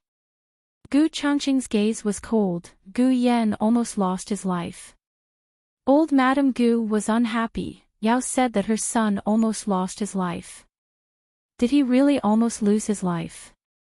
You don't believe your brother, but you believe an outsider. I was the one who saved him. I was the one who fed him the medicine. I saw him almost die in front of me with my own eyes. Gu Changqing didn't say these words. Because even if he said it, they would think that Gu Yan was injured. Could it be that Gu Qinglin did it? As the elder brother, you saw Gu Qinglin kidnap Gu Yan with your own eyes. Who knew who he had offended outside and was so narrow-minded that they blamed it on Gu Qinglin? Gu Changqing wasn't siding with Gu Yan. The whole thing didn't have much to do with whether the other party was Gu Yan or not. What was important was Gu Qinglin's character. If he hadn't seen it with his own eyes, Gu Changqing wouldn't have believed that his own brother had become so crooked. Gu Changqing refused to let him go no matter what. Old Madame Gu was so angry that she asked him to kneel in front of the ancestral tablets to receive his punishment. Gu Changqing didn't even make a sound when she hit him with the ruler. Are you letting your brother out or not? No. Old Madame Gu was so angry that her hand trembled and the ruler hit Gu Changqing's face. Old Madame Gu was stunned. Grandmother. Don't hit him. Gu Qingfeng hugged old Madame Gu's arm. At this time, concubine Ling also arrived. She persuaded old Madame Gu to go back. Okay, I won't let anyone send food to Lin her, but I have to let the mansion doctor treat his injury so that he can kneel obediently. Concubine Ling was a very smart woman. She could always find a way to make both sides compromise. Gu Changqing didn't say anything and returned to his courtyard. Call the mansion doctor. Concubine Ling ordered. Yes. The servant girl answered. The servant girl went to call the mansion doctor while concubine Ling went to Gu Changqing's courtyard. I saw that your face was injured, so I brought you some medicine. As soon as she finished speaking, she saw that Gu Changqing's servant was already applying medicine for him. She smiled, walked over and said, This doesn't look like the medicine in our mansion. Is it a new medicine from the military camp? Gu Changqing paused. No, it's from the doctor outside. How can you use medicine from outside casually? Just use the one in the mansion. Concubine Ling handed over the medicine in her hand. Gu Changqing said lightly, No, this is very good. Concubine Ling was stunned and took back the medicine with a smile. Okay, I'll listen to you. She paused and then said, Changqing, this is a matter between you two brothers. Logically speaking, as a concubine, I should not interfere. However, Qinglin is your younger brother. No matter how many mistakes he has made, you should not convict him based on the madam's one-sided words. I'm not saying that you're wrong, but doing so will make Qinglin think that you're partial to madam and don't love him anymore. Gu Changqing said, if being fair once is considered partial to others, then what is my indulgence for him in the past? Concubine Ling was speechless. After a while, she said, but he's your brother. You should love him more. Gu Changqing didn't continue this topic. Instead, he changed the topic. Concubine, was my mother really killed by Yao Shi? Concubine Ling looked at him strangely. Why are you suddenly asking this? Gu Changqing said thoughtfully, there's always been a rumor in the mansion that Yao Shi killed my mother. Concubine Ling smiled faintly. There's no evidence. Just listen to it. Don't take it to heart. Gu Changqing said, I have evidence. It's because I have evidence that I've believed it for so many years. What evidence? Concubine Ling asked. Gu Changqing said, when my mother was sick, someone wrote a letter to my father. It was basically expressing their feelings to my father and asking him when he would marry her. That letter fell into my mother's hands. My mother's illness worsened. Concubine Ling's face was shocked. I didn't think that something like this would happen to Jijie. Gu Changqing recalled. Yao Shi was my mother's good friend. During that time, she frequently went in and out of the mansion. Someone saw Yao Shi secretly put the letter in my father's study. A few days later, my mother called Yao Shi and openly asked her if she wanted to be my father's second wife. At that time, I was standing outside the door and eavesdropping. If she said yes, I wouldn't have hated her for so many years. Concubine Ling's eyes widened. She rejected Jijie. Then why did she write a letter? Gu Changqing said, in front of my mother, she pretended to be virtuous. But behind her back, she had already had an affair with my father. Do you think my mother was angered to death by her? Concubine Ling laughed dryly. Since there's so much evidence, why did you ask if Yao Shi killed your mother? Gu Changqing said seriously, because she said today that she didn't do anything wrong to us. Concubine Ling smiled faintly. You believed what she said. Gu Changqing squeezed the dagger that he took from Yao Shi. She came here today with the determination to die. She's going to die. Why would she lie? Concubine Ling said, maybe it's for her child. Gu Changqing said, Gu Yan has his sister. He doesn't care about the mansion's property. Concubine Ling smiled faintly. She also said this. Gu Changqing shook his head. Yao Shi did say this, but he felt it more from Gu Jiao and Gu Yan. Concubine Ling, who do you think is the person who killed my mother? Concubine Ling clenched her fist.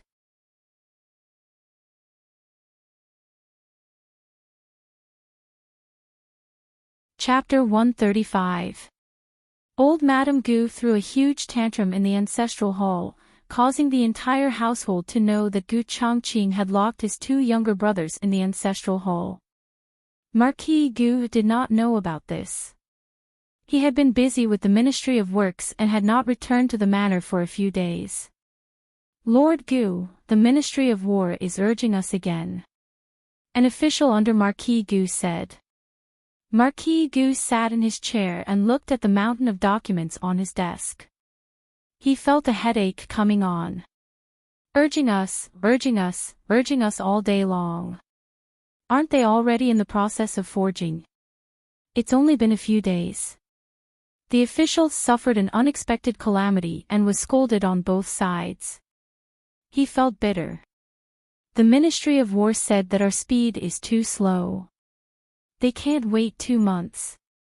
Marquis Gu said angrily, we have to wait even if we can't. What they want are weapons. Weapons are made of iron, not mud. Is it that fast? The official broke out in cold sweat. The Ministry of War said that they will give you at most 1 month. You must forge that batch of swords, 1 month.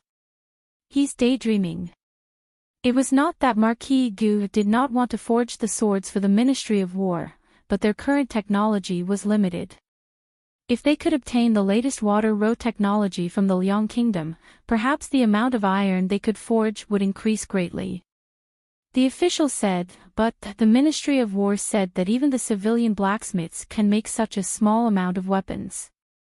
Why can't our Ministry of Works do it? Civilian blacksmiths can make it. Marquis Gu laughed sarcastically. The Ministry of War is even using their ability to spread rumors for the sake of weapons. The official said embarrassedly, "No, Lord Gu, this official seems to have heard of this before. There is a type of box among the civilians that is more effective than our water row. The wind is stronger and the firepower is stronger. In a day, it can forge 10 times more iron." 10 times. Marquis Gu waved his hand. No, that's impossible. Even the Liang Kingdom could not do it. The Liang Kingdom passed down the earliest water row technology to the Zhao Kingdom, but it should not be 10 times worse than theirs. The official asked, "Why don't we send someone to investigate?" It said that it's a place called Clear Spring Town in Yuzhou Province. Marquis Gu waved his hand. "Oh, that's even more impossible. I just came from Yu Province. How could I not know of such a powerful technology?" Marquis Gu was determined not to investigate. The Ministry of War couldn't wait any longer and immediately sent someone over. In early November, there was a light shui in Beijing. The moment little Jing Kong stepped out of the house, he did not look where he was going and tripped. Ever since he left the mountain, little Jing Kong rarely wrestled. Gu Jiao almost forgot that he was a famous wrestling monk. However, he was still adept at throwing himself. He hugged his head, bent his knees, and rolled around the yard like a small ball. Gu Jiao had just come out of the kitchen. Little Jing Kong rolled to Gu Jiao's feet. Then, the little Jing Kong spread its arms and legs and looked at Gu Jiao cutely. Gu Jiao picked him up and patted the snowflakes off his body. "Why did you fall again?" Little Jing Kong was intoxicated in Gu Jiao's arms. "Jiao Jiao is too beautiful. I was mesmerized by Jiao Jiao." Gu Jiao was speechless. Did the wrestling monk turn into a lovey-dovey monk? Little Jing Kong's hair was short. Worried that he would feel cold, Gu Jiao bought him a tiger head hat. The tiger's eyes were big and round. Little Jing Kong looked cute when he wore it. He usually did not wear it in the academy because he thought it was childish. However, in front of Gu Jiao, he not only wore the tiger head hat, but also wore a tiger head vest and tiger head shoes. After acting cute and asking for a kiss, little Jing Kong skipped back to his room with his brother-in-law. After finishing the early morning business, he changed back to Jing Kong and went to school with a serious face. Gu Yan felt much better after resting for a few days. He could go to school now. Gu Jiao prepared a hand warmer, one for her great-aunt, one for Xiao Lulang and one for each of her 3 younger brothers. Xiao Lulang took little Jing Kong to the Imperial College. Gu Jiao sent Gu Yan and Gu Shaoshun to school.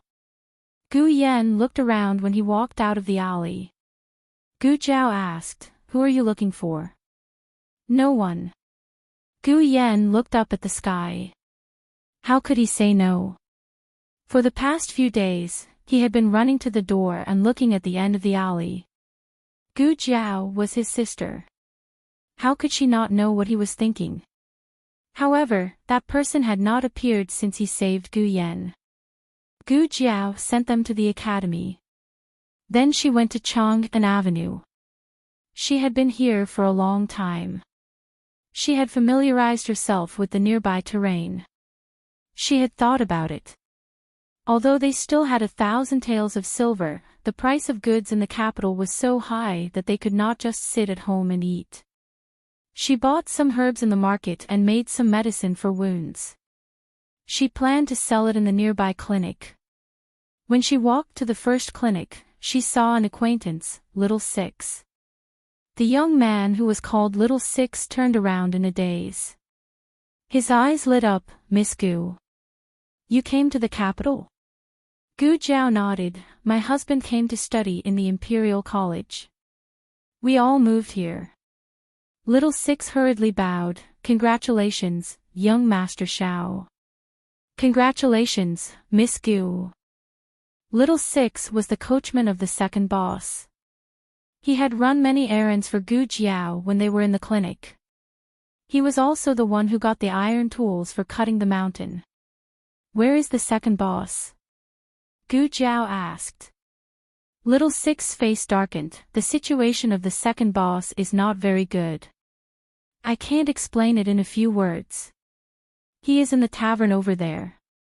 I will take Miss Gu there." "Okay." Gu Jiao agreed. On the way to the tavern, Little Six told her more or less. The general idea was that the second boss suddenly returned to the capital because Master Hu was dying. The second boss rushed back to the capital without stopping. However, he still could not see Master Hu for the last time. The Hu family did not even wait for the second boss to come back. They buried Master Hu. In fact, the second boss was only late by one day. If he had waited for one more day, he could have personally sent his father off. The Hu family did not even give him such an opportunity. This was not the most hateful thing. The most hateful thing was that the Hu family actually put the blame on the second boss.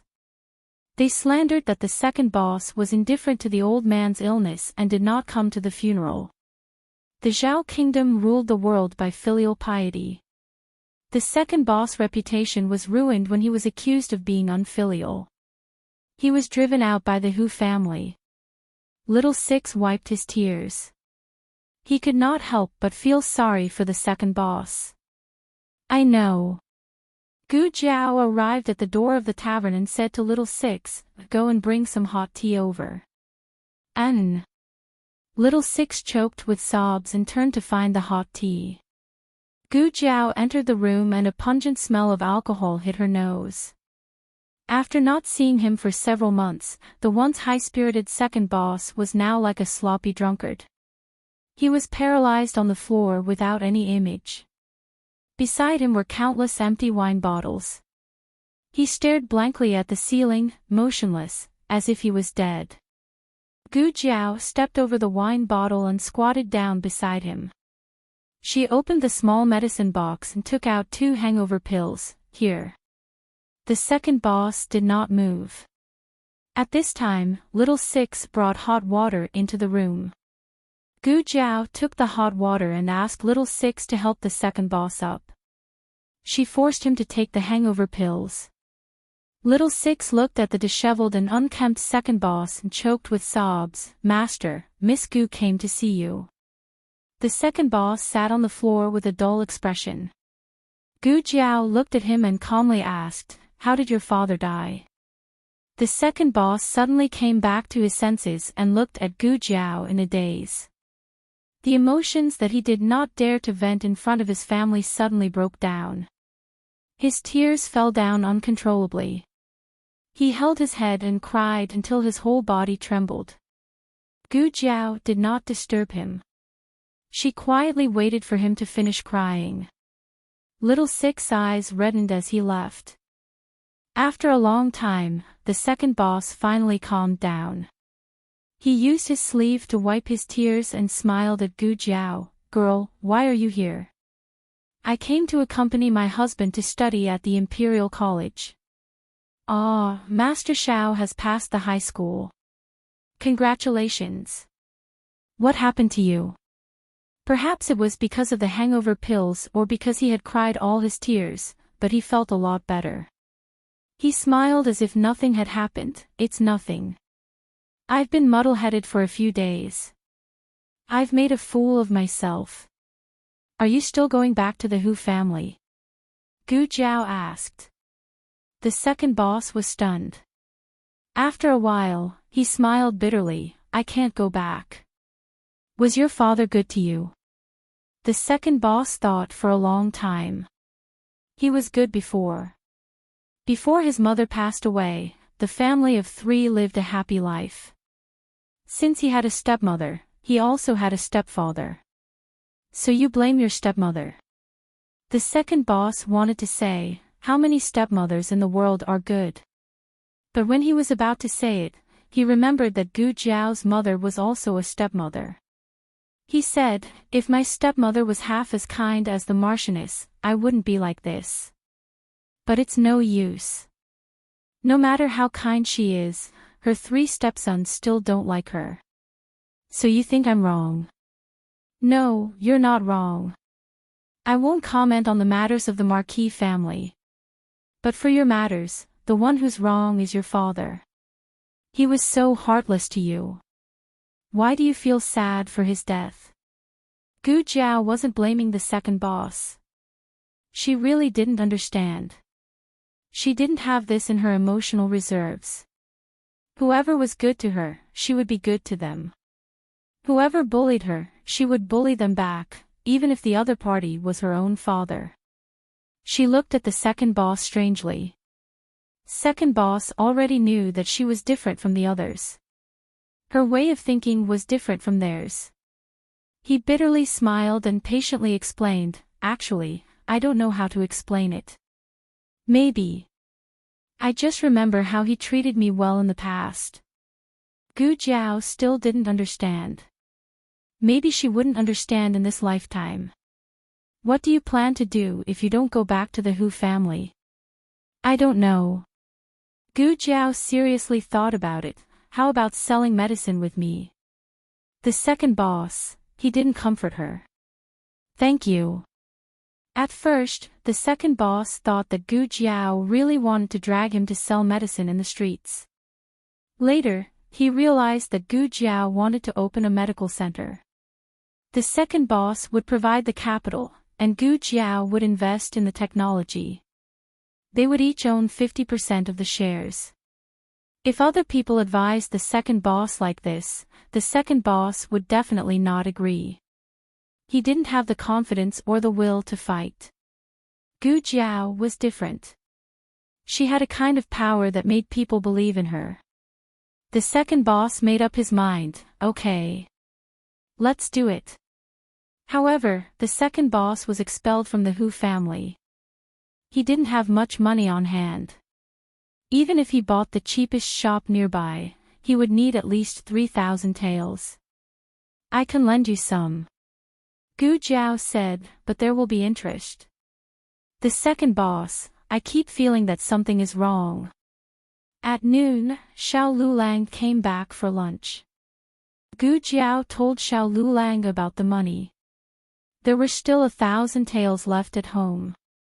She would need to use about 800 taels. In the study, Xiao Lulang was organizing the books he was going to bring to the academy. When he heard this, he said without thinking, the money is for you to use. You don't have to tell me.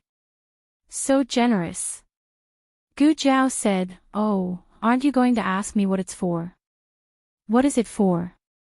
Xiao Lulang asked. Loan sharks. Gu Jiao said. Xiao Lulang was dumbfounded. Ha! Gu Jiao was amused by him again. I'm lying to you. I'm lending it to someone else. You know that person too. He's the second boss of Rejuvenation Hole. Xiao Lulang said casually, I heard that you worked as a medicine boy in his house. Gu Jiao blinked her eyes and said, who told you that? Xiao Lulang said, mother-in-law. Gu Jiao, ever since he found out that her box might be a small medicine box, Xiao Lulang had a faint guess. But since she didn't say it, he didn't point it out. They both had secrets about each other. His identity, her background. Xiao Lulang picked up a cup of hot tea on the table and took a sip. Gu Jiao hummed and pointed at the other cup of tea on the table. I just drank this. This cup is for you. Xiao Liulang's expression froze. Gu Jiao looked at him with her chin in her hands. You also drank what I drank.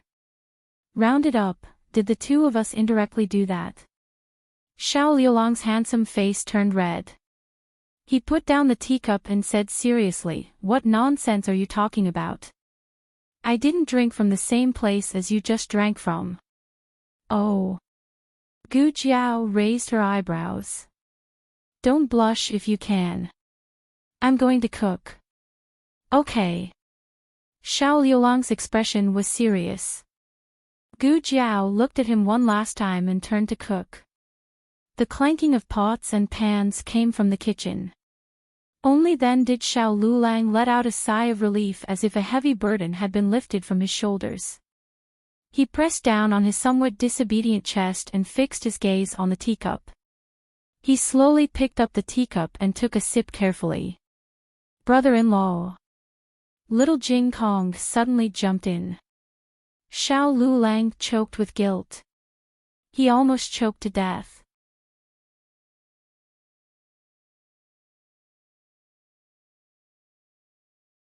Chapter 136.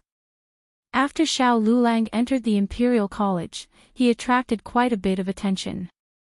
There was no other reason other than his appearance made people think of the young chancellor.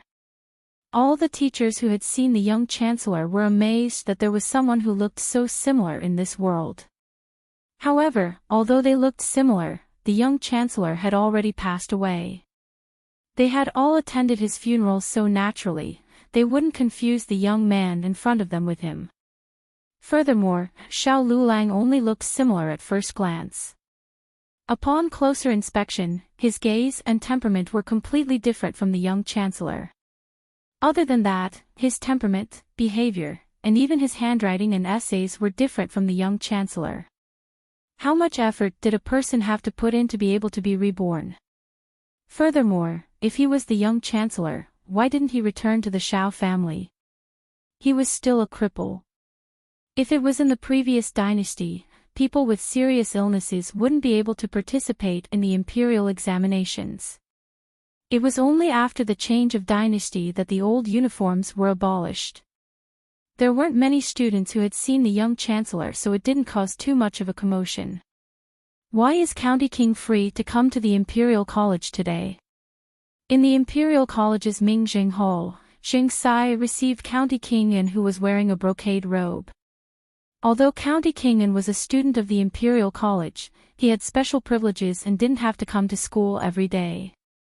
This was the first time he showed his face since school started. County King An smiled and said, I heard that there is a very impressive new student in the Imperial College. He didn't mention the name, but Zheng Sai instantly guessed Xiao Liulang's name. Zheng Sai smiled fawningly, he's just a so-so.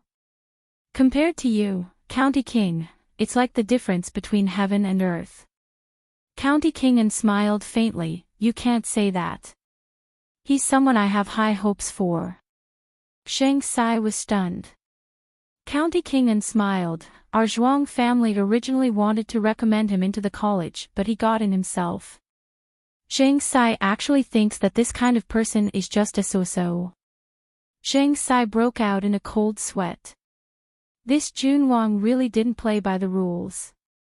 If a normal person encountered such a student, wouldn't they have treated the other party as a troublesome person and be on guard? Judging from the Duke's words, was the Zhuang family planning to rope him in? Royal Prince An did have the intention to rope in Xiao Liulang. Although the Zhuang family had produced many talents, who would complain about having too many talents? With one more chess piece, wouldn't they have a higher chance of winning the game? Royal Prince An looked at Jing Sai. Tell me the truth. How capable is Xiao Liulang? This.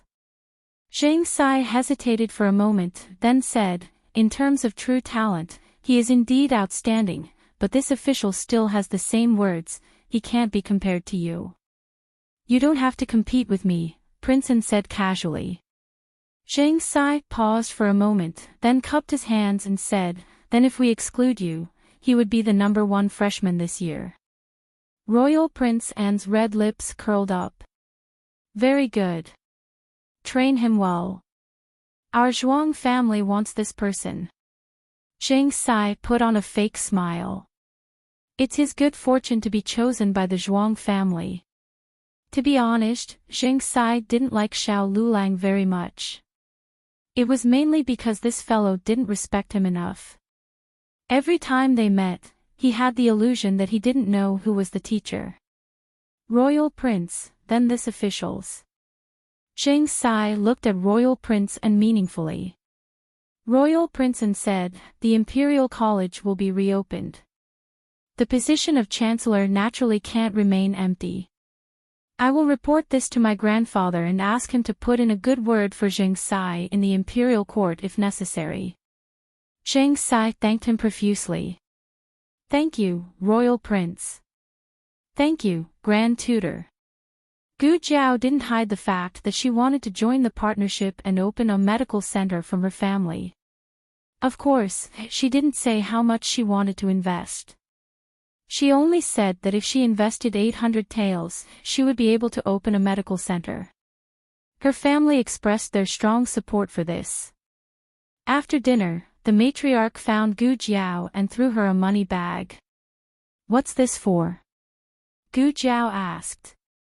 The matriarch said faintly, return the money to me after the medical center makes money. This was the matriarch's coffin money.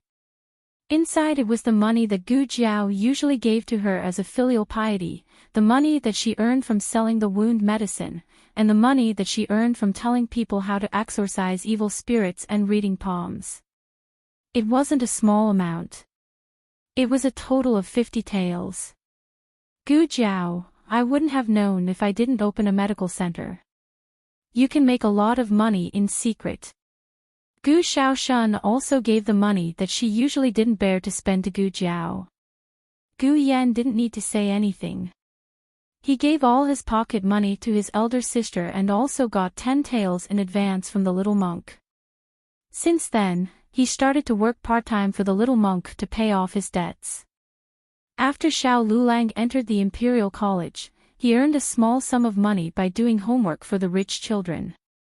However, he felt that it wasn't enough to open a medical center. He found Lin Qingya and patted his shoulder. Are you still worried about not being able to do your homework?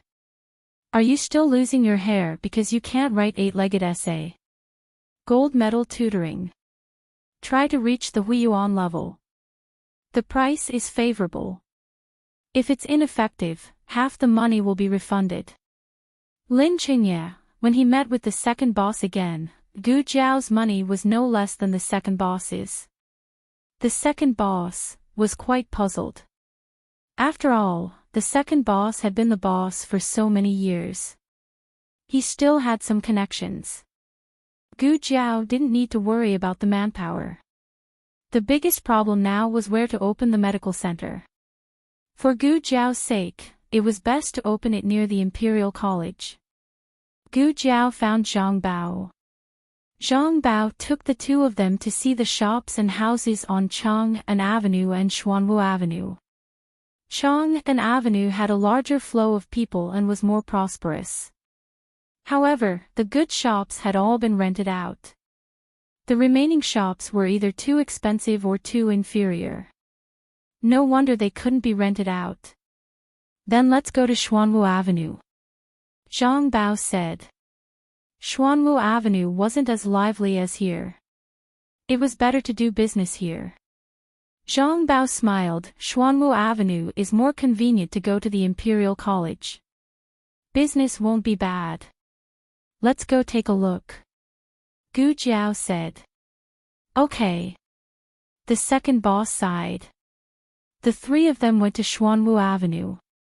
To be honest, this street looked more orderly than Chang'an Avenue. It was just that the flow of people was less. Zhang Bao introduced a commercial and residential house to the two of them. This was originally a residential house. It was later changed into a shop. What do you think of this? This shop was much better than the ones on Chang'an Avenue. However, the second boss was more interested in the one next to it. That one has already been bought. Zhang Bao said. How much is this? The second boss asked. 300 taels. Zhang Bao said. 300 taels. The second boss thought he had misheard. Zhang Bao smiled, yes, 1 payment per year. The deposit is 1,000 taels. You're too expensive. The second boss was from the capital. Even he felt that this price was somewhat unacceptable. Zhang Bao said helplessly, the price is rising. Last year, I could buy it for you for 250 taels. But this year, the Imperial College reopened. The prices of the houses in this area have all risen. The second boss looked at this house and then looked at the bigger and more magnificent one next to it. 300 taels is more like it. Are you sure you want this one? Gu Jiao asked. The second boss said, this one is bigger. Gu Jiao nodded to Zhang Bao. Zhang Bao took out a piece of paper, then let's sign this deal. The second boss was startled. Didn't you say that someone has already bought it? Gu Jiao slowly took out the house deed from her sleeve. Yes, someone has already bought it. The owner is my family's little Jing Kong. Come, don't let your own fertile water flow into other people's fields. 300 taels it is. I'll rent it to you at a cheap price. The second boss pinched his philtrum. His eyes rolled back and he fell down. When little Jing Kong learned that Gu Jiao wanted to partner with others to open a medical center, he offered his house deed without hesitation. Of course, Gu Jiao couldn't let the little guy suffer a loss. If he wanted to rent someone else's house, why not rent her own? But if the second boss didn't like it, she wouldn't force him. Who knew that he would like it? Gu Jiao spread her hands. You can't blame me for this. When the second boss woke up, the contract had already been drawn up. He painfully paid the money and signed the signature. To be honest, he still didn't like this area. Although it was convenient to go to the Imperial College, an Imperial College couldn't support a big medical center. The second boss's worries lasted until the second day of the medical center's renovation. He was discussing with the carpenter about where to get the medicine cabinet. Gu Jiao took a broom to clean the lobby. Then, she saw a handsome young scholar passing by. The young scholar inadvertently glanced at Gu Jiao and then stopped. The young scholar walked back and came to Gu Jiao. He pointed at himself with the folding fan and said, Miss, do you still remember me? I don't remember, Gu Jiao said without thinking. The young scholar bent down to look at Gu Jiao's eyes. How can you not remember me? Look at me. Gu Jiao didn't look at him. She turned around and swept other places. The young scholar turned back to Gu Jiao. You must remember me. I still remember you. This logic was very interesting. She remembered her, so she must remember her. The young scholar's persistence was beyond Gu Jiao's imagination. Gu Jiao kept sweeping and ignored her. She simply squatted down and looked at Gu Jiao eagerly. Gu Jiao sighed helplessly. What do you want? The little scholar chuckled. You finally remember me, right? Gu Jiao said lightly, our medical center hasn't opened yet. If you want to see a doctor, you'd better go somewhere else. Oh, so this is a medical center. Will you be working in this medical center in the future? The young scholar asked. Obviously, he didn't think that Gu Jiao could open a medical center with the way she dressed. He thought that she was most likely hired by someone. Gu Jiao nodded casually and continued sweeping the floor. The young scholar exclaimed excitedly, then we will see each other often in the future. Gu Jiao looked at him strangely. Do you have many diseases? The young scholar shook his head like a rattledrum. His temper was really good. If it were someone else who was asked this question, they would have been angry. She didn't feel bad at all. She said, do you know what the houses next to yours have been bought for? I don't know. Gu Jiao said. It's an academy, the young scholar said. Oh. Gu Jiao was very calm. On the side, the second boss, who had been discussing cabinets with the carpenter, couldn't stay calm. He rushed over and looked at the young scholar. What did you say just now? What academy? Haven't you heard? The Crown Prince Consort is going to open a girls' academy. On this street, the houses on the west side and a large piece of land behind them have all been bought by the Crown Prince Consort. As the young scholar spoke, he pointed at their medical center. I remember that this shop was also going to be bought, but the owner couldn't be found, so it couldn't be rented. That's right, how did you buy it? Even the Crown Prince Consort couldn't find it, so how did you find it? The second boss thought, because the owner was a little monk from a temple, you couldn't find it. If the girls' academy was next to the Crown Prince Consorts, would the medical center have to worry about business? The second boss suppressed the excitement in his heart and asked, You didn't make a mistake, right? We didn't hear about it. The young scholar said, It's inside information, of course you didn't hear about it. Inside, Gu Jiao glanced at the young scholar. The young scholar clapped his hands. All right, I'm leaving. When the girls' academy opens, I'll come and find you. The Crown Prince Consort really is a good person.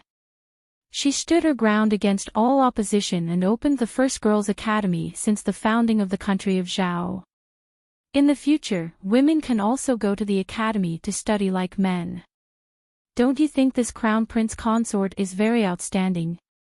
After 100 years, the Crown Prince Consort will definitely be recorded in the annals of history, and her name will go down in history.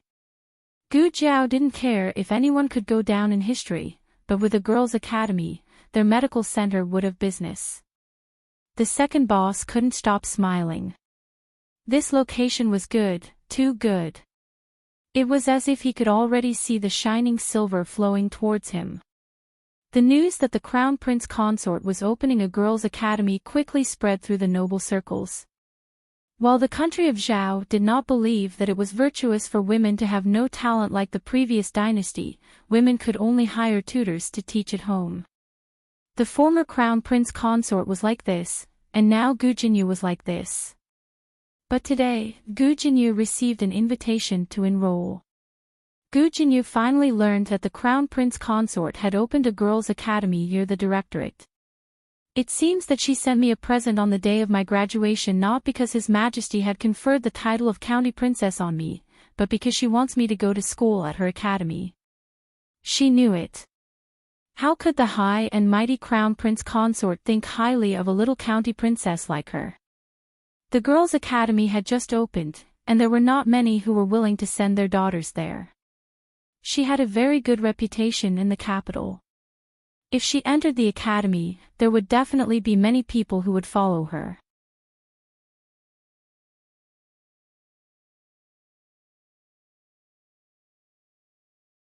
Chapter 137. Novels with a deeper meaning that could not be found online are all available here. Gu Jinyu felt a little disappointed when she thought about how the Crown Princess had given her a gift with ulterior motives. Miss, the Crown Princess has invited you to enroll in the academy. Will you go? A young maid beside her asked. I don't know. Women should not show their faces in public, but this was another chance for her to make a name for herself. If she stayed in the manor, her fame would be limited. She longed for more people to see her talent, and there was no better place than the academy. But she was worried that old Madame Gu and her mother would not agree. Old Madame Gu was more conservative. Her father had lobbied for a long time to hire a tutor for her. If they knew that she was going to study outside, Gu Jinyu frowned. Just as she was vexed, a servant reported that the Marquis had returned. Gu Jinyu hurried to the door to welcome him. Marquis Gu had been busy at the Ministry of Works for many days. He had lost a layer of skin. He walked out of the carriage haggardly. When he entered the residence, he saw his daughter walking towards him with a smile on her face. Father. Gu Jinyu called out sweetly. Marquis Gu felt all his exhaustion disappear when she called him father. He smiled and looked dotingly at his daughter. It's so cold. Why did you come out? I came to wait for father. Gu Jinyu said with a smile. Marquis Gu said with satisfaction, you're the most considerate. Oh right, how's your mother? Is she in the residence? Yes, mother just went to bed, Gu Jinyu said. Marquis Gu frowned. She went to bed so early. Are you feeling unwell? He had just finished speaking when he saw the invitation in Gu Jinyu's hand. What's that in your hand? Gu Jinyu handed the invitation to Marquis Gu. The Crown Princess has set up a girls' school and wants me to go. Marquis Gu opened it and took a look. What did your mother say? Gu Jinyu said softly, Mother went to bed. I haven't had the chance to tell her. What do you think, father? Marquis Gu said, if your mother thinks it's okay, then you can go. Gu Jinyu hesitated. I'll do it. Marquis Gu did not find this difficult. Thinking of something, Marquis Gu asked, only one invitation. Did they say how to enter the school? Gu Jinyu said, just one invitation. The person who sent the invitation said that noble ladies who are famous for their talents in the capital are exempted from the entrance exam.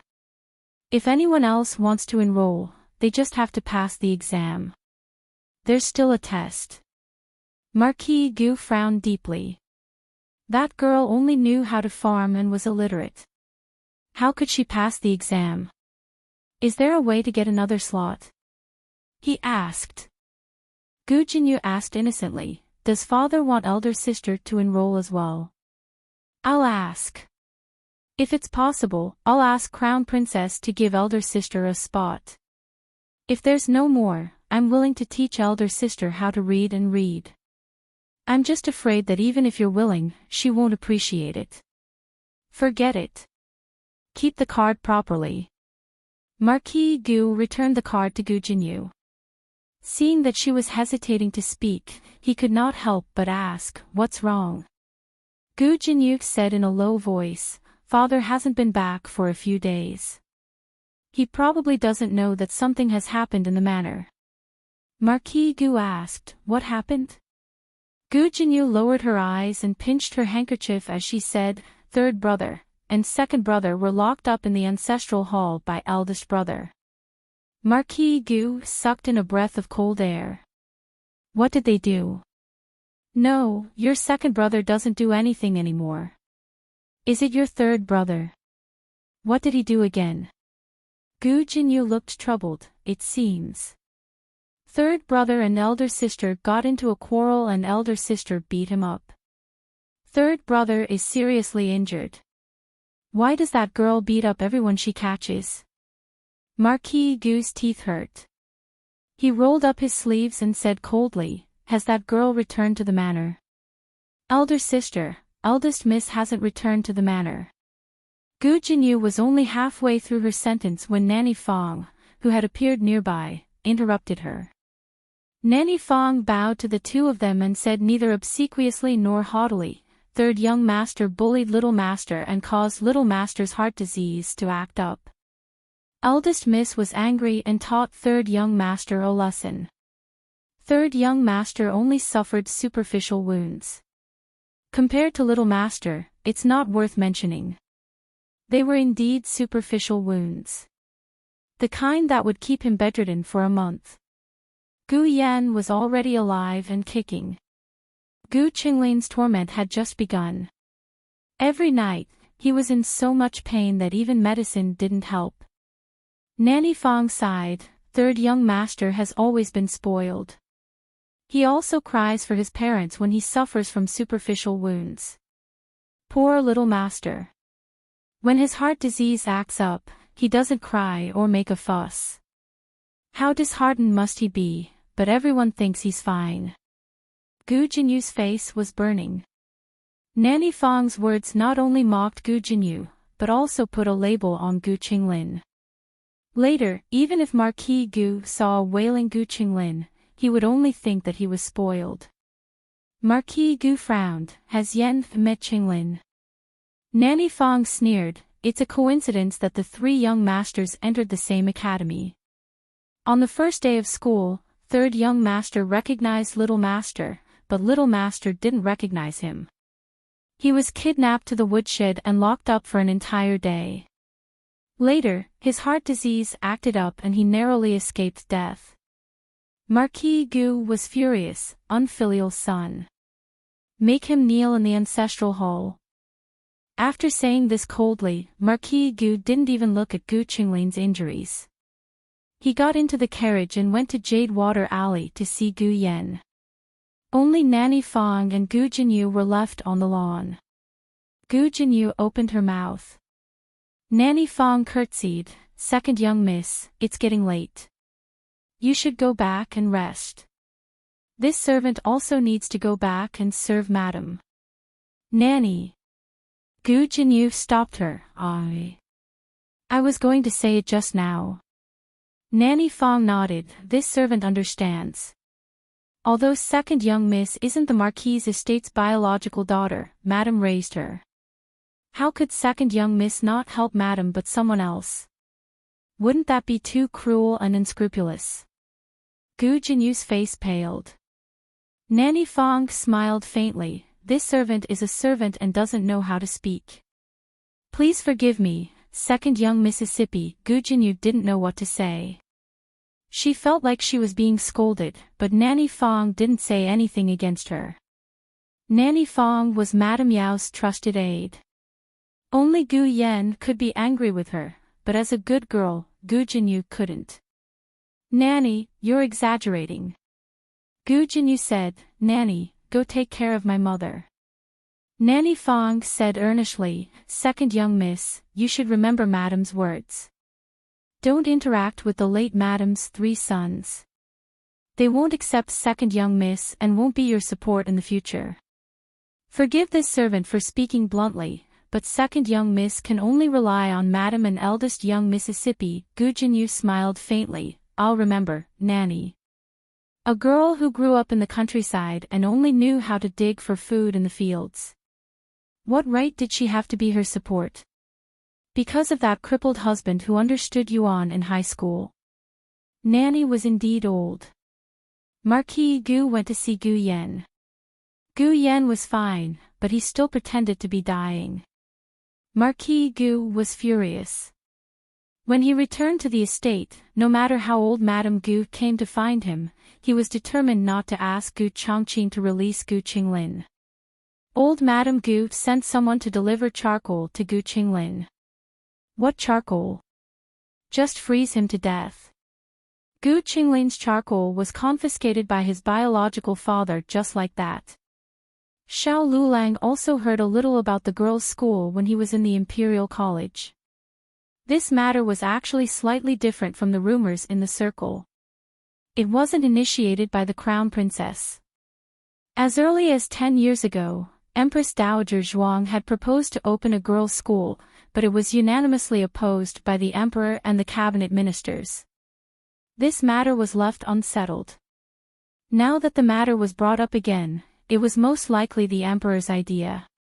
Grand Tutor Zhuang led hundreds of officials to plead to reopen the Imperial College, and his prestige in the court and the people's hearts soared. The emperor wanted to accumulate prestige for the imperial family, so he used the crown princess's name to open a girls' school.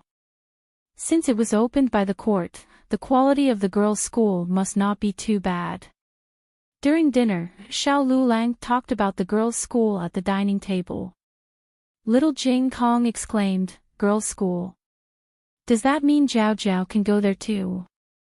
Old Madam vaguely felt that the two words "girls' school" sounded strangely familiar. She tried to recall but couldn't remember anything. However, this didn't stop her from supporting Gu Jiao to go to school. You can go. Gu Jiao. She didn't want to go. A certain someone who had experienced a series of cruel examinations such as the college entrance examination in her previous life didn't want to flip through books again in this life. Her family didn't force her. After all, the feeling of being forced to go to school was too depressing. Xiao Lulang, Gu Xiaoshen, Gu Yan, and little Jing Kong all deeply experienced this. After dinner, little Jing Kong suddenly looked at Gu Jiao cutely. Jiao Jiao, I want to eat sugar-coated haws. Gu Jiao touched his tiger head hat. Okay, I'll go buy it for you. This was the advantage of living on the streets. They could buy whatever they wanted to eat at any time. They didn't have such conditions in the countryside. I'll go, Xiao Lulang said. It's not that far, Gu Jiao said. Old Madame Yang waved her hand. Okay, you two go together. Don't dawdle. The two of them went to Chang'an Avenue together. It wasn't snowing when they went out, but snowflakes started to fall halfway.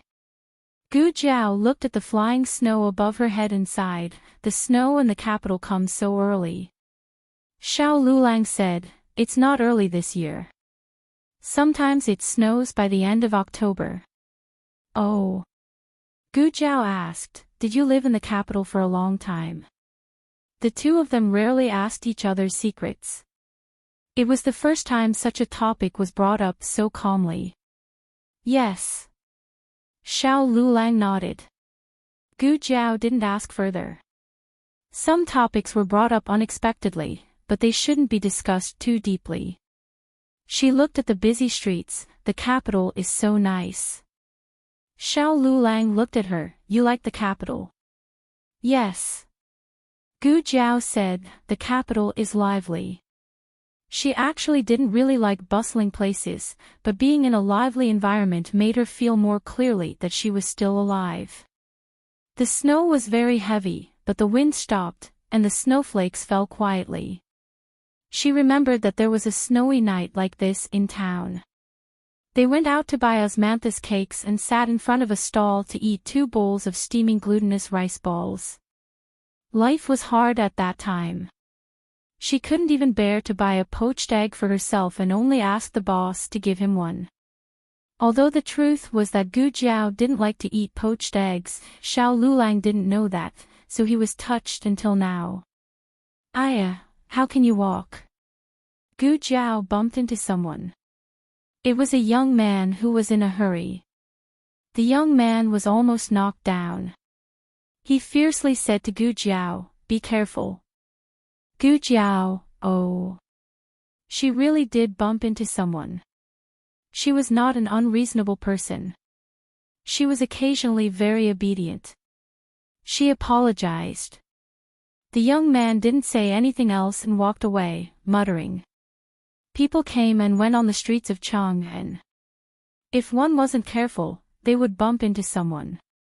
Xiao Lulang glanced at her and wanted to say something. The snow was getting heavier, and there was a hint of cold wind. Why aren't there any candied haws? I remember it was around here during the day. Gu Jiao's little hand was frozen stiff. She raised it to her lips and blew on it. Xiao Lulang looked at her hand and moved his fingertips. But he didn't reach out his hand. Gu Jiao blew a few more times. It was very cold. Xiao Lulang finally gathered his courage and raised his hand to hold her hand. Ah, found it, look. Gu Jiao pointed. Xiao Lulang's hand missed. After Gu Jiao finished pointing, she turned around to look at him. He seamlessly changed the topic. Without batting an eyelid, he raised his empty hand and touched his handsome head. Gu Jiao walked over and asked for 5 sticks of candied haws. By the way, little brother, do you have any candied haws with less sugar? The vendor smiled. What a coincidence, miss, I do have some. My little nephew is only 1 year old. He likes to eat candied haws, but it's not good for his teeth. I made a few for him.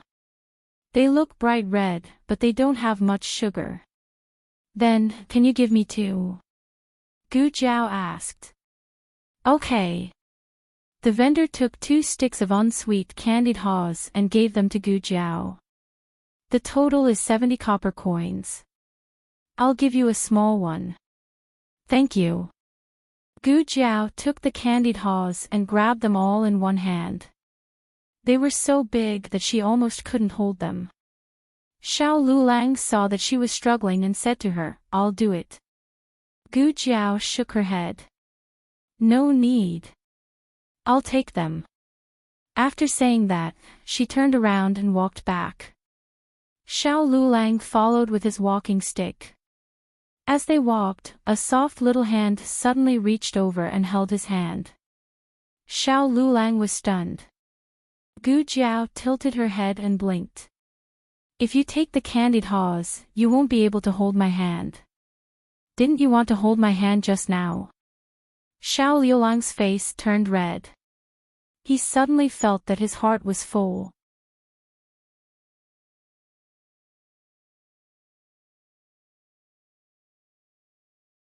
Chapter 138. The novel is updated faster. The couple held hands and didn't let go until they reached the door. Seeing Xiao Liulang's unsatisfied expression, Gu Jiao leaned close to him and whispered, If you want to hold hands, I'll let you hold hands next time. No. With a deadpan expression, Xiao Lulang walked into the courtyard with the same hand and foot. Gu Jiao took the Tonghulu into the house. Old Madam's house was the warmest, so they all sat there. Xiao Lulang went straight to the study. Gu Jiao brought the Tonghulu over.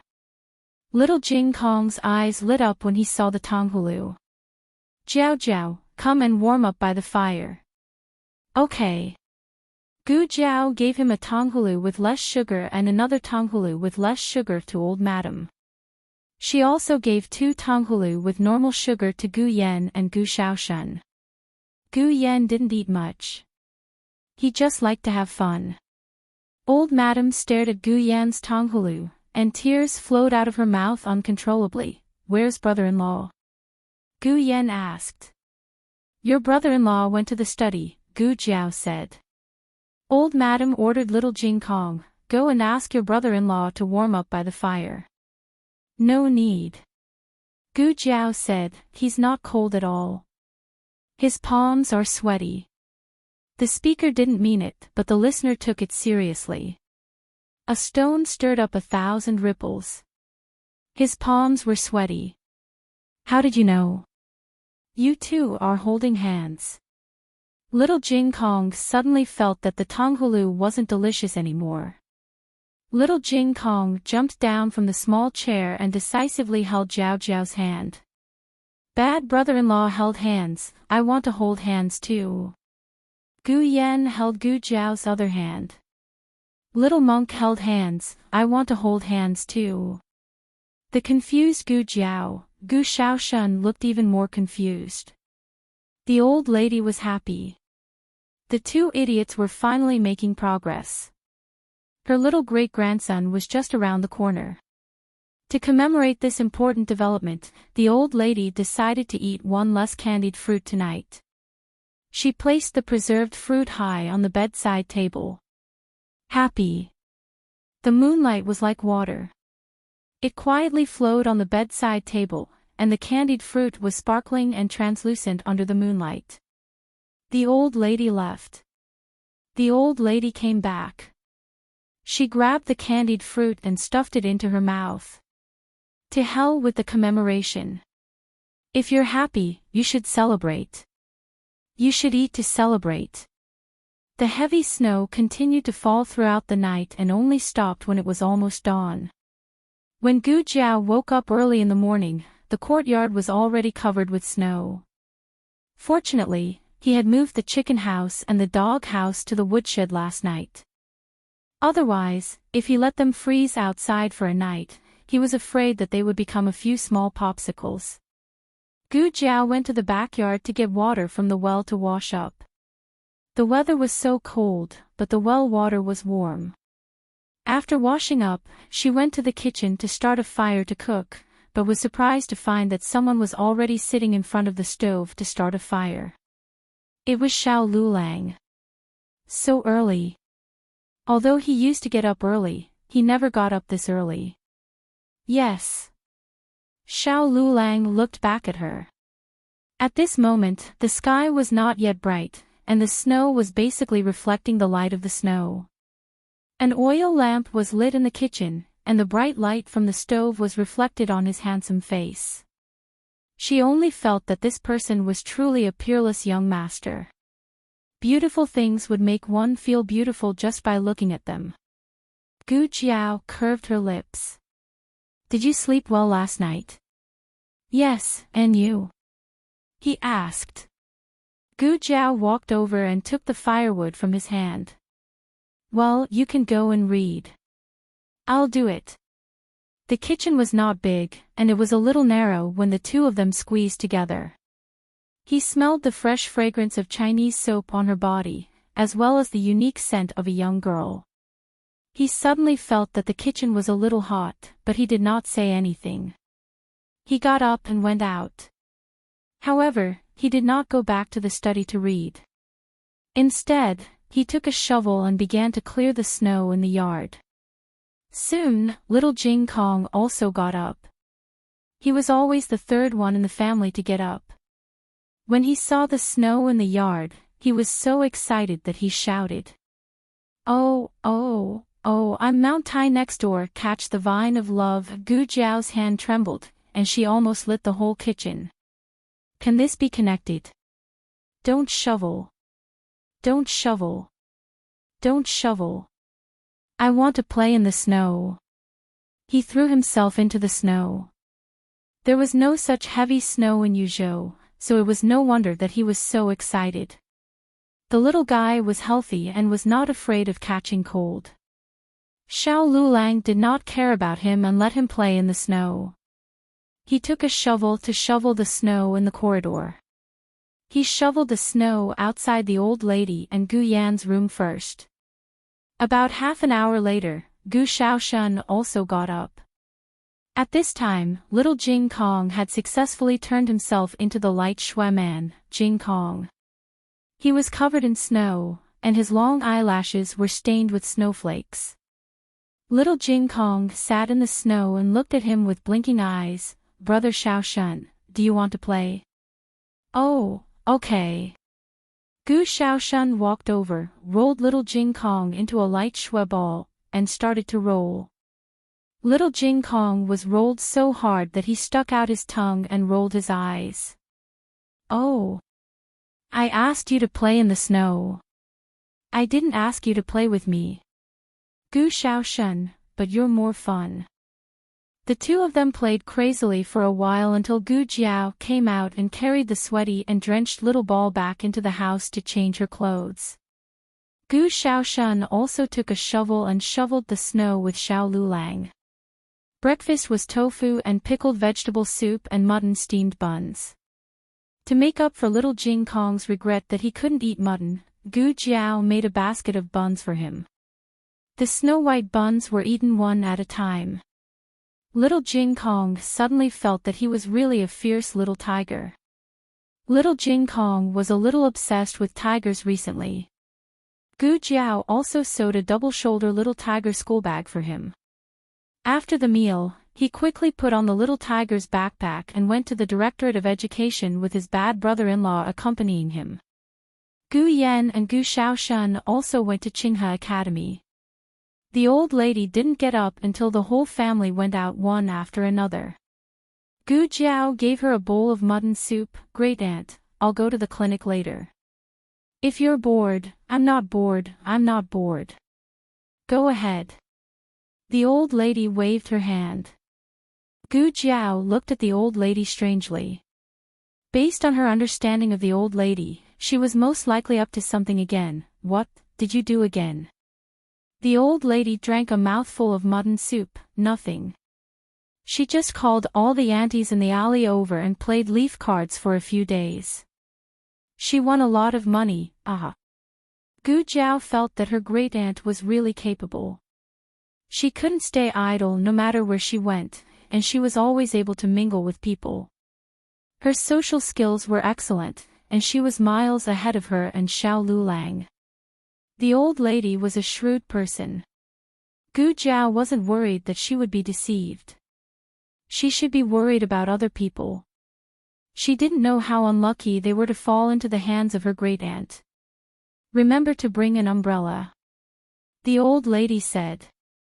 Gu Jiao turned around and smiled. Okay. Gu Jiao wasn't afraid of the sun and rain, but someone reminded her to bring an umbrella. It was a new experience. She happily took an oil paper umbrella, said goodbye to her great-aunt, and went to the medical center. The second boss was a practical person. In less than 10 days, the medical center had begun to take shape. The layout of the lobby made people's eyes light up. It not only retained the characteristics of the original medical center, but also added a consultation desk. The second boss smiled and said, "Didn't you say that if there was a knowledgeable person here to divert the patients, it would make the treatment more efficient?" She did say that. Perhaps the second boss understood and walked out was the ability of the second boss. Thinking of something, the second boss said, "I secretly went in yesterday to ask around. There really is a women's school next door. In the open space behind, the school is almost finished. I think it will open around the same time as us. When there are more people coming, we can take advantage of the good luck. It doesn't matter who opens first." Gu Jiao didn't care. She opened the medical center with her own strength. She didn't need anyone's help. The two of them were talking at the door when suddenly a man in his mid-30s came in. He was dressed luxuriously and had a dignified aura. He didn't look like an ordinary person. The other party looked at the two of them and asked, "Who is the owner of your medical center?" The second boss said, "We are the owner." "Both of you?"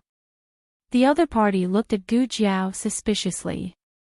It was obvious that not only was Gu Jiao young, but she was also a woman. She also didn't dress well. Gu Jiao had seen this kind of gaze many times. Gu Jiao faintly glanced at him and said, "What's the matter?" The man was still polite. "I want to ask, are you willing to rent the medical center to me?" "What do you mean?"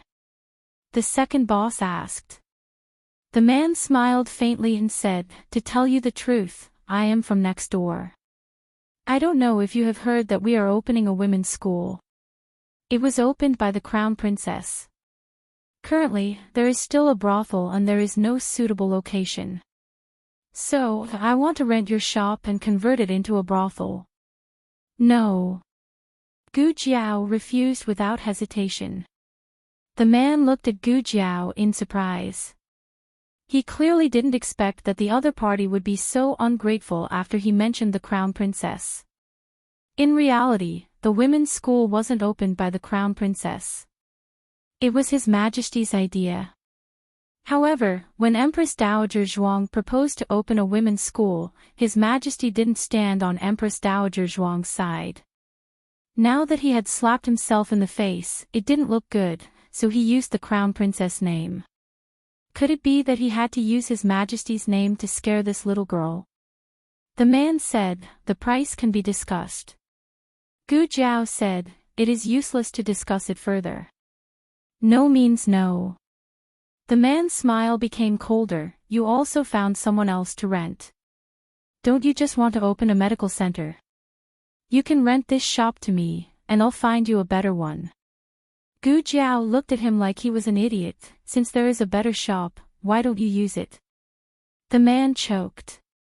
The second boss knew that the other party had a powerful background and didn't want to be on bad terms with the other party. However, he also understood Gu Jiao's temper.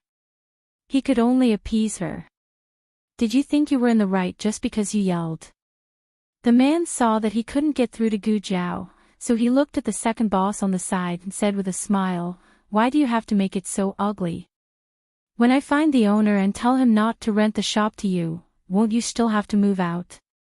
The second boss spread his hands. "That may not be the case." The man frowned. When did this person become so stubborn? "You..."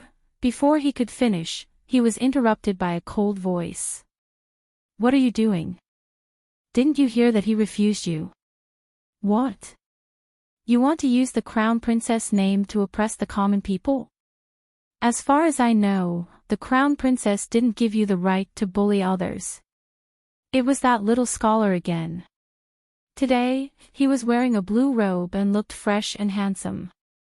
The man's expression changed. Do. The little scholar knocked on his forehead with his fan. Do what? If you dare to use the Crown Princess name to oppress the common people again, I will go to His Majesty and report you. Yes. The man didn't even dare to breathe loudly as he ran off in a dejected manner.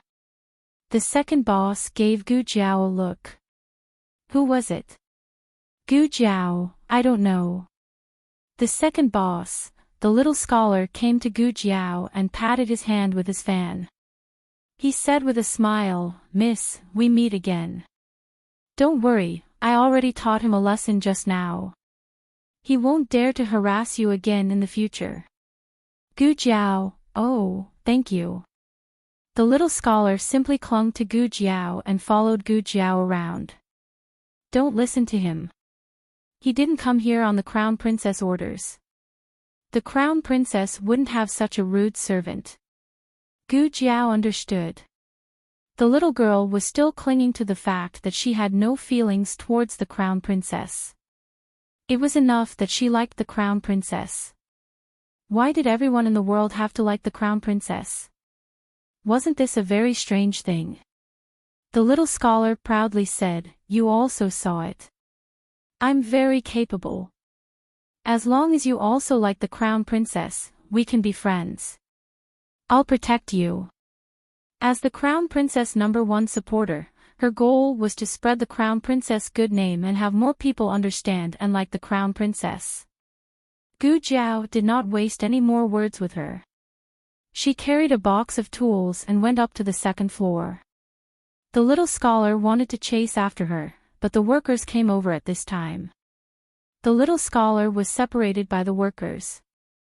When the workers all left, Gu Jiao had already disappeared. The little scholar was not discouraged. She put her hands on her hips and confidently said, Du Xiaoyun will definitely reform you. It had been a few days since Miss Yao came. Gu Jiao counted the days. Her antidepressants were almost finished, so it was time for her to come and get new ones. Gu Jiao was puzzled. When she returned home, she saw senior servant Fang waiting in the main room with a hesitant expression. The elderly lady had gone to sleep. When senior servant Fang saw Gu Jiao, she hurriedly bowed and greeted, Eldest young Mississippi. Gu Jiao looked behind her and asked, Where's the madam? Didn't she come with you? This servant came to find the eldest young miss myself. The madam, she. Senior servant Fang hesitated for a moment and finally said, The madam hasn't been well recently. She doesn't want the eldest young miss and the young master to worry, so she refuses to come over. Gu Jiao nodded in understanding. I'll go with you to the Marquis's estate.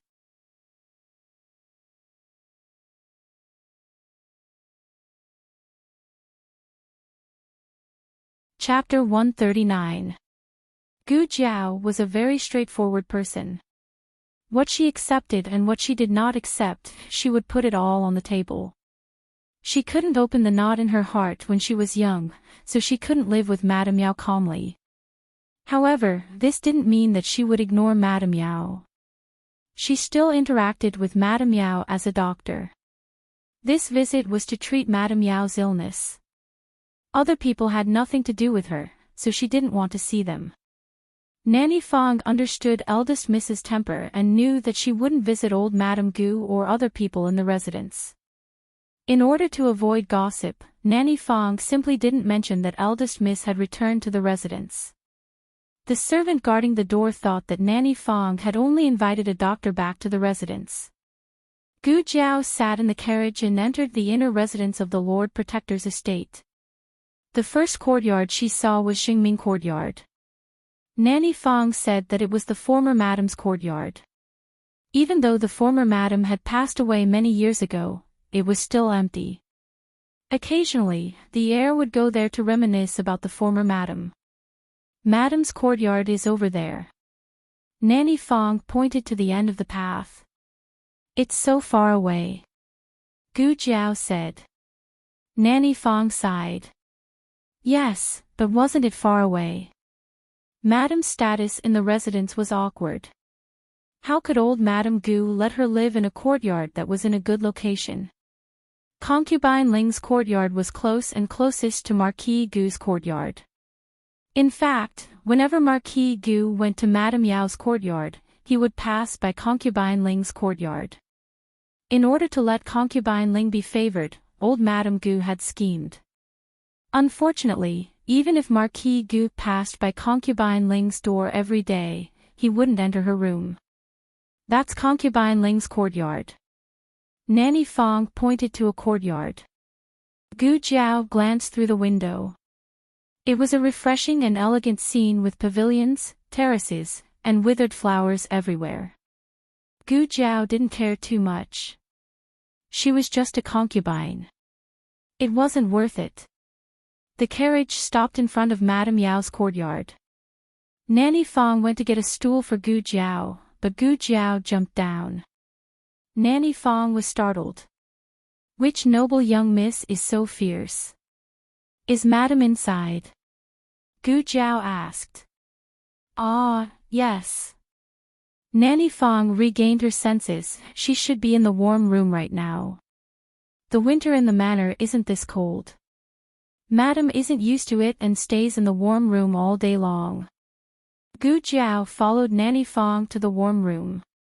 The warm room was indeed warmer than the outside, but it was still a little stuffy. Yao Shi's eyes were closed as she lay on a rattan chair in the warm room. Hearing the sound of the door opening, she waved her hand without thinking and weakly said, I already said that I won't eat. You can all leave. There was no response for a long time. She realized that something was wrong and turned to look at the door. When she saw the familiar figure, her dim eyes instantly brightened. Jiao Jiao. She hurriedly sat up from the rattan chair and nervously and helplessly tidied her hair and clothes. It was as if she didn't want to lose her image in front of her daughter. Gu Jiao didn't care about this. She walked over and came to Yao Shi's side. Is Madame well? Yao Shi glanced at Nanny Fong, and Nanny Fong pretended to be deaf and mute and left. Yao Shi helplessly sighed, I'm fine. Nanny Fong made a fuss over nothing and even called you to the manor. The Marquis's manor wasn't a good place. She didn't care if people looked down on her, but she didn't want her daughter to suffer with them. Sit down. Yao Shi pulled her daughter's hand and sat down on a stool. Gu Jiao took down the small basket and put it on the small round table in front of her. Then she reached out her hand to Yao Shi. Let me take a look. Yao Shi handed her wrist to Gu Jiao. Gu Jiao carefully checked her pulse and her expression was slightly dignified.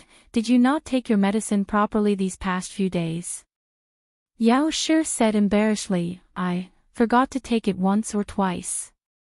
Was it once or twice? Gu Jiao asked. Gu Jiao was very strict when it came to treating patients.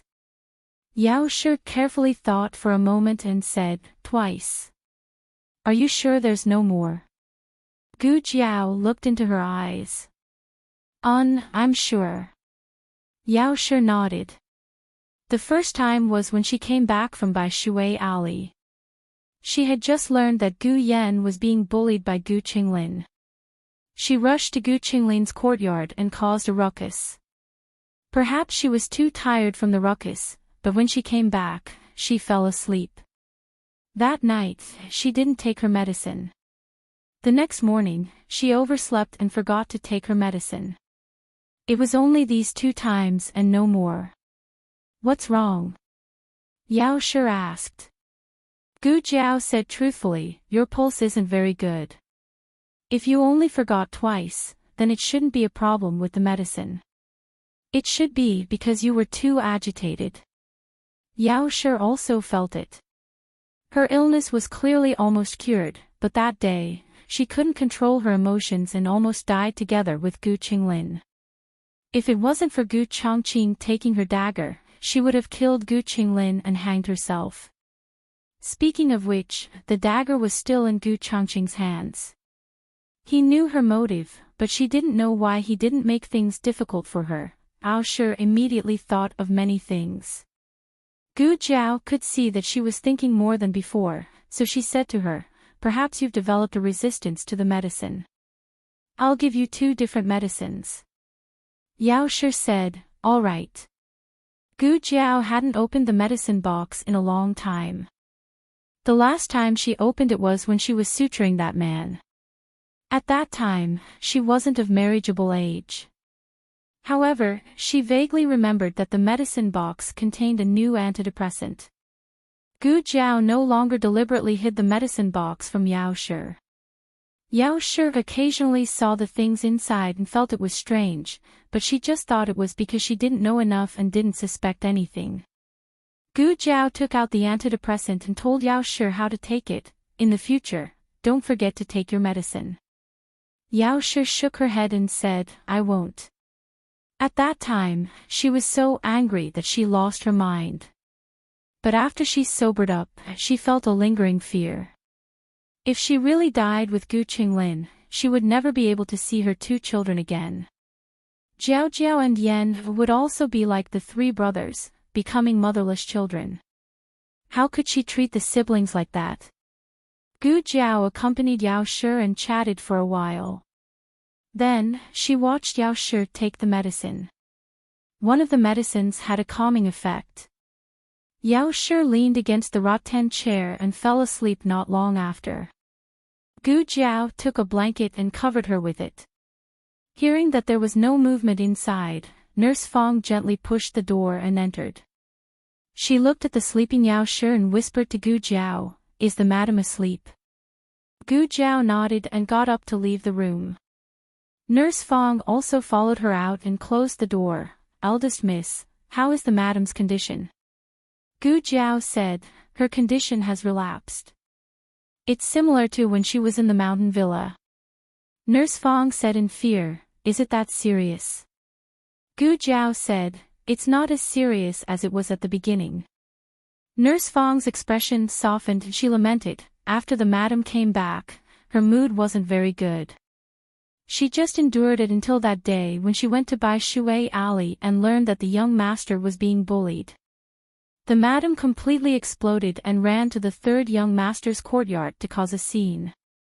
The madam even brought a dagger. At that time, the madam said, 'Don't live anymore. If we die together.' This servant was really scared. Fortunately, nothing happened, otherwise, Gu Jiao didn't know that there was such a thing. From Nurse Fong's description, Ao Shi had completely lost her mind at that moment. It wasn't strange that Yao Shi wanted to teach Gu Qinglin a lesson, but it was inconceivable that she wanted to kill Gu Qinglin and die with him. The former was the anger of a mother, and the latter was the suicide of a depressed patient. Yao Shi had been treated steadily for so long and had only stopped taking medicine twice. It shouldn't be like this. What has the madam been eating recently? Gu Jiao began to ask about Yao Shi's diet in detail. Nurse Fong explained everything in detail. Ever since the incident with Nurse Fong, this servant has paid special attention to the madam's diet. "Is there any breakfast left? Show me the card." Gu Jiao said. "There is.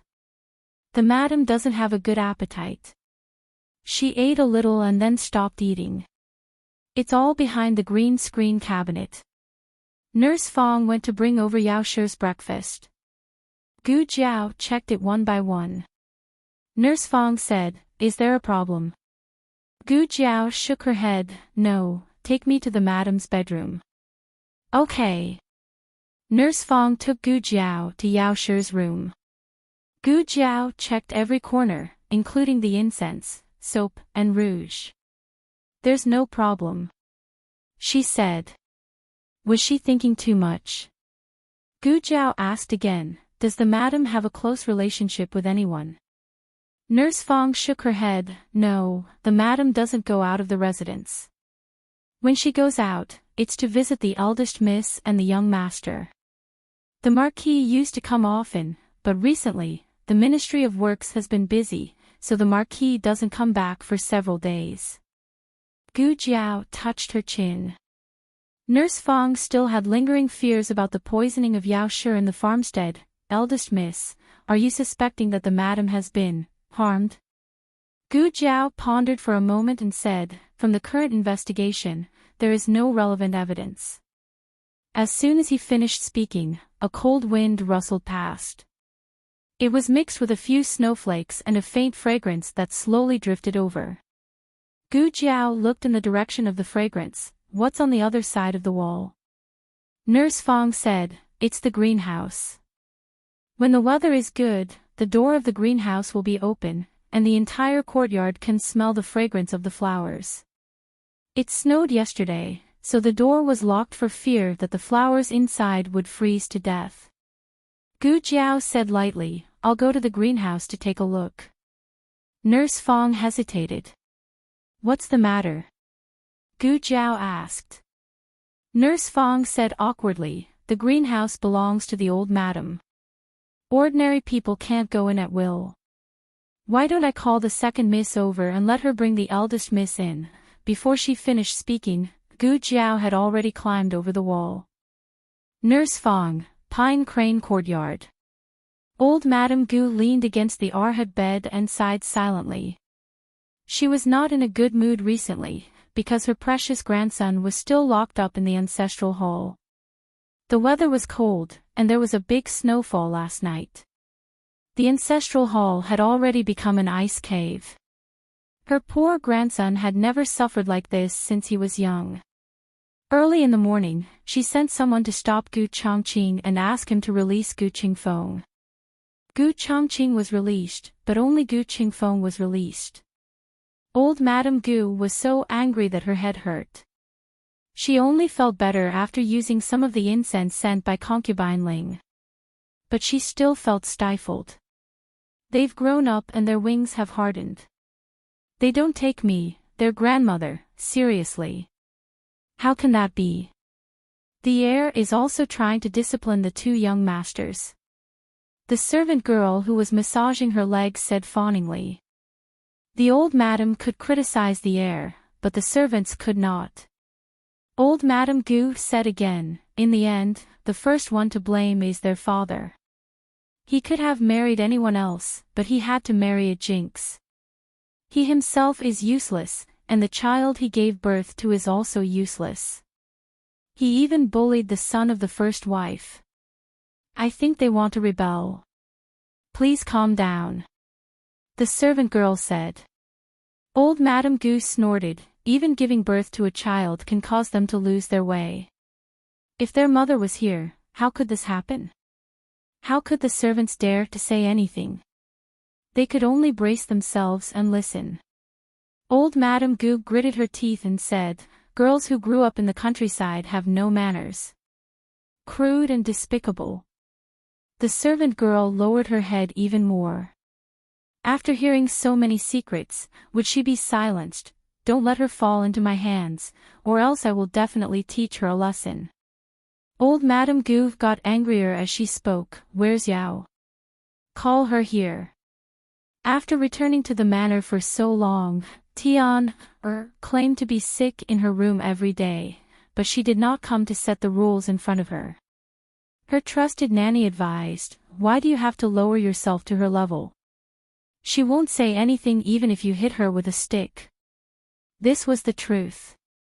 It was not that old Madame Gu had not set the rules for Yao, but no matter how old Madame Gu tried to torture her, she was like a soulless wooden person. Old Madame Gu felt as if she had punched cotton.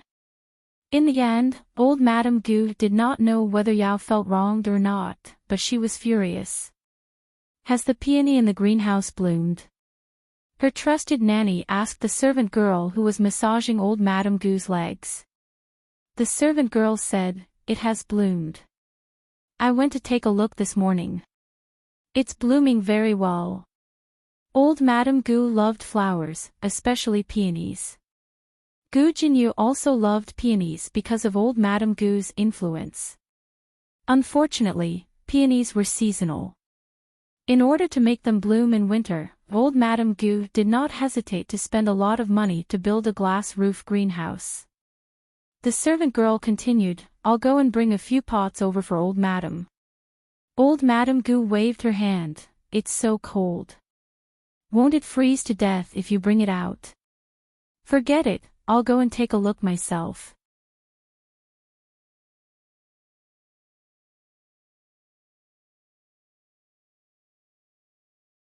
Chapter 140. Old Madame Gu usually asked people to bring out the peonies for her to admire. She would only go to the greenhouse when the weather was too cold. There was actually some distance between the pine crane courtyard and the greenhouse, but the old lady was sitting in a sedan chair. It was comfortable without wind or rain.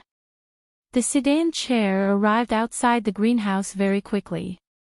Old Madame Gu's confidant lifted the curtain and helped old Madame Gu out of the sedan chair. Old Madame Gu noticed the wide wooden door and frowned. "Who's looking after the greenhouse today? Aren't they afraid that the flowers inside will freeze to death by leaving the door open?" Old Madame Gu pointed a servant in to take a look. The servant went in to take a look and came out to report, "I don't see the gardener." This made old Madame Gu even angrier. If there was no gardener, it meant that the gardener had left his post without permission. She didn't know how long he had been gone, but the door was still open. Old Madame Gu asked someone to find the gardener as she entered the greenhouse with the help of old Madame Gu's confidant. Gu Jiao had been squatting on the ground to observe the flowers earlier and was blocked by the potted plants behind her. Now that she was done, she stood up.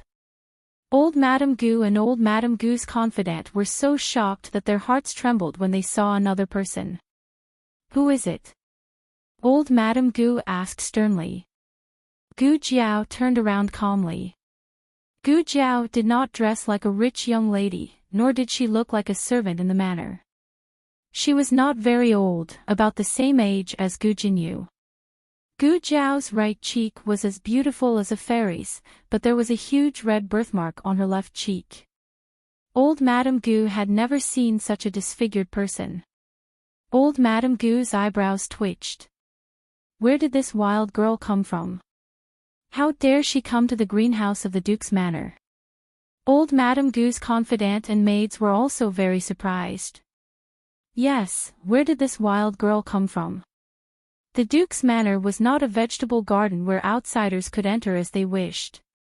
Could she be a servant's child or relative? But even so, they could not barge into the old Madame's greenhouse. Gu Jiao sized up old Madame Gu and guessed her identity. Gu Jiao looked at the white flower in her hand and then looked at old Master Gu, who looked like he was about to explode. Old Madame Gu was even more confused. What was this girl's reaction? Between revealing her identity and leaving, Gu Jiao chose the former. She walked towards old Madame Gu. However, old Madame Gu thought that she was going to assassinate her and shouted agitatedly, "Someone, come quickly. Stop her." Everyone rushed forward and reached out to grab Gu Jiao. Old Madame Gu kept retreating, trying to avoid this terrifying battlefield. Unfortunately, she was careless and accidentally bumped into the flower rack behind her. She lost her balance and fell under the flower rack. In a panic, she reached out to grab the flower rack in front of her in an attempt to stabilize herself. However, the flower rack was not strong enough and was pulled down by her in an instant. The dozens of potted plants on the flower rack fell down with a crash. Old Madame Gu did not even have time to cry out before she was buried under the ruins. Old Madame Gu's confidant gasped. She had not been paying attention for a while, so how did this happen? Everyone no longer cared about catching Gu Jiao and turned around to save old Madame Gu. Gu Jiao spread her hands innocently. This time, it was not her fault. Everyone was in a panic. Gu Jiao shook her head and walked out of the greenhouse with a bouquet of small white flowers. Although the greenhouse and Madame Yao's courtyard were only separated by a wall, the road was very far and they had to take a detour. With great difficulty, old Madame Fong walked around half of the Marquis's estate and arrived at the greenhouse. When she saw Gu Jiao coming out of the greenhouse, she called out breathlessly, "Eldest, eldest." Before she could say anything, Gu Jiao gently jumped over the wall and returned to Madame Yao's courtyard. Old Madame Fong, who was doubting her life, by the time old Madame Fong walked around half of the Marquis's estate and returned to Madame Yao's courtyard, she felt that her old legs did not belong to her anymore. Old Madame Fong leaned on the pillar under the porch and gasped for breath. Gu Jiao sat on the stone bench in the courtyard and played with the bouquet of white flowers on the stone table in front of her. The flowers bloomed beautifully. They were pure white and elegant, and were out of this world. "Old Madam," she said, "who planted the flowers in the greenhouse?" Old Madame Fong waved her hand. She was too tired to speak. Gu Jiao did not rush her and asked a servant to pour her a cup of hot tea. After drinking a few mouthfuls of hot tea, old Madame Fong finally recovered her breath. She staggered over to Gu Jiao. Gu Jiao said, "Sit down and talk." "Thank you, eldest Mississippi." Old Madame Fong was a person who attached great importance to rules, but she really couldn't stand it anymore. She sat down on the stone bench next to Gu Jiao and said, "The flowers in the greenhouse were planted by the gardeners in the estate. The gardeners planted whatever flowers old Madame liked. Generally, most of them are peonies. There are also some peonies, clivia, and water lilies. There are also other flowers, like the begonia in the West Mansion." This servant didn't go to the greenhouse many times. "I heard it from the servants in the estate." After a pause, old Madame Fong thought of something and added, "However, concubine Ling also knows how to plant flowers, and she's better at it than the gardeners. Now, old Madame let her take care of it." Gu Jiao narrowed her eyes. "I know. Where is she?" Old Madame Fong realized something and asked, "Eldest Miss, why do you suddenly ask about this? Is there a problem with the greenhouse?" "There is a problem. As for who did it, we have to find out." Gu Jiao didn't think about whether it was intentional or not. She didn't believe that there were so many coincidences in the world. Otherwise, Madame Yao wouldn't have been poisoned in the farmstead. Someone thought that Madame Yao was an eyesore and wanted to get rid of her. Old Madame Fong naturally thought of this, but she didn't expect it to be related to the greenhouse. "This servant will go and ask around." Old Madame Fong went to ask about concubine Ling's whereabouts. In the end, concubine Ling wasn't in the estate at the moment. She went back to her maternal home to visit her relatives. "I'll come back another day." Gu Jiao took the flower. "Don't let Madame come out to be exposed to the wind for the next few days." "Yes."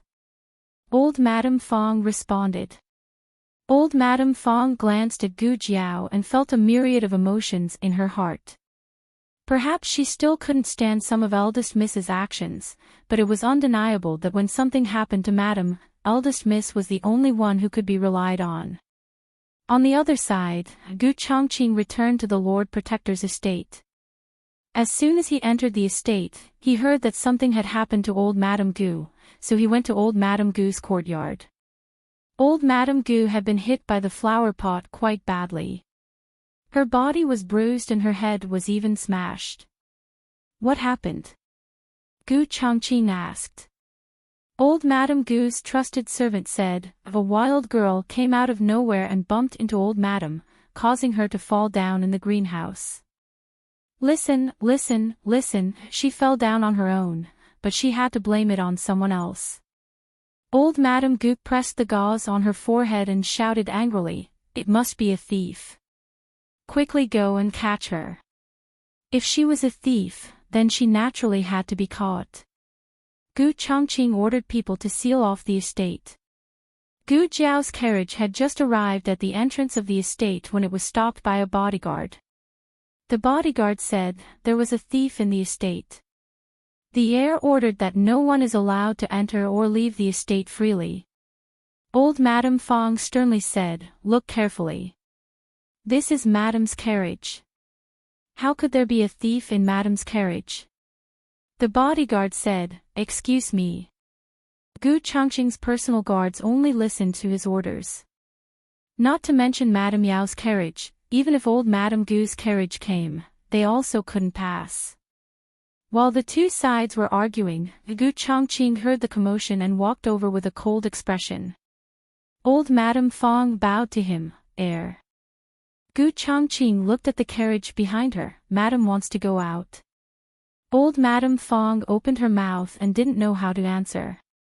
Gu Jiao lifted the curtain of the carriage window and looked at the dignified Gu Changqing, I want to go out. Gu Changqing's expression immediately froze. Ever since he found out that the young man was Gu Yan, he naturally guessed Gu Jiao's identity. It would be a lie to say that he wasn't shocked, but it would be pretentious to say that he was still shocked after so many days. He looked at Gu Jiao with a complicated gaze.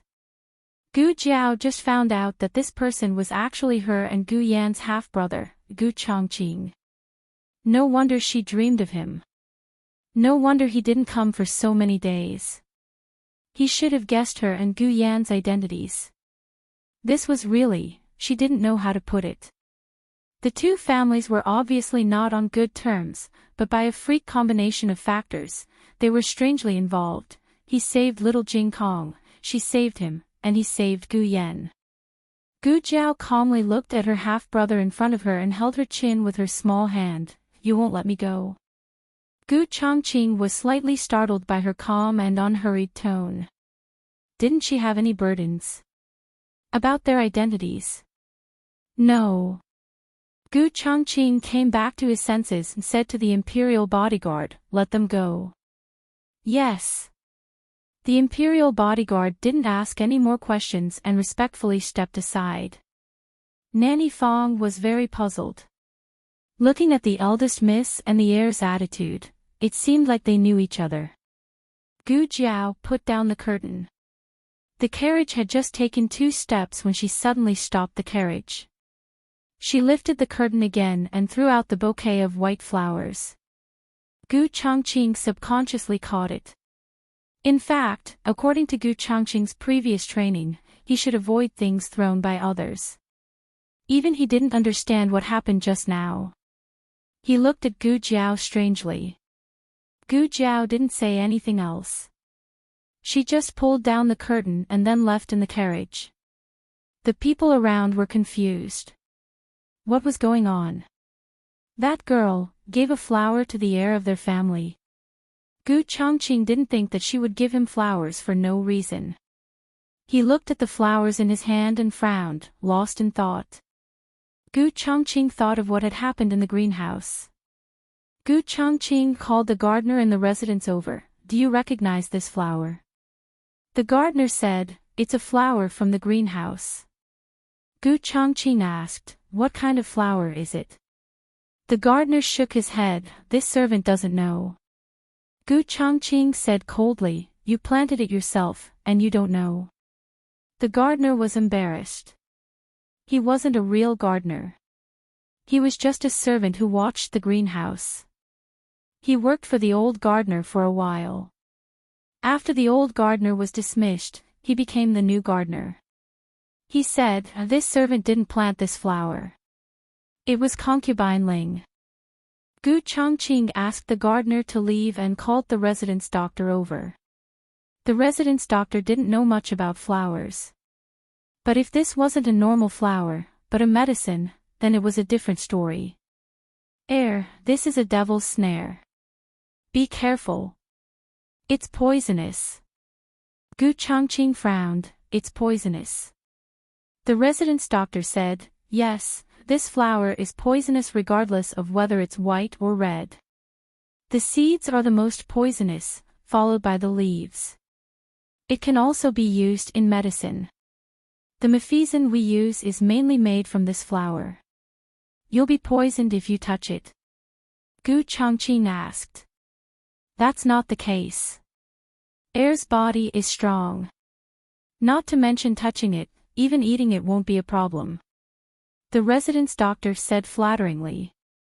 Did he mean that he would eat poison when he had nothing to do? The residence doctor continued, but if it's someone with a weak body, just smelling the flower's fragrance will also affect them. They will either become excited or depressed. Gu Changqing continued, if it's someone who already thinks too much and often smells the flower's fragrance, will it worsen their condition? The residence doctor nodded, it will. If it's serious, it may cause hallucinations. Even worse, it's not uncommon for people to commit suicide or lose their rationality. Gu Changqing thought of Yao Shi, who had almost died together with Gu Qinglin. He thoughtfully asked, is this flower common? The residence doctor said, it's common. It's found in the mountains. Unfortunately, most people don't recognize it. Just because it's pretty, they picked it and brought it home. In the end, they were poisoned. That night, concubine Ling returned to the residence. As soon as she entered, she saw Gu Changqing's servant waiting for her. She asked, what's the matter? The servant said, concubine Ling, the heir is looking for you. Concubine Ling was stunned and smiled, okay, I know. Concubine Ling went to Gu Changqing's courtyard. Gu Changqing was practicing his sword in the courtyard. When he saw her, he quickly put away his sword and threw it to the servant. Concubine Ling, come and sit, he said. The two of them sat down on the stone bench. A servant served tea and snacks.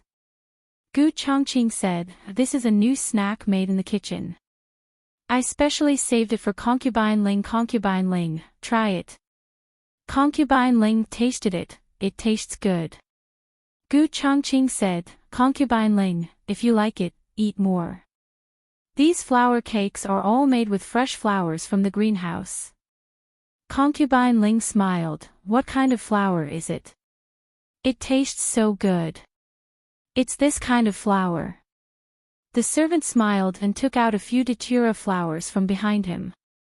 Concubine Ling's expression changed, and she spat out the snack in her mouth.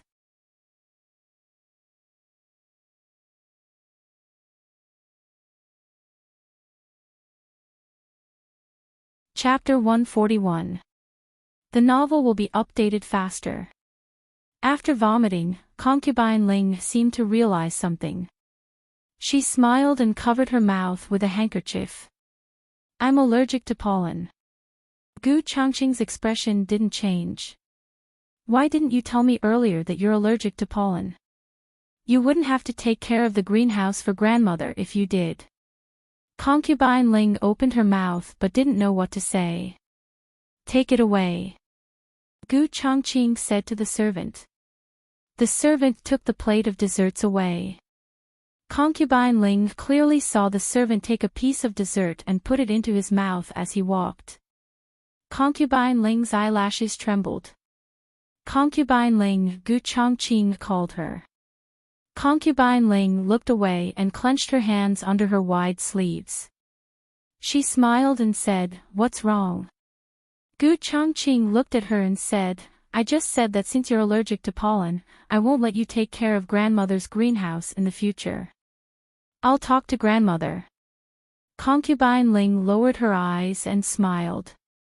I'll be careful. It won't get in the way. Gu Changqing said, why let you take the risk? Concubine Ling smiled and looked at Gu Changqing. Since you said so, then fine. But if you can't do it, remember to tell me. Okay. Gu Changqing nodded slightly. Concubine Ling stood up. It's getting late. You should rest. I'll go back. She had only taken a few steps when Gu Changqing suddenly stopped her.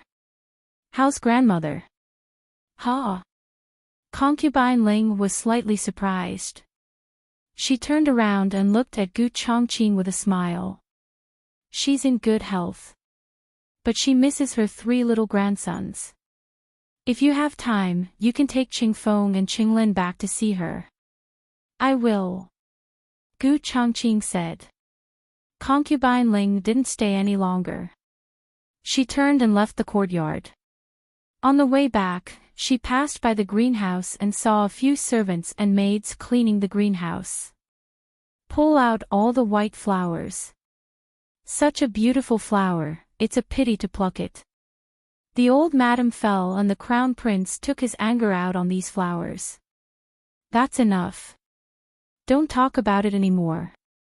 Be careful not to spread it to the ears of the old madam and the heir. A chill ran down her spine. Auntie, what's wrong? Are you feeling unwell? You don't look well. The maid beside her asked. Concubine Ling tightened her clothes and said in a trembling voice, I'm fine. I'm fine. At night, there was another light Shui in Beijing, but it was not as big as the previous night. The family closed the door and ate in the house.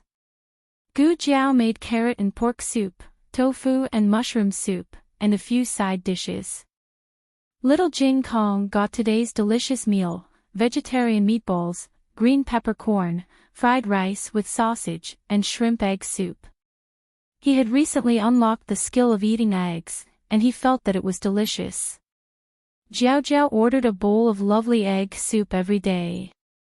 His tableware was beautiful, and the delicacy of the plate arrangement was much better than the other dishes.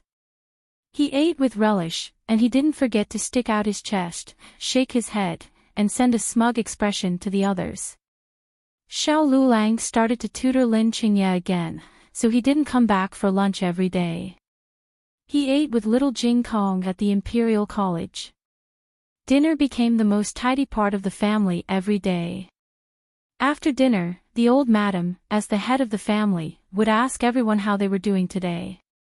Little Jing Kong reported for the longest time every time. He was a taciturn child in school and was a very cold child. When he was at home, he was a little loudspeaker. He was lively, and he would only stop when Gu Jiao praised him. Today, there was nothing special about everyone. When it was Gu Jiao's turn, Gu Jiao hesitated for a moment, then told them about Yao Shi. She didn't tell them that Yao Shi was framed in the Hofu, and that Yao Shi almost died together with Gu Qinglin. She only told them that she wanted to bring Yao Shi over. Everyone liked Yao Shi, so they didn't have any objections. The only problem was the room. Gu Yan expressed that he could move in with Gu Shaoshan and give the room to Yao Shi. Gu Shaoshan nodded. His bed was big enough for 2 people to sleep on. Tomorrow. I'll go with you. Xiao Lulang asked Gu Jiao. He was talking about going together to bring Yao Shi over to live with him. Gu Jiao nodded and asked him, You don't have classes tomorrow? Xiao Lulang. I have classes. Early the next morning, Gu Jiao went to the Hofu. Yao Shi had woken up early and was eating breakfast in a warm room. Seeing her daughter come over, she was very happy, but she was also a bit worried. She pulled her daughter's hand and sat down. Have you eaten yet? I've eaten. Gu Jiao said, I came to bring you out of the fu. Yao Shi was stunned. Gu Jiao paused and said, Are you willing to move out and live with us? Yao Shi wanted to hear these words even in her dreams. Even in her dreams, she wanted to live with her daughter. But now was not the time. Yao Shi reached out and touched her daughter's hair. You came so early just to bring me out of the fu. Gu Jiao nodded honestly. Yao Shi looked at her daughter dotingly. Jiao Jiao, have you truly accepted me? Gu Jiao was silent. She didn't know. The one she didn't accept was not Yao Shi, but her mother. But Yao Shi was her mother. Yao Shi held her daughter's hand and gently said, Jiao Jiao was worried about me, so she made a concession. I am very moved and very happy. But right now, I still cannot move out and live with Jiao Jiao. That concubine mother has a problem. Gu Jiao said. Sure enough, it was because she was worried about her. Yao Shi touched her daughter's face with relief and bitterness. Mother knows. Mother can handle it. Trust mother this once. If this was before, knowing that she could move out with her daughter, she would have done it without hesitation. But she already knew about the situation in the greenhouse. She thought about it for an entire night, thinking about what she should do. Should she move out, or should she continue to stay in the manor? In the past, she did not fight because she felt that she could not see any hope. Her Yen-er could lose her life at any moment. She just wanted to protect Yen-er and stay away from the manor's affairs. But now, she did not think like this. There were some people that just avoiding them was useless. The three of them, mother and children, even being alive was a sin. More importantly, she knew that her daughter had been whipped to save her. If it was not for her incompetence, her daughter would not have been whipped to save her. Her heart was bleeding. Her daughter had done too much for her. She could not always hide behind her daughter and become a burden. She hoped that one day, she would move out, not because she had nowhere to go. She also hoped that one day, when she was gone, her daughter would remember her mother. It would not be a weak and pitiful mother who was besieged on all sides. It would be a mother that she could be proud of. This was the strength that her daughter gave her. If it was possible, mother would not want you to be so capable. It was because she was too incompetent that her daughter had no choice but to be strong. She could not go on like this. She wanted to protect her daughter. Gu Jiao could not understand this emotion, but Gu Jiao respected Yao Shi's choice. If you need anything, the family welcomes you at any time. After Gu Jiao left, Yao Shi changed her clothes and put on 2 golden hair ornaments. She went to Pine Crane Courtyard to pay respects to old Madame Gu. Hearing that Yao Shi came to pay respects to her, old Madame Gu almost choked to death. Who did you say came? The servant said, Madam, it's Madam. She came to pay respects to you. Ever since Yao Shi returned to the manor, she had not come to pay respects to old Madame Gu. What happened today? Did the sun rise from the west? Old Madame Gu was not in a good mood. Firstly, Gu Qinglin was still locked up in the ancestral hall. Secondly, she had been frightened by a thief and had an accident in the greenhouse. Unfortunately, her grandson had not caught the thief yet. She had never been so unlucky in her life. Hiss, her whole body hurt, let her wait outside. Tell her that I have not woken up yet. Yao Shi was ignored for almost an hour, but she did not complain at all. Old Madame Gu laughed, oh. She's changed her personality. If this was 10 years ago, she would have left with a sullen face. In the end, old Madame Gu called her in. Not only did Yao Shi come, she also brought snacks that she had made herself. Old Madame Gu laughed coldly. What? Are you trying to poison me? Daughter-in-law does not dare, Yao Shi said respectfully. Even the tone of his voice had changed, revealing a hint of flattery and fawning. Old Madame Gu could not help but look at Yao Shi again. In the past, Yao Shi was as cold as she could be. She had an appearance of having no desires. Even old Madame Gu found her to be an eyesore. Today, she had changed her clothes and put in her hair ornament. She finally had some self-awareness as a noble lady. As a woman, she had to dress herself up beautifully and be submissive in front of her mother-in-law. Old Madame Gu no longer felt like she had punched cotton. It was rare for her to find Yao Shi more pleasing to the eye. Mother, please try it. Yao Shi presented the snacks with both hands. Her respectful appearance was full of praise. Old Madame Gu calmly picked it up and tasted it. Then, old Madame Gu was stunned. She could not tell that this poor daughter-in-law's cooking was so good. It was much better than the chef in the manor. Yao Shi said respectfully, I also practiced for a long time before I dared to take it out to show filial piety to mother. I hope mother will not dislike it. Everyone in the room was so shocked that their jaws dropped. Did they hear wrongly? Did this really come out of the madam's mouth? Although Yao Shi did not come from a high family, she had a strong backbone. She was not willing to curry favor with old Madame Gu like concubine Ling. Old Madame Gu was very pleased with Yao Shi's attitude. In addition, she was injured and did not have a good appetite. Yao Shi's snacks were somewhat edible. Yao Shi said gently, "Mother, let me give you a massage. The bruises on your body will be better after I massage them. Yen often feels uncomfortable. I've massaged him before, and the imperial doctor praised me for doing a good job." Old Madame Gu's body was in great pain. Hearing her say this, she hesitated but still let her try. Yao Shi did not personally take care of Gu Yen all these years. She was indeed very good at massaging.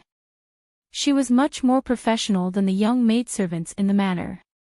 The manor doctor could also massage, but after all, men and women should not touch each other. Old Madame Gu was very pleased. The places that Yao Shi massaged did not hurt as much. Of course, she felt comfortable. Yao Shi's appearance as a daughter-in-law finally gave her a sense of pride as a mother-in-law. "Mother, I've thought about Lin Er's matter." Hearing that Yao Shi still dared to mention Gu Qinglin, old Madame Gu's face darkened.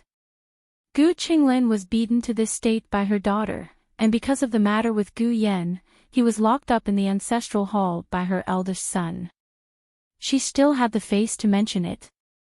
Yao Shi said, "When the heir returns to the manor tonight, I will go find him and ask him to release Lin Er. I will tell him that Yen Er is fine now. He was indeed alive and kicking." On the other hand, Gu Qinglin was beaten so badly by Gu Jiao that he could not get up even now. Old Madame Gu's expression softened. It was true that she hated Yao Shi's child, but the most important thing now was to release her precious grandson. Gu Changqing might not listen to the words of others. Since the person involved did not pursue the matter, Gu Changqing could not continue to hold on to Gu Qinglin and not let him go. Old Madame Gu said warily, "Why are you suddenly trying to curry favor with me?" Yao Shi lowered her eyes and sighed. This daughter-in-law has thought it through. All these years, this daughter-in-law has not fulfilled her duty as a daughter-in-law and has troubled mother. In the future, when Yen Er and Jiao Jiao grow up, they will have to rely on your protection. Sorry, Jiao Jiao, mother will use you to show off her pitifulness first. No matter how hard one tried, flattery would never work. Old Madame Gu retracted her doubtful expression. "It's good that you know your place." On the other hand, concubine Ling came to greet old Madame Gu. As soon as she entered the room, she saw the strange scene of old Madame Gu and Yao Shi getting along harmoniously. Concubine Ling's expression froze. She could not believe her eyes.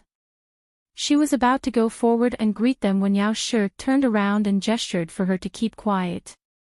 Yao Shi slowly stood up and pulled the blanket over old Madame Gu. Then, she gently lowered the curtain. Concubine Ling opened her mouth to speak, but stopped. Old Madame Gu was asleep. She could not wake her up. "I will come back later to serve mother," Yao Shi said to the servants in the room and turned to leave. When she brushed past Concubine Ling, she said lightly, "Concubine Ling, why don't you leave too? Don't disturb mother's rest." Since she had already said so, how could Concubine Ling not leave? Concubine Ling felt that it was very strange. Yao Shi today seemed to be different from before. What exactly had changed? It seemed to be her clothes, but it also seemed to be her aura. Concubine Ling followed behind Yao Shi and left Pine Crane Courtyard. Just as they left the courtyard, Yao Shi suddenly turned around and raised her hand to slap Concubine Ling. With a loud slap, Concubine Ling was stunned.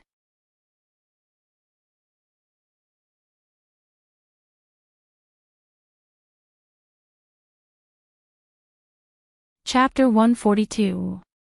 All the novels that cannot be found online will be available here. Anyone who had even the slightest contact with Yao Shi would not believe that Yao Shi would do such a violent thing. Yao Shi had a serious illness and depression.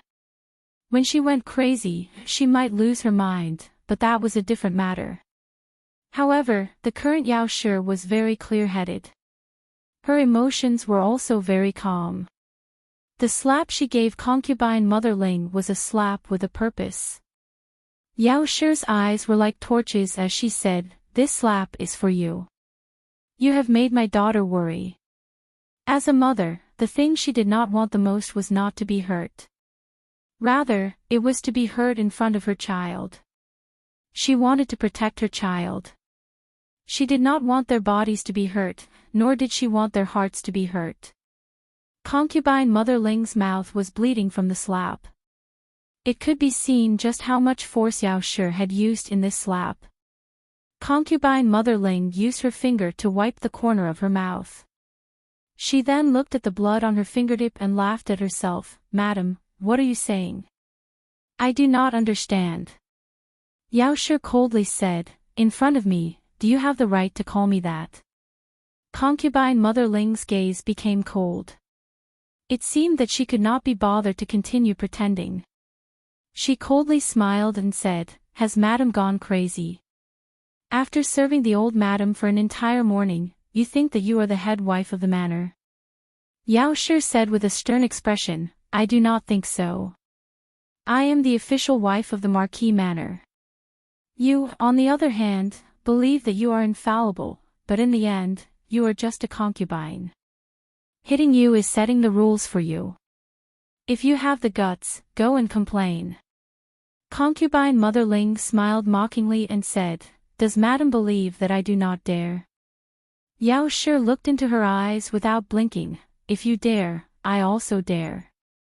What you have done to me, you know best in your heart." For the first time, concubine Mother Ling was unable to look at Yao Shi. She coldly snorted and looked away. "I do not understand Madam's words." Yao Shi stared at her face. "It's fine if you pretend to be deaf and mute. The days are long. I will let you see clearly that me not fighting with you is not because I cannot beat you. It's because I am too lazy to fight with you."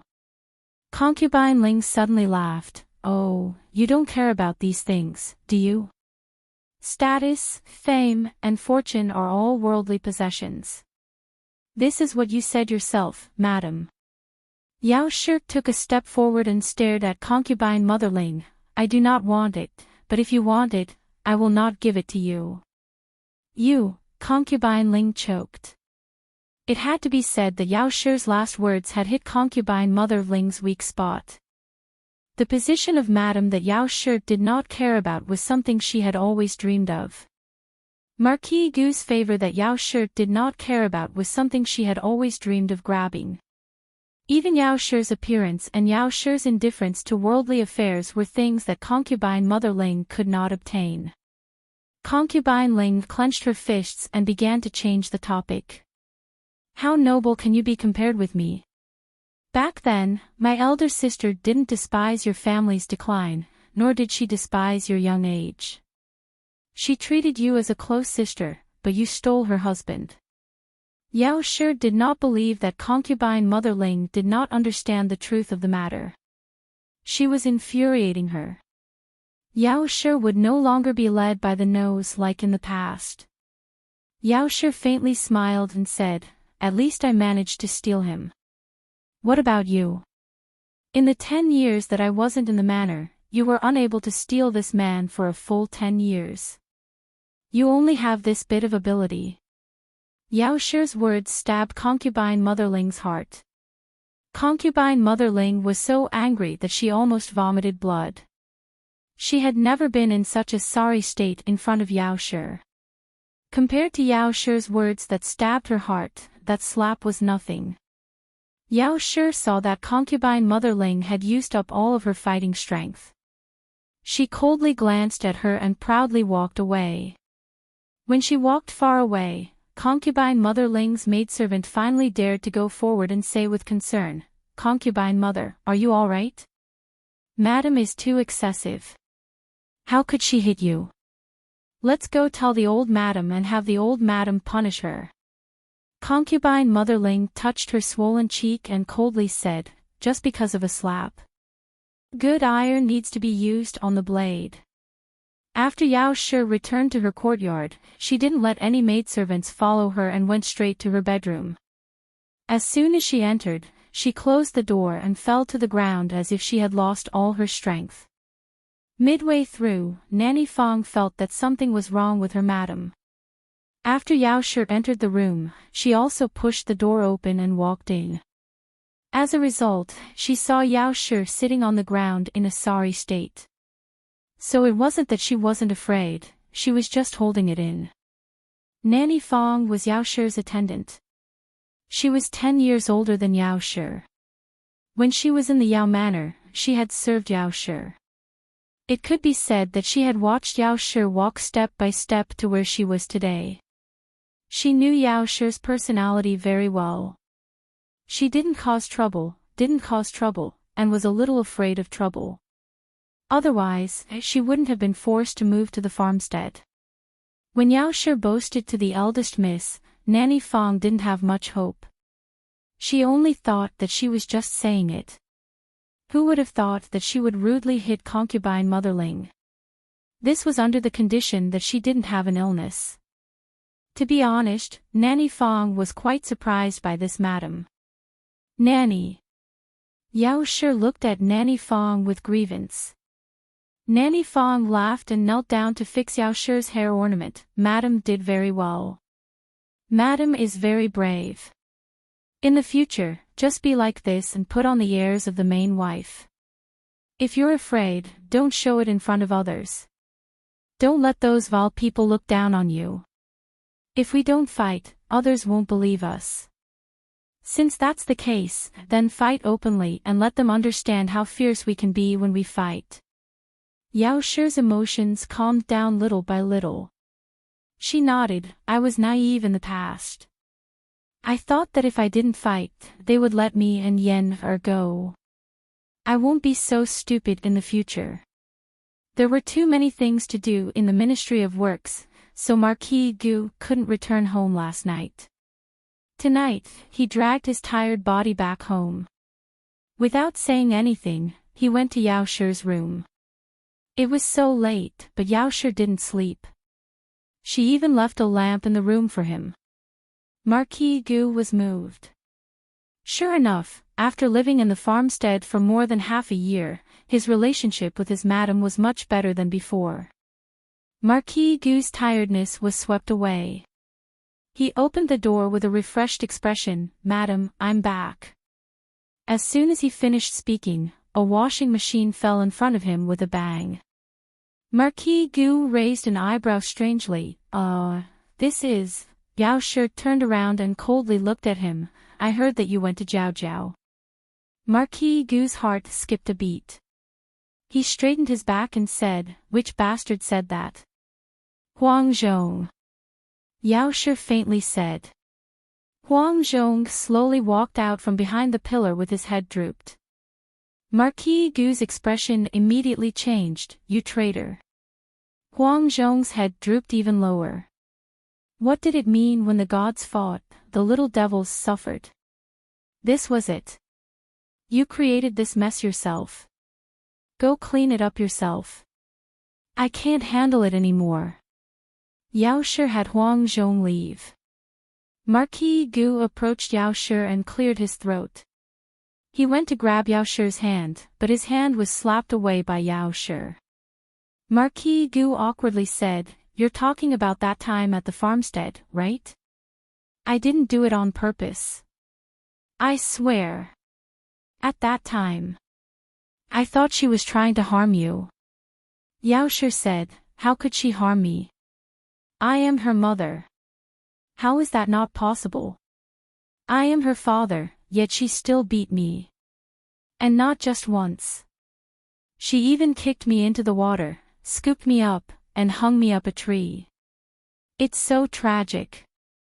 Even when I didn't do anything wrong, she would still beat me for no reason. It's like she was just playing with me. Marquis Gu thought of the beating he had received outside the county government during the provincial examination. Even now, he still could not calm down. Marquis Gu did not say these words to Yao Shi. He was a man. He also wanted face, all right.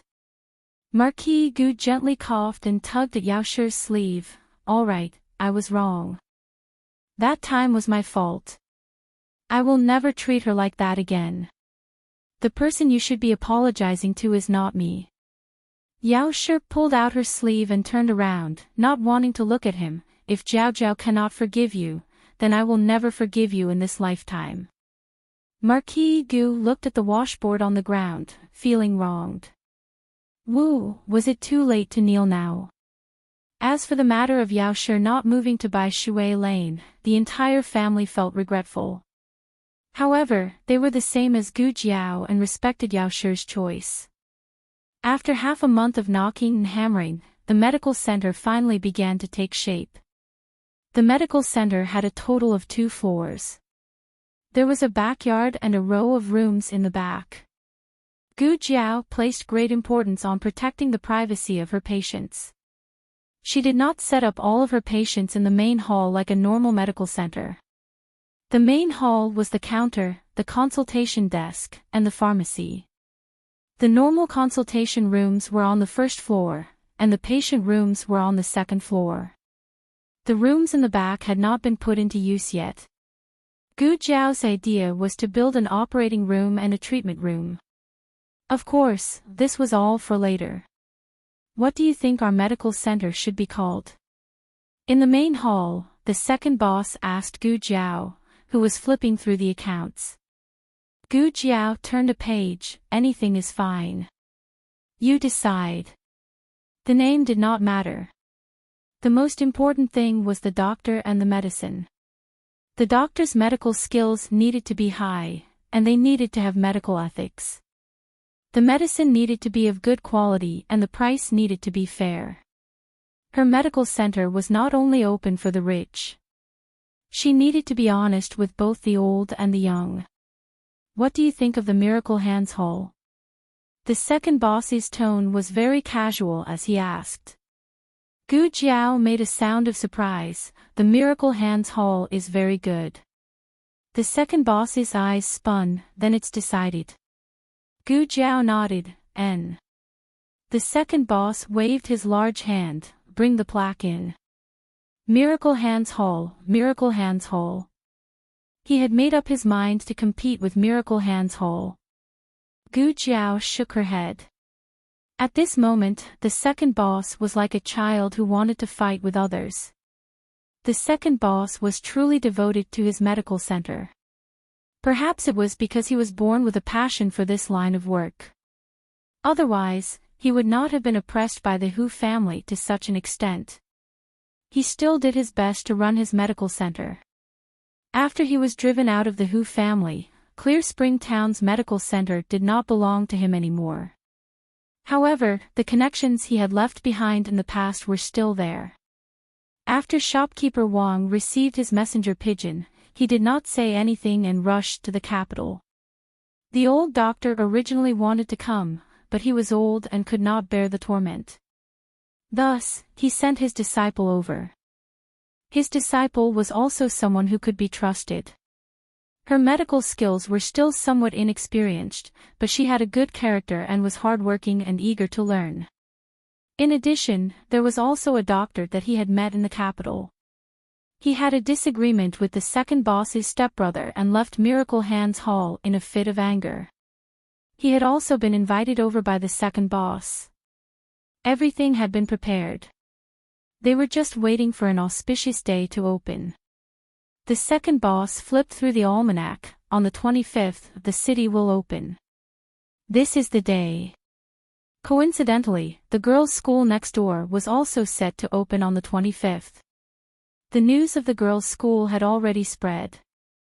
There were voices of praise among the people, and naturally there were voices of opposition. However, the imperial court was very good at creating momentum. After announcing that several famous talented women in the capital would be entering the girls' school, the voices of opposition weakened. There were two ways to enter the girls' school. One was to enter without an exam. Those who received this qualification were usually talented women who were already famous in the capital. For example, Zhuang Mengdai's older sister, Zhuang Yuxi, or the Marquis Fu's daughter, Gu Jinyu. The other way was to enter through an exam. Because of what had happened last time, Marquis Gu had not been allowed to step into Yao Shi's room for many days. It was impossible for him to apologize to that girl. He thought of another way to express his love for her daughter to Yao Shi. He entered the palace and asked to see Imperial concubine Shu. Nyang Nyang, could you please help me get a spot to enter the girls' school? Imperial concubine Shu heard this and was surprised. Doesn't Jinyu already have a spot? Marquis Gu rubbed his hands and said embarrassedly, it's not for Jinyu, it's for Jiao Jiao. Imperial concubine Shu frowned. Jiao Jiao. That girl who grew up in the countryside. Marquis Gu nodded. Imperial concubine Shu had no feelings for that girl. She did not like Yao Shi's children to begin with. She had also grown up in the countryside. She had heard that she was ignorant and ugly. This kind of person would only embarrass the Marquis Fu. Imperial concubine Shu did not quite agree. Marquis Gu coaxed. I've let this child down. She has been wandering among the commoners for many years and suffered so much. As her father, I have never doted on her for even a day. Now, I can't even handle her schooling. Imperial concubine Shu did not believe that her brother really doted on that girl. If he really did, why would he wait until today to beg her? School was about to start, what was he doing so early? Did Yao Shi let you come? Imperial concubine Shu asked. No, definitely not. Marquis Gu shook his head like a rattledrum. If he said it wasn't, then it wasn't. Imperial concubine Shu did not believe it. But in the end, he was her brother. Imperial concubine Shu still agreed. Imperial concubine Shu was not familiar with the crown princess. She directly went to find His Majesty. His Majesty did not say anything and had someone go to the Eastern Palace to get an invitation for her.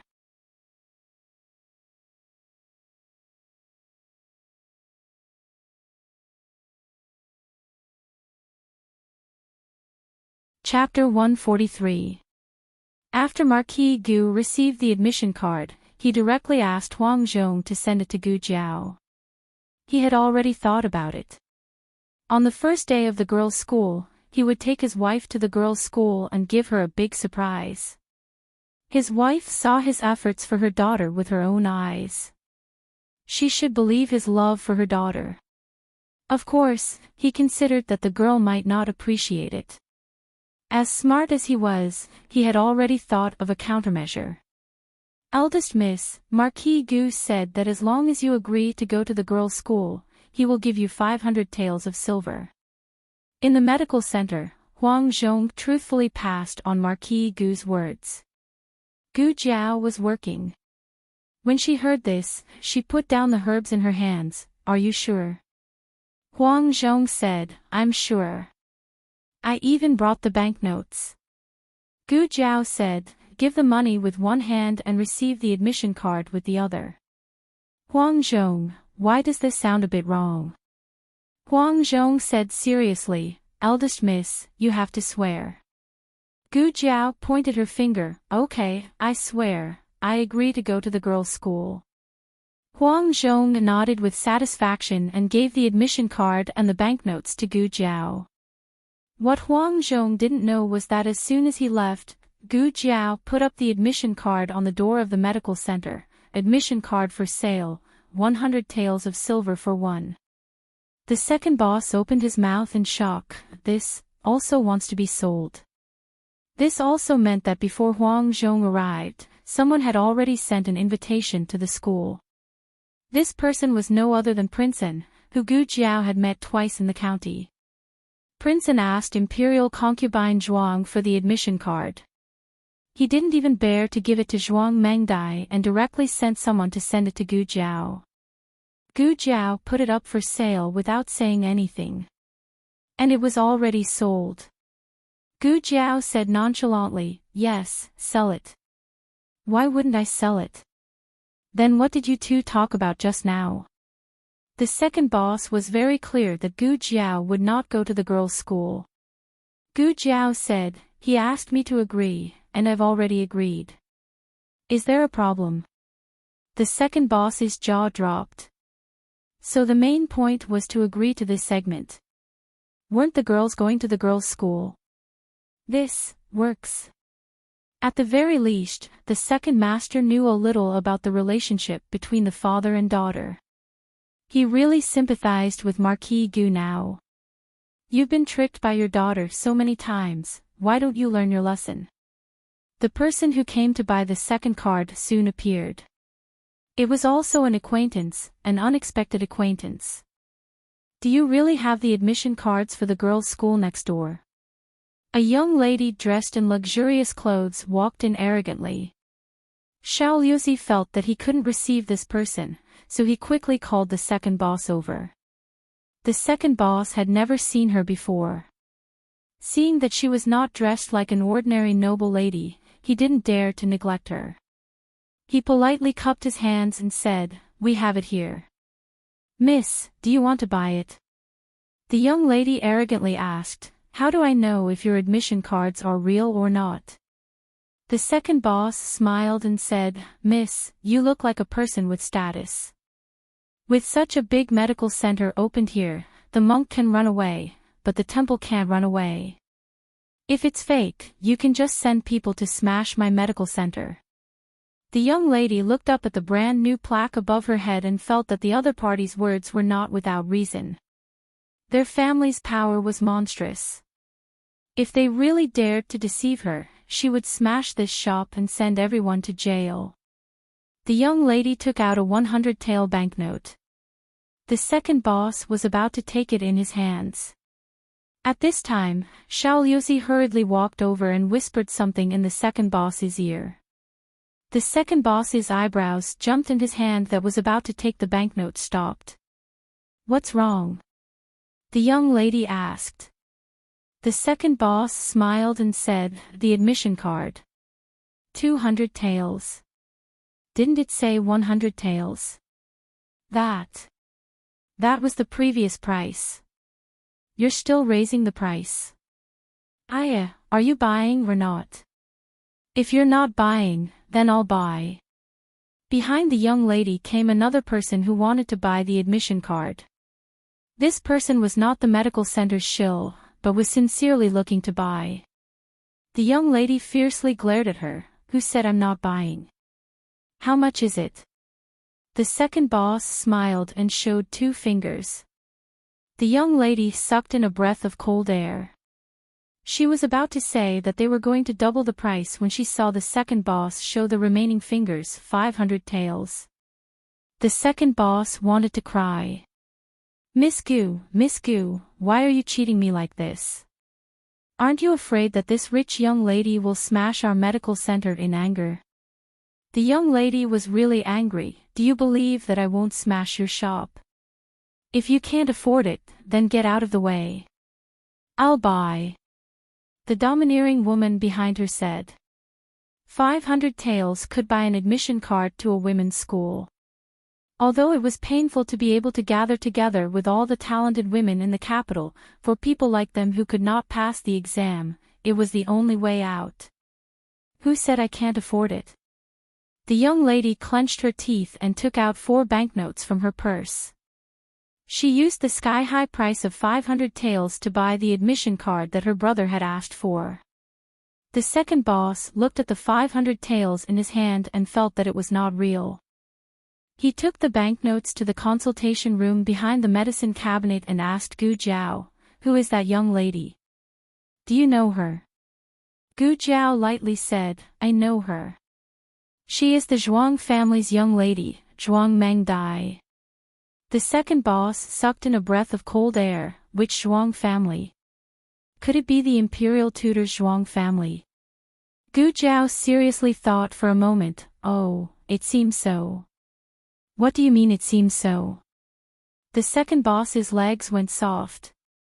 My young lady, do you know who you are cheating?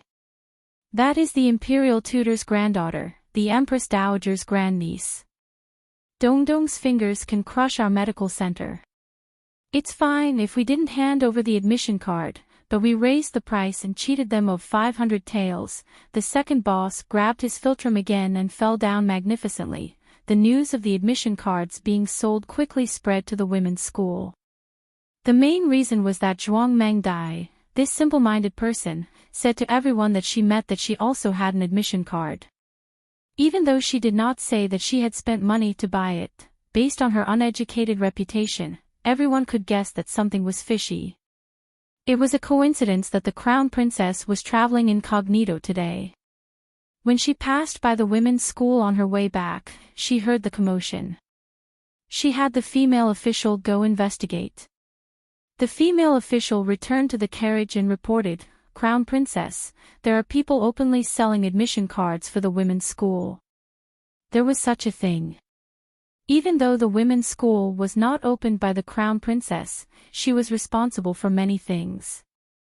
For example, the admission cards for the women's school had been personally designed by her and given to the Bureau of the Imperial Palace to order. She knew how many had been given out. She also knew who had been given out to, other than the ones that the Crown Prince had given out as a favor. "How many have been sold?" she asked. The female official said, "2. It was sold by that medical hall. I don't know where they got the cards, but they were sold just like that." The Crown Princess frowned. "Who bought them all?" The female official replied, "This servant did not see the first buyer with my own eyes, but from the description of the waiter, it seemed to be the Du family's fifth young Mississippi. This servant saw the second buyer. It was Miss Zhuang Mengdai. Zhuang Mengdai was famous for being an idiot in the capital. Even though she was the daughter of the Zhuang family, the crown princess did not give her an admission card. The Zhuang family was a scholarly family, so it was rare for them to have such an idiot. Her sister, Zhuang Yueshi, was a veritable talented woman. However, when the crown princess gave Zhuang Yueshi an admission card, some people once guessed that Zhuang Yueshi would give the card to her sister and enter the school herself. It seemed that the relationship between these two sisters was not as harmonious as outsiders guessed. The palace maid suddenly said, "Strange, crown princess, didn't noble consort Zhuang ask you for an admission card?" "She didn't ask for it for Zhuang Mengdai." The crown princess shook her head slightly. "I'm not sure." The palace maid sighed. "And that Du family's fifth young miss, I'm afraid she will annoy the third princess consort again." The third princess consort's surname was Du, and Du family's fifth young miss was her biological sister. The third prince was from the eldest prince's line and did not get along with the crown prince. The third princess consort and the crown princess had always been at odds with each other. In fact, the third princess consort was also a talented woman in the capital. Her zither skills were the best in the capital, but it was not enough for the crown princess. It was said that the crown princess had seen the real Fuxi zither when she went on a diplomatic mission to the state of Liang when she was young. Just this point alone was enough to make the third princess consort jealous for a long time. And the third princess consort's biological sister was the crown princess's die-hard fan. Everyone inside the school knew that it was His Majesty's idea, but to outsiders, it was in the name of the crown princess. Naturally, the third princess consort would not allow her sister to promote the crown princess. It was impossible for Du Xiaoyun to take the exam, and the admission card could not be delivered to her. Du Xiaoyun was very worried, so when she saw Gu Jiao selling the admission card, she bought it without hesitation. The female official asked, "Do you want to get the card back?" This was because the school for women had just opened and everything was not standardized. Otherwise, who would dare to sell the admission card if it was the Imperial College? That person would be beaten with a plank and would not be able to take the exam for the rest of their lives. The Crown Princess sighed faintly. Forget it. If they want to sell it, then sell it. The school for women is for women who really want to learn. Zhuang Mengdai did not care, but the female official felt sorry for fifth Miss Du. She will be beaten again. That's right. When the third princess consort found out that her biological sister had found someone to buy an admission card to the school for women, she was so angry that she went on a rampage. Disregarding her identity as the imperial consort, she rushed back to her maternal family that very night and ruthlessly taught Du Xiaoyun a lesson. HTML Genius remembers this site's address in 1 second, www.zhbqg. Com.bq Gu mobile reading website, zhbqg. Com.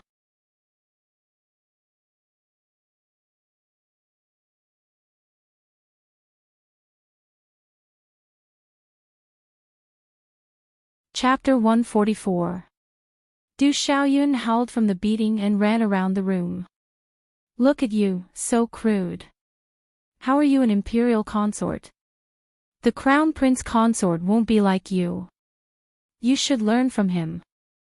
Little wench, you're rebelling. The third imperial consort angrily threw down her ruler and took off her shoe. She used the sole of her shoe to slap her younger sister. The person that the third imperial consort hated the most in this life was the crown prince consort. In reality, in terms of family background, the third imperial consort was stronger than the crown prince consort. The third imperial consort's mother was the legitimate daughter of Duke Luo's Fu. Of the four major families in the capital, Marquis Xian Ping Fu ranked first, followed by Duke Luo Fu. The crown prince consort's maternal family wasn't very powerful. She relied on her own talent to get to where she was today. The third imperial consort was the same age as the crown prince consort. She entered the palace as a study companion for the princesses. The two were compared almost from a young age. The crown prince consort was better than her in every aspect. Not only was she smarter and prettier than her, she was also more liked by the princes and princesses. The only thing that the third imperial consort was better at was the zither. But even this bit of limelight was completely stolen by the crown prince consort after she saw the real Fuxi zither. How could the third imperial consort not be jealous of her? However, the third imperial consort was engaged to the imperial family, while the woman who stole her limelight was only engaged to a young marquis. That little childhood friend was 3 years younger than her. In reality, the young Marquis of Zhaodu had a greater reputation in the capital than the third imperial consort. But no matter how great his reputation was, he was still a subject, while the third imperial consort was the monarch. The third imperial consort found a wonderful balance in her heart. Unfortunately, the young Marquis died in a fire not long after. Her fiancé died before she married, so he had to die. She cursed him to death. The third imperial consort was waiting to see her archenemy make a fool of herself. Who knew that after the mourning period, she married the crown prince and successfully became her imperial sister-in-law. The crown prince consort was the future empress. She was just a consort that would be sent to a fief. Even more tragic was that she had to bow to her archenemy. That was what everyone in Beijing said. Ever since she was young, the crown princess has been more outstanding than the third princess consort. No wonder the crown princess is a head taller than her when she marries. The entire Jing city loved the crown princess. As long as the crown princess existed, no one would see the third imperial consort. She couldn't control other people, but she could at least control her biological sister. The third princess consort was still angry after beating her sister. She said fiercely, "If you dare to go to a girls' school, I will break your legs." Du Xiaoyun's stubborn temper was exactly the same as the third princess consort's. "Hit me. If you have the ability, then fight right now. Even if you break it, I'll crawl over you. The third princess consort was furious. She threw away her shoes and picked up the broom beside her. Seeing that her younger daughter was about to be beaten to death by her elder daughter, Mrs. Du hurried to mediate. Well, you two sisters should stop arguing. Isn't it just studying? Just let her study. It's not like you don't know how much she loved studying since she was young. The third princess consort said angrily, does she love studying? She is trying to curry favor with the crown prince consort. Du Xiaoyun stared at Bird's nest hair and face full of bumps and snorted, yes. I want to curry favor with her. Who told her to be so outstanding? She is proficient in zither, chess, calligraphy, and painting. She is way better than you. The third princess consort had a good relationship with her maternal family and never put on airs in front of them. Otherwise, Du Xiaoyun would have been dragged out and beaten to death 100 times for offending her superior like this. Shut up. Mrs. Du scolded her younger daughter fiercely. However, everyone knew that it was fine if she didn't get the invitation. But once she got it, she wouldn't give up going to a girls' school so easily. The third princess consort was so angry that she sat on the carriage back to the mansion with a dark face. The third prince's mansion was on Vermilion Bird Avenue, which was quite far from here. On the way back, the third princess consort was upset and felt that the carriage was even more bumpy than usual. That stinky girl, I'm so angry. I'm so angry. Is there no one better than the crown prince consort in the world? I'm her biological sister. Look at how she is helping an outsider. As the third princess consort scolded, she felt that her stomach was hurting from anger. The two accompanying maids obediently sat on both sides of her and didn't even dare to breathe loudly. Say something, the third princess consort said with a frown. The two maids trembled and looked at each other. Maid Su said, but third princess consort, is it really okay for you to beat fifth miss like that? She's your biological sister. If this spreads out. What Maid Su really wanted to say was that your reputation is no longer as good as the crown prince consort's. If it gets any worse, there won't be any place to criticize you.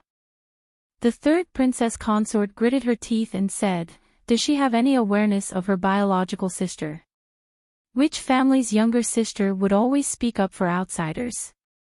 I asked her to learn the guqin from me, but she refused and said that I can't play as well as the crown prince consort. What a joke, can she understand? As soon as she finished speaking, the third princess consort felt that her stomach hurt even more. It was all because of that girl. The third princess consort held her stomach and frowned tightly. The two maids sensed that something was wrong. Maid Su asked, Master, are you okay? Ouch. The third princess consort couldn't help but groan. She rubbed her stomach and held on to the corner of the table, saying, hurry back to the estate and slow down the carriage. The two maids were stunned. Did they want the carriage to be slow or fast? The third princess consort was in so much pain that she broke out in a cold sweat. She wanted nothing more than to return to the estate immediately, but with every violent jolt, she would hurt even more. Seeing that her face had turned pale, the two maids didn't know if she was angered by fifth miss or really felt uncomfortable somewhere. I'm not. The third princess consort was about to say that she was fine when she felt a sharp pain in her stomach. She lost her balance and fell straight onto the floor of the carriage. This frightened the two maids. Maid Su shouted, stop the carriage. Stop the carriage now. The carriage driver stopped the carriage.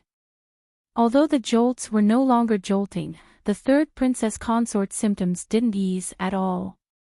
She was still in so much pain that she wanted to die.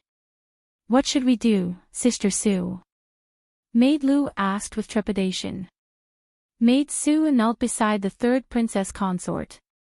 She was also frightened when she saw the other party rolling around in pain.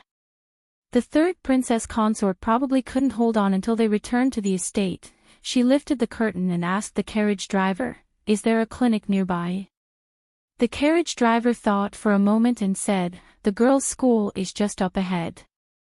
I remember that there's a clinic next to the girls' school." Maid Sue hurriedly said, "Why aren't you going?" "Yes." The carriage driver drove the carriage to the clinic. Maid Sue hurriedly jumped off the carriage. "Doctor. Is there a doctor?" The second boss walked out and said, "Miss, our clinic hasn't opened yet." "Are you, inside the carriage?" The third princess consort screamed in pain. The second boss's heart skipped a beat. He knew that it wasn't a minor illness, so it wasn't good to ask someone to find another clinic. He hurriedly went to the second floor and found Gu Jiao, who was cleaning the side room. "There's a patient. It's a woman." Gu Jiao put down the broom, took off her overcoat, and went downstairs. "Where's the doctor?" Maid Sue asked. "This is the doctor." The second boss pointed at Gu Jiao and said, "A female doctor." Maid Sue frowned. There were doctors in Zhao country, so there were naturally female doctors. However, the female doctors' medical skills weren't as good as the doctors', so their status was very low. In the imperial palace, the female doctors were assistants to the imperial physicians. They couldn't treat the concubines alone. Maid Sue said sternly, "How can a female doctor be enough? Call your doctor out." Gu Jiao wouldn't allow anyone to be fierce to her people. She stood in front of the second boss and said, "I'm the doctor. If you want to see, then see. If you don't, then get lost." Maid Sue choked. The third princess consort was in even more pain. Maid Lu lifted the curtain and said in a choked voice, "Sister Sue. Hurry up and let her in. Third. Madam seems to be dying." Maid Sue's heart skipped a beat. Gu Jiao got into the carriage. The sky was a bit dark, so there wasn't much light in the carriage. "Light all the oil lamps," she said. Female official Lu lit up all the spare oil lamps. Gu Jiao carefully looked at the third princess consort. She saw that she was holding the right side of her stomach. Gu Jiao knelt down and took away her hand. She found the lower right side of her stomach and pressed on the spot where the my point was. "Does it hurt here?" "Yes." The third princess consort was in so much pain that she almost fainted. Gu Jiao let go of her hand and said, "It's acute appendicitis. You need immediate surgery." Need what?" Maid Lu didn't understand Gu Jiao's words. Gu Jiao looked at the third princess consort who was in pain and said seriously, "Surgery. I want to cut open your stomach and take out the inflamed appendix." Maid Lu was so shocked that she stuttered and stammered, You want to cut open the third madam's stomach." The third princess consort looked at Gu Jiao with a pale face. She seemed to be waiting for her explanation. Gu Jiao looked into the third princess consort's eyes without blinking. "Your situation is very urgent. The medicine can't control it. If you don't do as I say, you will die soon." The terrible thing about acute appendicitis was that if it wasn't treated in time, it could cause perforation of the appendix and cause peritonitis. The death rate was very high. A trace of panic flashed through the third princess consort's eyes. "No." Maid Sue got on the carriage and stood in front of the third princess consort. "You are just a little female doctor. How dare you try to cut open my madam's stomach? I think you are just an alarmist. Say it. How much money do you want?" "I'm not an alarmist. It's up to you whether you want to treat me or not." Gu Jiao finished speaking and got up to walk out. She had just walked a few steps when her wrist was caught by a cold hand. The third princess consort held it tightly. She almost used all her strength. can you really save me? Madam. The two female officers' faces changed color. Was the third princess consort for real?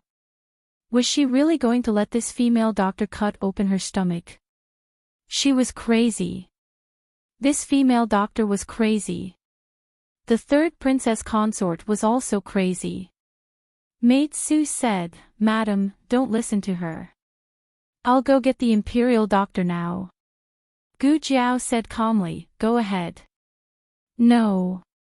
The third princess consort held Gu Jiao's wrist tightly. She had seen this disease before.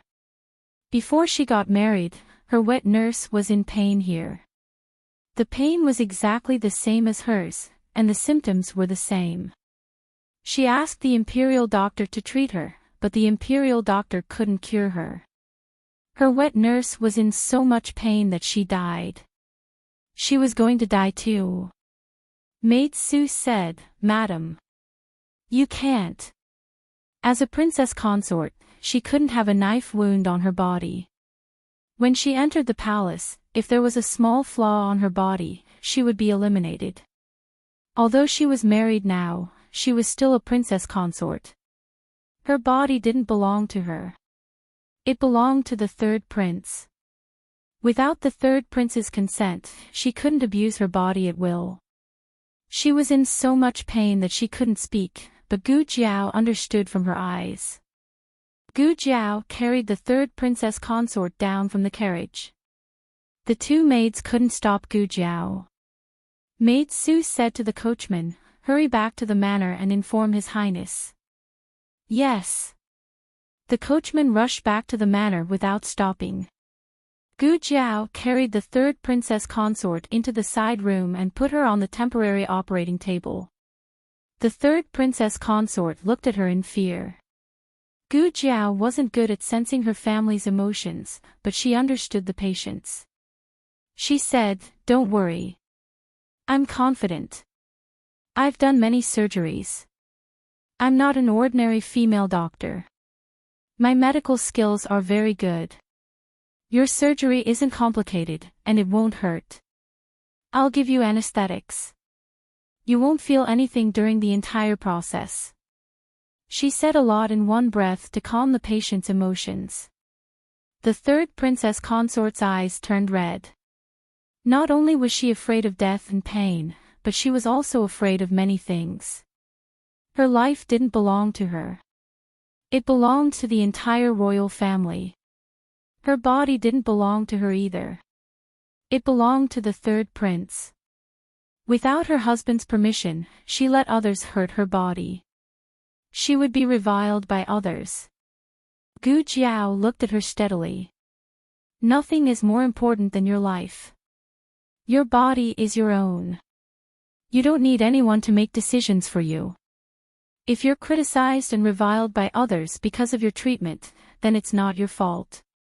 It's the whole world's fault. The third princess consort burst into tears. The surgery went smoothly. There was a new anesthetics in the small medicine box. The third princess consort reacted well to the anesthetics. She fell asleep during the surgery. When she woke up, she had changed into dry clothes and was lying on the bed in the side room. Does it still hurt? Gu Jiao asked. The third princess consort shook her head. It didn't hurt that much. After the anesthetics wear off, the wound will hurt, but it should be tolerable, Gu Jiao said. Then she told her some things to pay attention to after the surgery. The third princess consort wasn't very popular in the capital. She didn't fit in. Others didn't like her, and she didn't like others either. But this little girl was different from most of the people she had met. The third princess consort opened her mouth weakly. What's your name? Gu Jiao.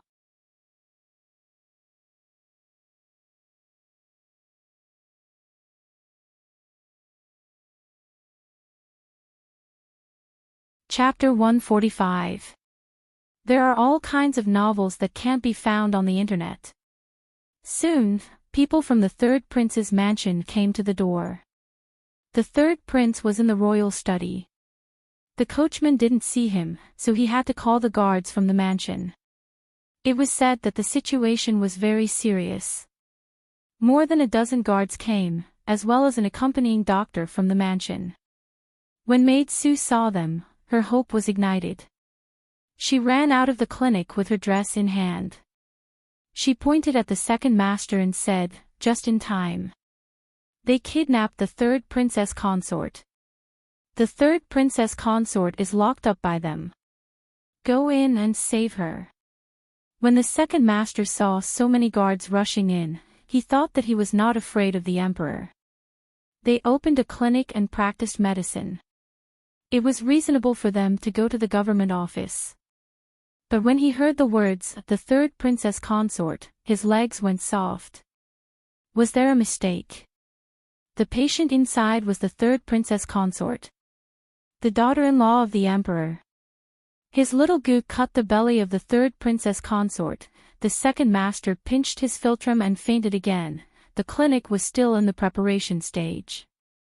There were many people in the lobby, including shopkeeper Wang, Little Six, the apprentices of the old doctor, and some newly recruited workers. Everyone was controlled by the guards of the third prince's mansion. The leading guard was about to rush into the wing room to save the third princess consort when the door of the wing room creaked open. The third princess consort grabbed Gu Jiao's hand and walked out with difficulty. Her other hand instinctively covered the wound. Her face was still pale, but she was much better than when she was half dead in the carriage. The guards saw her and bowed to her apologetically. The third princess consort glanced at the crowd coldly.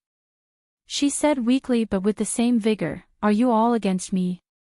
Why aren't you releasing him?" The guards looked at each other. The effect of the anesthetic was slowly wearing off.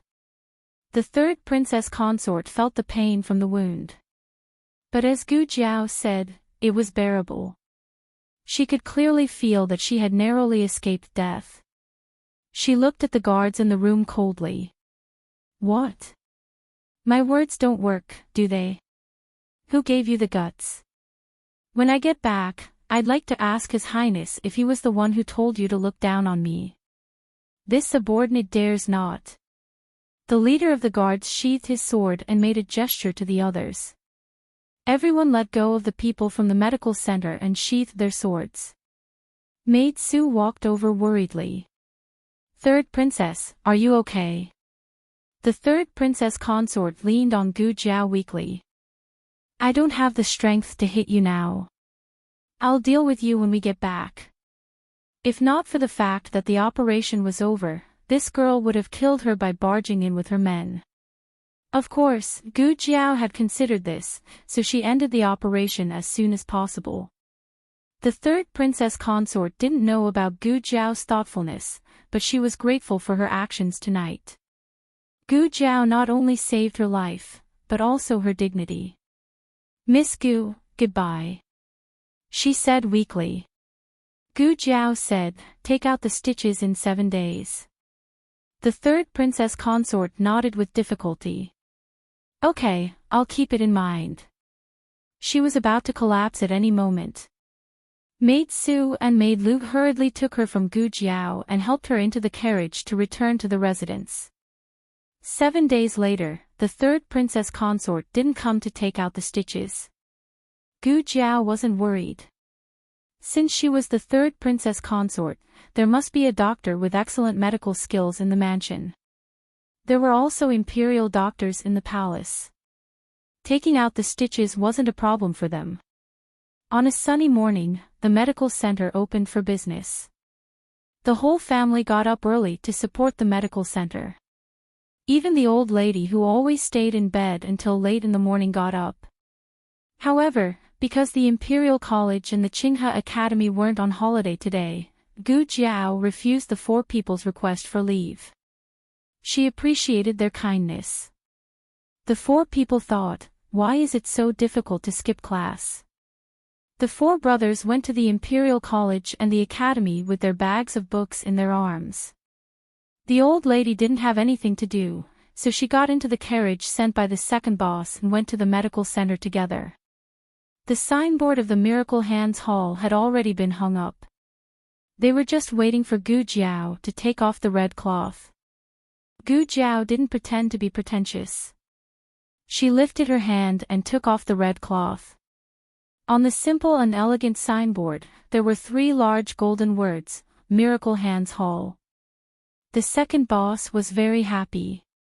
Although he didn't have Rejuvenation Hall, he still had the Miracle Hands Hall. He was still the second boss in name. Gu Jiao was also very happy. The capital's expenses were so high. It wasn't good to just sit around and eat until it ran out. With the medical center, they could start making money. With money, they could send the 4 men in the family to more books and better schools. The 4 people who were suffering in the classroom sneezed in unison. On the first day of the medical center's opening, all patients were treated for free. All herbs were 20% off, and all supplements were 50% off. In addition, a bowl of secret longan and red date tea was given for free. This tea was made with high-quality dried red dates and longan meat. It also had wolfberries. It could replenish the qi, nourish the blood, and beautify the skin. More importantly, it had a lot of sugar. It was delicious. The old lady stayed by the stove and slurped down bowl after bowl of soup. Not many customers came, but the soup was already half gone. The girls' school was also starting today. Gu Jinyu also woke up very early. When she dressed up and went to pay her respects to her parents, she saw that the Marquis Gu and Yao Shi had also gotten ready. They were dressed appropriately and looked like they were about to go out. Gu Jinyu was slightly taken aback. "Father, mother, you are," the Marquis Gu smiled. "Isn't the girls' school starting today?" Gu Jinyu understood. "Father, mother, are you sending me to the girls' school?" Recently, the relationship between her parents seemed to have become tense. Her mother seemed to have changed into a different person. She started to fight with concubine Ling in all sorts of ways, causing her to show less concern for her. She couldn't help but show a happy expression. "Father, mother, you're so nice." The Marquis Gu patted his daughter's hand dotingly. "All right, it's getting late. We should set off. Don't be late." If they were late, they wouldn't be able to see the famous scene of that brat entering the girls' school. He must let his wife see with her own eyes how hard he worked for that brat. Hurry, hurry, madam. If they were late, the surprise would be gone. He had been telling Yao Shi about the surprise since last night. Yao Shi had thought it was something big. So it was to send Jinyu to school. On the way, Yao Shi's mood was not very high. As Jinyu's mother, logically speaking, she should be excited about Jinyu entering the school. But for some reason, she wasn't that excited. It wasn't that Gu Jinyu didn't sense her mother's emotions. But her mother had been fighting with concubine Ling recently and had always looked so deep. She didn't take it to heart. The carriage quickly arrived at the girls' school. The Marquis Gu was already imagining the touching scene of his wife meeting that brat in his mind. Yao Shi excitedly held her daughter's hand. "Jiao Jiao, why are you here?" Jiao Jiao gently said, "I'm here to attend school." Yao Shi was shocked. You also entered the girls' school. How did you get in? Did you enter on your own?" Jiao Jiao shyly lowered her head. "How could that be? I grew up in the countryside and didn't know a single word. It's all thanks to father. It was father who painstakingly helped me get a school invitation. Father is really too good to me. Mother, don't be angry at father." Yao Shi looked at him in shame and took his hand. "Marquis Gu, I wronged you in the past. So you're the father who dotes on your daughter the most in the world. Let's mend our relationship. Come to my room tonight." "Ha ha ha, ha ha ha, ha ha ha ha ha, Marquis Gu put his hands on his hips and imagined. He laughed like a fool in the carriage. Yao Shi and Gu Jinyu looked at him in shock. Until Yao Shi lifted the curtain and saw Gu Jiao. Jiao Jiao. Yao Shi lifted the curtain and quickly got out of the carriage. She excitedly walked toward her daughter and held her daughter's hand. Marquis Gu immediately returned to his senses. It's here, it's here. The moment that belonged to him had arrived. He was finally going to wash away his shame and change his ways. He was going to reach the pinnacle of his life. Gu Jinyu's expression darkened. Her mother had been listless early in the morning. She had thought that she was tired. After seeing her biological daughter, her face instantly glowed. Clearly, she was the one who should have received the most attention today. Jiao Jiao, why are you here? Yao Shi asked. Marquis Gu, tell me. I'm here to go to school. Gu Jiao said, I'm here to work. Marquis Gu. Yao Shi also did not understand why her daughter had come here to work.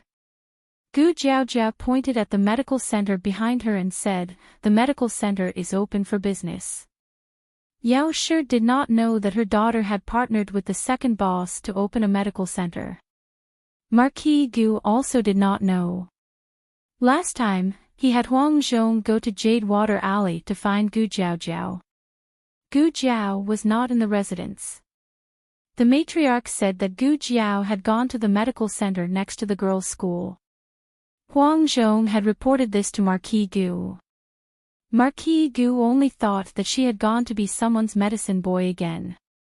Marquis Gu was furious. Wasn't it better to be a high and mighty student? Marquis Gu did not want to be a bad father in front of Yao Shi, but he really could not control his temper. What are you thinking? Why aren't you going to school? Didn't you agree to me? I've already given you the invitation and the money, and you've only given me this. Gu Jinyu understood what was going on. Father had secretly given Gu Jiao an invitation. She stepped forward and said, that's right, elder sister. It's very difficult to enter a girls' school. If you don't have an invitation, you can only take the exam. Gu Jiao glanced at her indifferently. Oh, you think I won't be able to pass? Gu Jinyu said aggrievedly, that's not what I meant. I just think that elder sister should not waste father's efforts. I definitely do not look down on elder sister. Actually, I already mentioned to father that if elder sister is willing, I can come and help elder sister with her revision. Gu Jiao said, then why didn't you come? Gu Jinyu immediately choked and could not speak. Wasn't this a little too unconventional?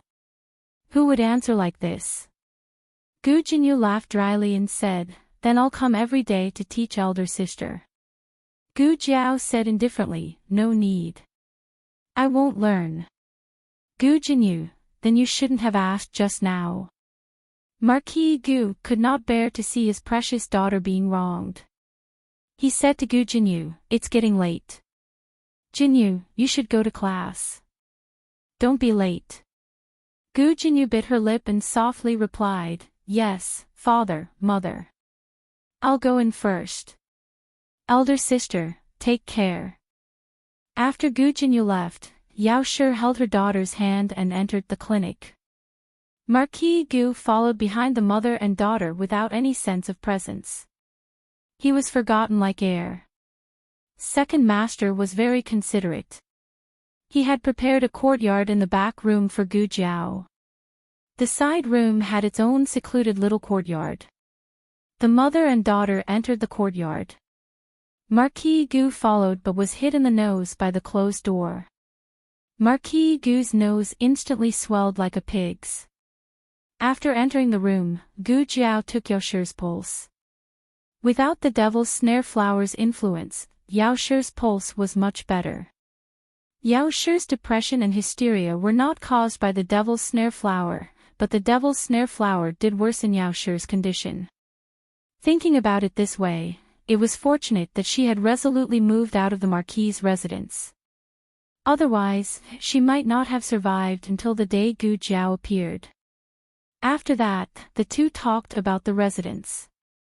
There was an urgent mission in the military camp. Gu Changqing had not returned to the Marquis's residence for many days. Although Gu Changqing had let Gu Qinglin out of the ancestral hall, he still could not get out of bed.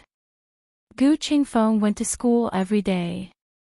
Without Gu Qinglin stirring up trouble, he was much more well-behaved. The only one who had a headache was concubine Ling.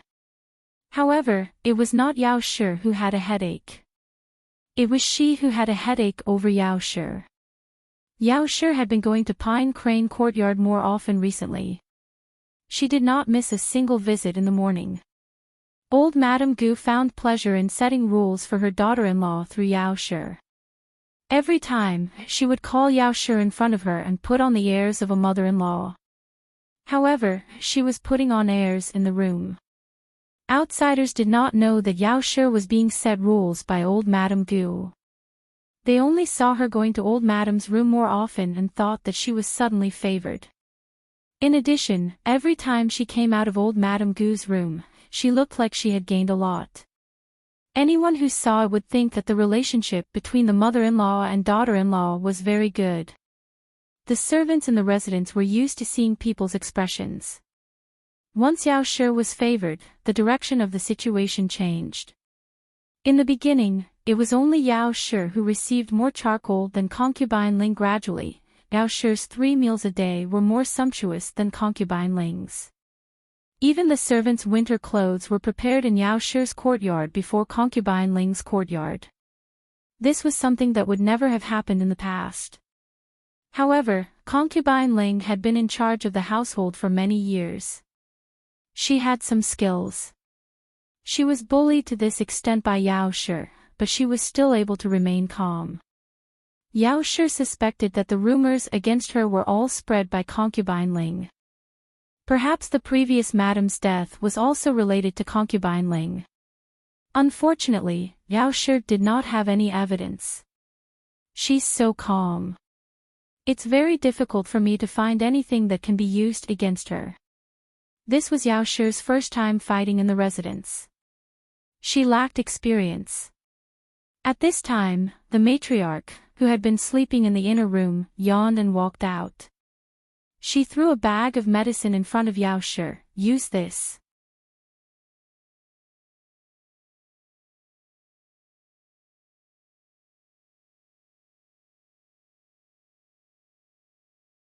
Chapter 146. The mother and daughter looked strangely at the bag of medicine on the table. For a while, they did not know what the matriarch had given them. What is this? Yao Shi asked. The matriarch stretched and lazily sat down in a chair. Arsenic. Yao Shi choked. Gu Jiao also nearly choked. If she did not remember incorrectly, the matriarch had casually taken it out of her pocket, right? Were all the matriarchs these days so hardcore? She even carried arsenic with her. Where did you get the arsenic? Gu Jiao looked at the matriarch and asked. The matriarch felt a little guilty from being stared at. She gently coughed and said, It's that rat medicine. She vaguely said the word but Gu Jiao still understood. She said it was for sale. A few days ago, Gu Jiao found that there were rats in the house, so she used the arsenic to make some rat medicine. The rat medicine was gone, and the rats did not appear again. She thought that the rat medicine had all been eaten by the rats. It turned out that the matriarch had taken it and sold it. Selling the wound medicine could no longer satisfy your needs, right? You're even selling rat medicine now. The matriarch cleared her throat. The medicine is quite effective. Everyone in the neighborhood has a bag. Gu Jiao, you've already made it so that everyone in the alley has a bag. The corners of Gu Jiao's mouth twitched. It smells so good. Is it time to cook? I'm going to the kitchen to take a look. The matriarch slipped away. Yao Shi stood up. That's right, it smells so good. I'm also going to take a look. Gu Jiao's gaze fell on the bag of medicine in her hand. Bringing arsenic into the kitchen was very scary, all right. Yao Shi awkwardly smiled. Holding the bag of medicine in her hand, she said, I threw it away. Oh. Gu Jiao pretended to believe her. Yao Shi chased after the matriarch, and the two went to a secluded corner. Yao Shi raised the bag of medicine and humbly asked for advice. My child's grandaunt, how exactly do you use this? The matriarch first gestured to give the medicine, then gestured to raise her head to drink. She winked at Yao Shi, go through the motions, do you understand? With only the two of you, she won't be able to explain herself. Yao Shi seemed to understand, but how do we get rid of those maidservants? Concubine Ling always had her trusted maid by her side. Of course, you can't get rid of her maidservant. Get rid of her yourself. As the matriarch spoke, she leaned close to Yao Shi and whispered into her ear, do you understand? Yao Shi suddenly realized, brilliant, truly brilliant. After Yao Shi came up with a plan, she impatiently left. Watching Yao Shi excitedly leave, the matriarch sank into deep confusion. What exactly did I do in the past? Why are you so full of evil tricks? Yao Shi took the arsenic and returned to the manor. It was her first time doing something like this, so she was quite nervous. However, when she thought of the grievances and scapegoats she had suffered all these years, she felt that it was nothing more than this. She first carried out the first step of her plan, lure the snake out of its hole. Concubine Ling was a very cautious person. It was not likely that she would come out alone unless Concubine Ling was doing something shameful. For example, seducing Marquis Gu. Yao Shi first released the news that Marquis Gu was in the back mountains. In order to make the news reliable, Yao Shi tricked Marquis Gu into going to the back mountains. When Concubine Ling heard that Marquis Gu was in the back mountains, she immediately dressed up and went alone to create a romantic, chance encounter with Marquis Gu. However, the person she met was not Marquis Gu. Instead, it was Yao Shi, who had been waiting in the back mountains. Madam. Concubine Ling was startled and quickly pulled up her slightly slippery clothes. Yao Shi looked at her figure that was about to be revealed and faintly smiled. Concubine mother dressed like this, who did you come to the back mountains to meet in secret? Concubine Ling quickly wrapped her cloak tightly around herself. Suppressing her guilty conscience, she said, I just came for a walk. If there's nothing else, I'll be leaving first.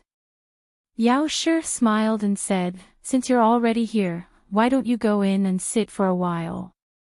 After the Marquis finishes picking fruit, he will come find me. With Yao Shi present, Concubine Ling could not use any of her skills, but she did not want to leave like this. After all, she had dressed up very beautifully. If the Marquis did not see her, she would not be satisfied. Concubine Ling and Yao Shi went to a small wooden hut nearby.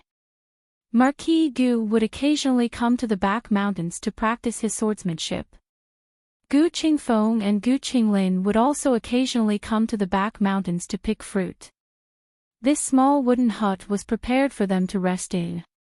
It did not look big, but it had everything that should be there. The two sat down across from each other. Yao Shi poured a cup of tea for Concubine Ling. While Concubine Ling was not paying attention, she grabbed the bag of medicine. The matriarch's plan was to have Yao Shi use the trick of injuring herself to gain sympathy. She would put poison in her own cup and pretend to take a sip to pretend that she had been poisoned. In reality, all she needed to do was sprinkle it on her body. Then, she would accuse Concubine Ling of poisoning her. Either way, there was no third person, so Concubine Ling would not be able to explain herself. But it was clear that Yao Shi had misunderstood the matriarch's intentions. She took advantage of her unpreparedness and put the rat poison in Concubine Ling's cup. How could concubine Ling have expected that Yao Shi would so brazenly poison her? She picked up the teacup and drank it without any hesitation. Then, she met with tragedy. The matriarch was selling rat poison. That could not be the original dosage. It was mixed with flour. It was a fake rat poison. It would not kill, but it was enough for concubine Ling to drink. Concubine Ling fell to the ground and could not get up. Her nose was crooked and her mouth was slanted. Her entire body was twitching, and she was foaming at the mouth. Those who knew would say that she had been poisoned. Those who did not know would think that she had suffered a stroke at such a young age. What was even worse was that her sorry state was seen by Marquis Gu, who had come to find Yao Shi. Concubine Ling wanted to pretend that she had died. What happened? What happened to her? Marquis Gu asked with a face full of shock. I don't know. Yao Shi played dumb.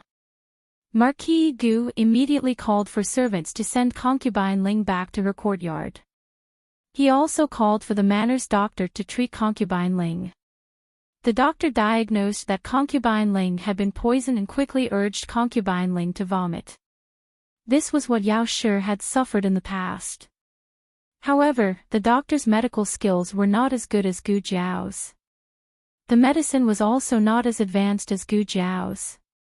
Concubine Ling suffered more than Yao Shi. After a total of 4 hours, concubine Ling was finally able to speak. She was almost half dead. The first thing she said was to accuse Yao Shi. She poisoned me. Marquis Gu frowned. Don't talk nonsense. How could Madame poison you? Not only did Marquis Gu not believe it, even old Madame Gu and Gu Qingfeng did not believe it. The three of them did not like Yao Shi. However, disliking her was one thing. Whether or not they believed that Yao Shi had the guts was another thing. If Yao Shi really had such means, why would she be forced out of the manor by them? Gu Qinglin came to see her in a wheelchair. He dismissed the servants and asked in a low voice, Concubine Yang, are you trying to trick me? Concubine Ling felt wronged. I am not. Old Madame Gu also came to question her. What were you thinking? How could you do such a stupid thing? Didn't she just stay in the manor for a few more days? Even if you want to force her out, you should think of a better way. Aunt. Concubine Ling was so wrong that she even called her mother's name. She admitted that she had harmed Yao Shi before, but this time it was not her. It was really her who harmed me, Aunt. Old Madame Gu glared at her. She harmed you by using arsenic mixed with flour. The doctor had already said that as long as the treatment was timely, that level of arsenic would not kill anyone. I know what you are thinking. There is no need to lie in front of me. Do you take me for a fool? Do you think I can't see through it? Old Madame Gu was very angry. She was not angry at concubine Ling for doing such a stupid thing. She was angry that concubine Ling did such a stupid thing and did not admit it. Old Madame Gu originally wanted to make a decision for concubine Ling, but now she changed her mind. You should reflect on yourself. Old Madame Gu said and left with a flick of her sleeves. Concubine Ling, even I can see the flaw in this method. If you want to deal with that woman in the future, don't use such a small trick. Gu Qinglin said awkwardly and went back to his courtyard. Concubine Ling was about to break down. She had been dealing with that woman for more than 10 years, but this time she did not. No one doubted her when she harmed others, but when she did nothing, no one in the manor believed her. Concubine Ling was so angry that her head hurt. Gu Chongqing stayed in the military camp for a few days. At night, he finally dragged his tired face back to the manor. As soon as he entered the manor, his personal servant reported the matter of concubine Ling being poisoned to Gu Chongqing. I really didn't expect concubine Ling to be so cruel to herself. In order to frame Madame, she did not hesitate to poison herself. Isn't she afraid of poisoning herself to death? Gu Changqing was deep in thought and did not speak. The servant chattered on a lot. He probably did not expect Concubine Ling to be so vicious to harm Madam. To be honest, Concubine Ling was a good person in the manor. She had been in charge of the manor for many years and rarely argued with the servants. However, in the eyes of the servants, Madame Yao was more harmless than Concubine Ling. How is Concubine Ling? Gu Changqing asked. The servant noticed that the heir called her Concubine Ling this time, not Concubine Ling. The difference of one word made people feel that his feelings towards Concubine Ling had changed. The servant didn't dare to question his master's thoughts and only answered him truthfully. The doctor said that the poison was mixed with flour, so it won't kill anyone. Concubine Nyang is fine, she just needs to recuperate for a period of time. Gu Changqing said expressionlessly, if that is the case, then recuperate well. Don't let Concubine Ling worry about the manor anymore. The servant was confused. What did he mean by that? Gu Changqing went to the Pine Crane courtyard and temporarily took back Concubine Ling's manor on the grounds of recuperation and punishment. In fact, it was unreasonable to let a concubine be in charge of the manor. It was only because Concubine Ling had a strong backer and Madame Yao was not in the manor that she had been in charge of the manor for 10 years. Old Madame Gu was still brooding over Concubine Ling's lies. She wanted to punish Concubine Ling, so she nodded and agreed. Therefore, after being poisoned and wronged by the whole manor, Concubine Ling lost her right to the manor's manor. After the opening of the medical center, it snowed for 3 days. Many streets in the capital were frozen.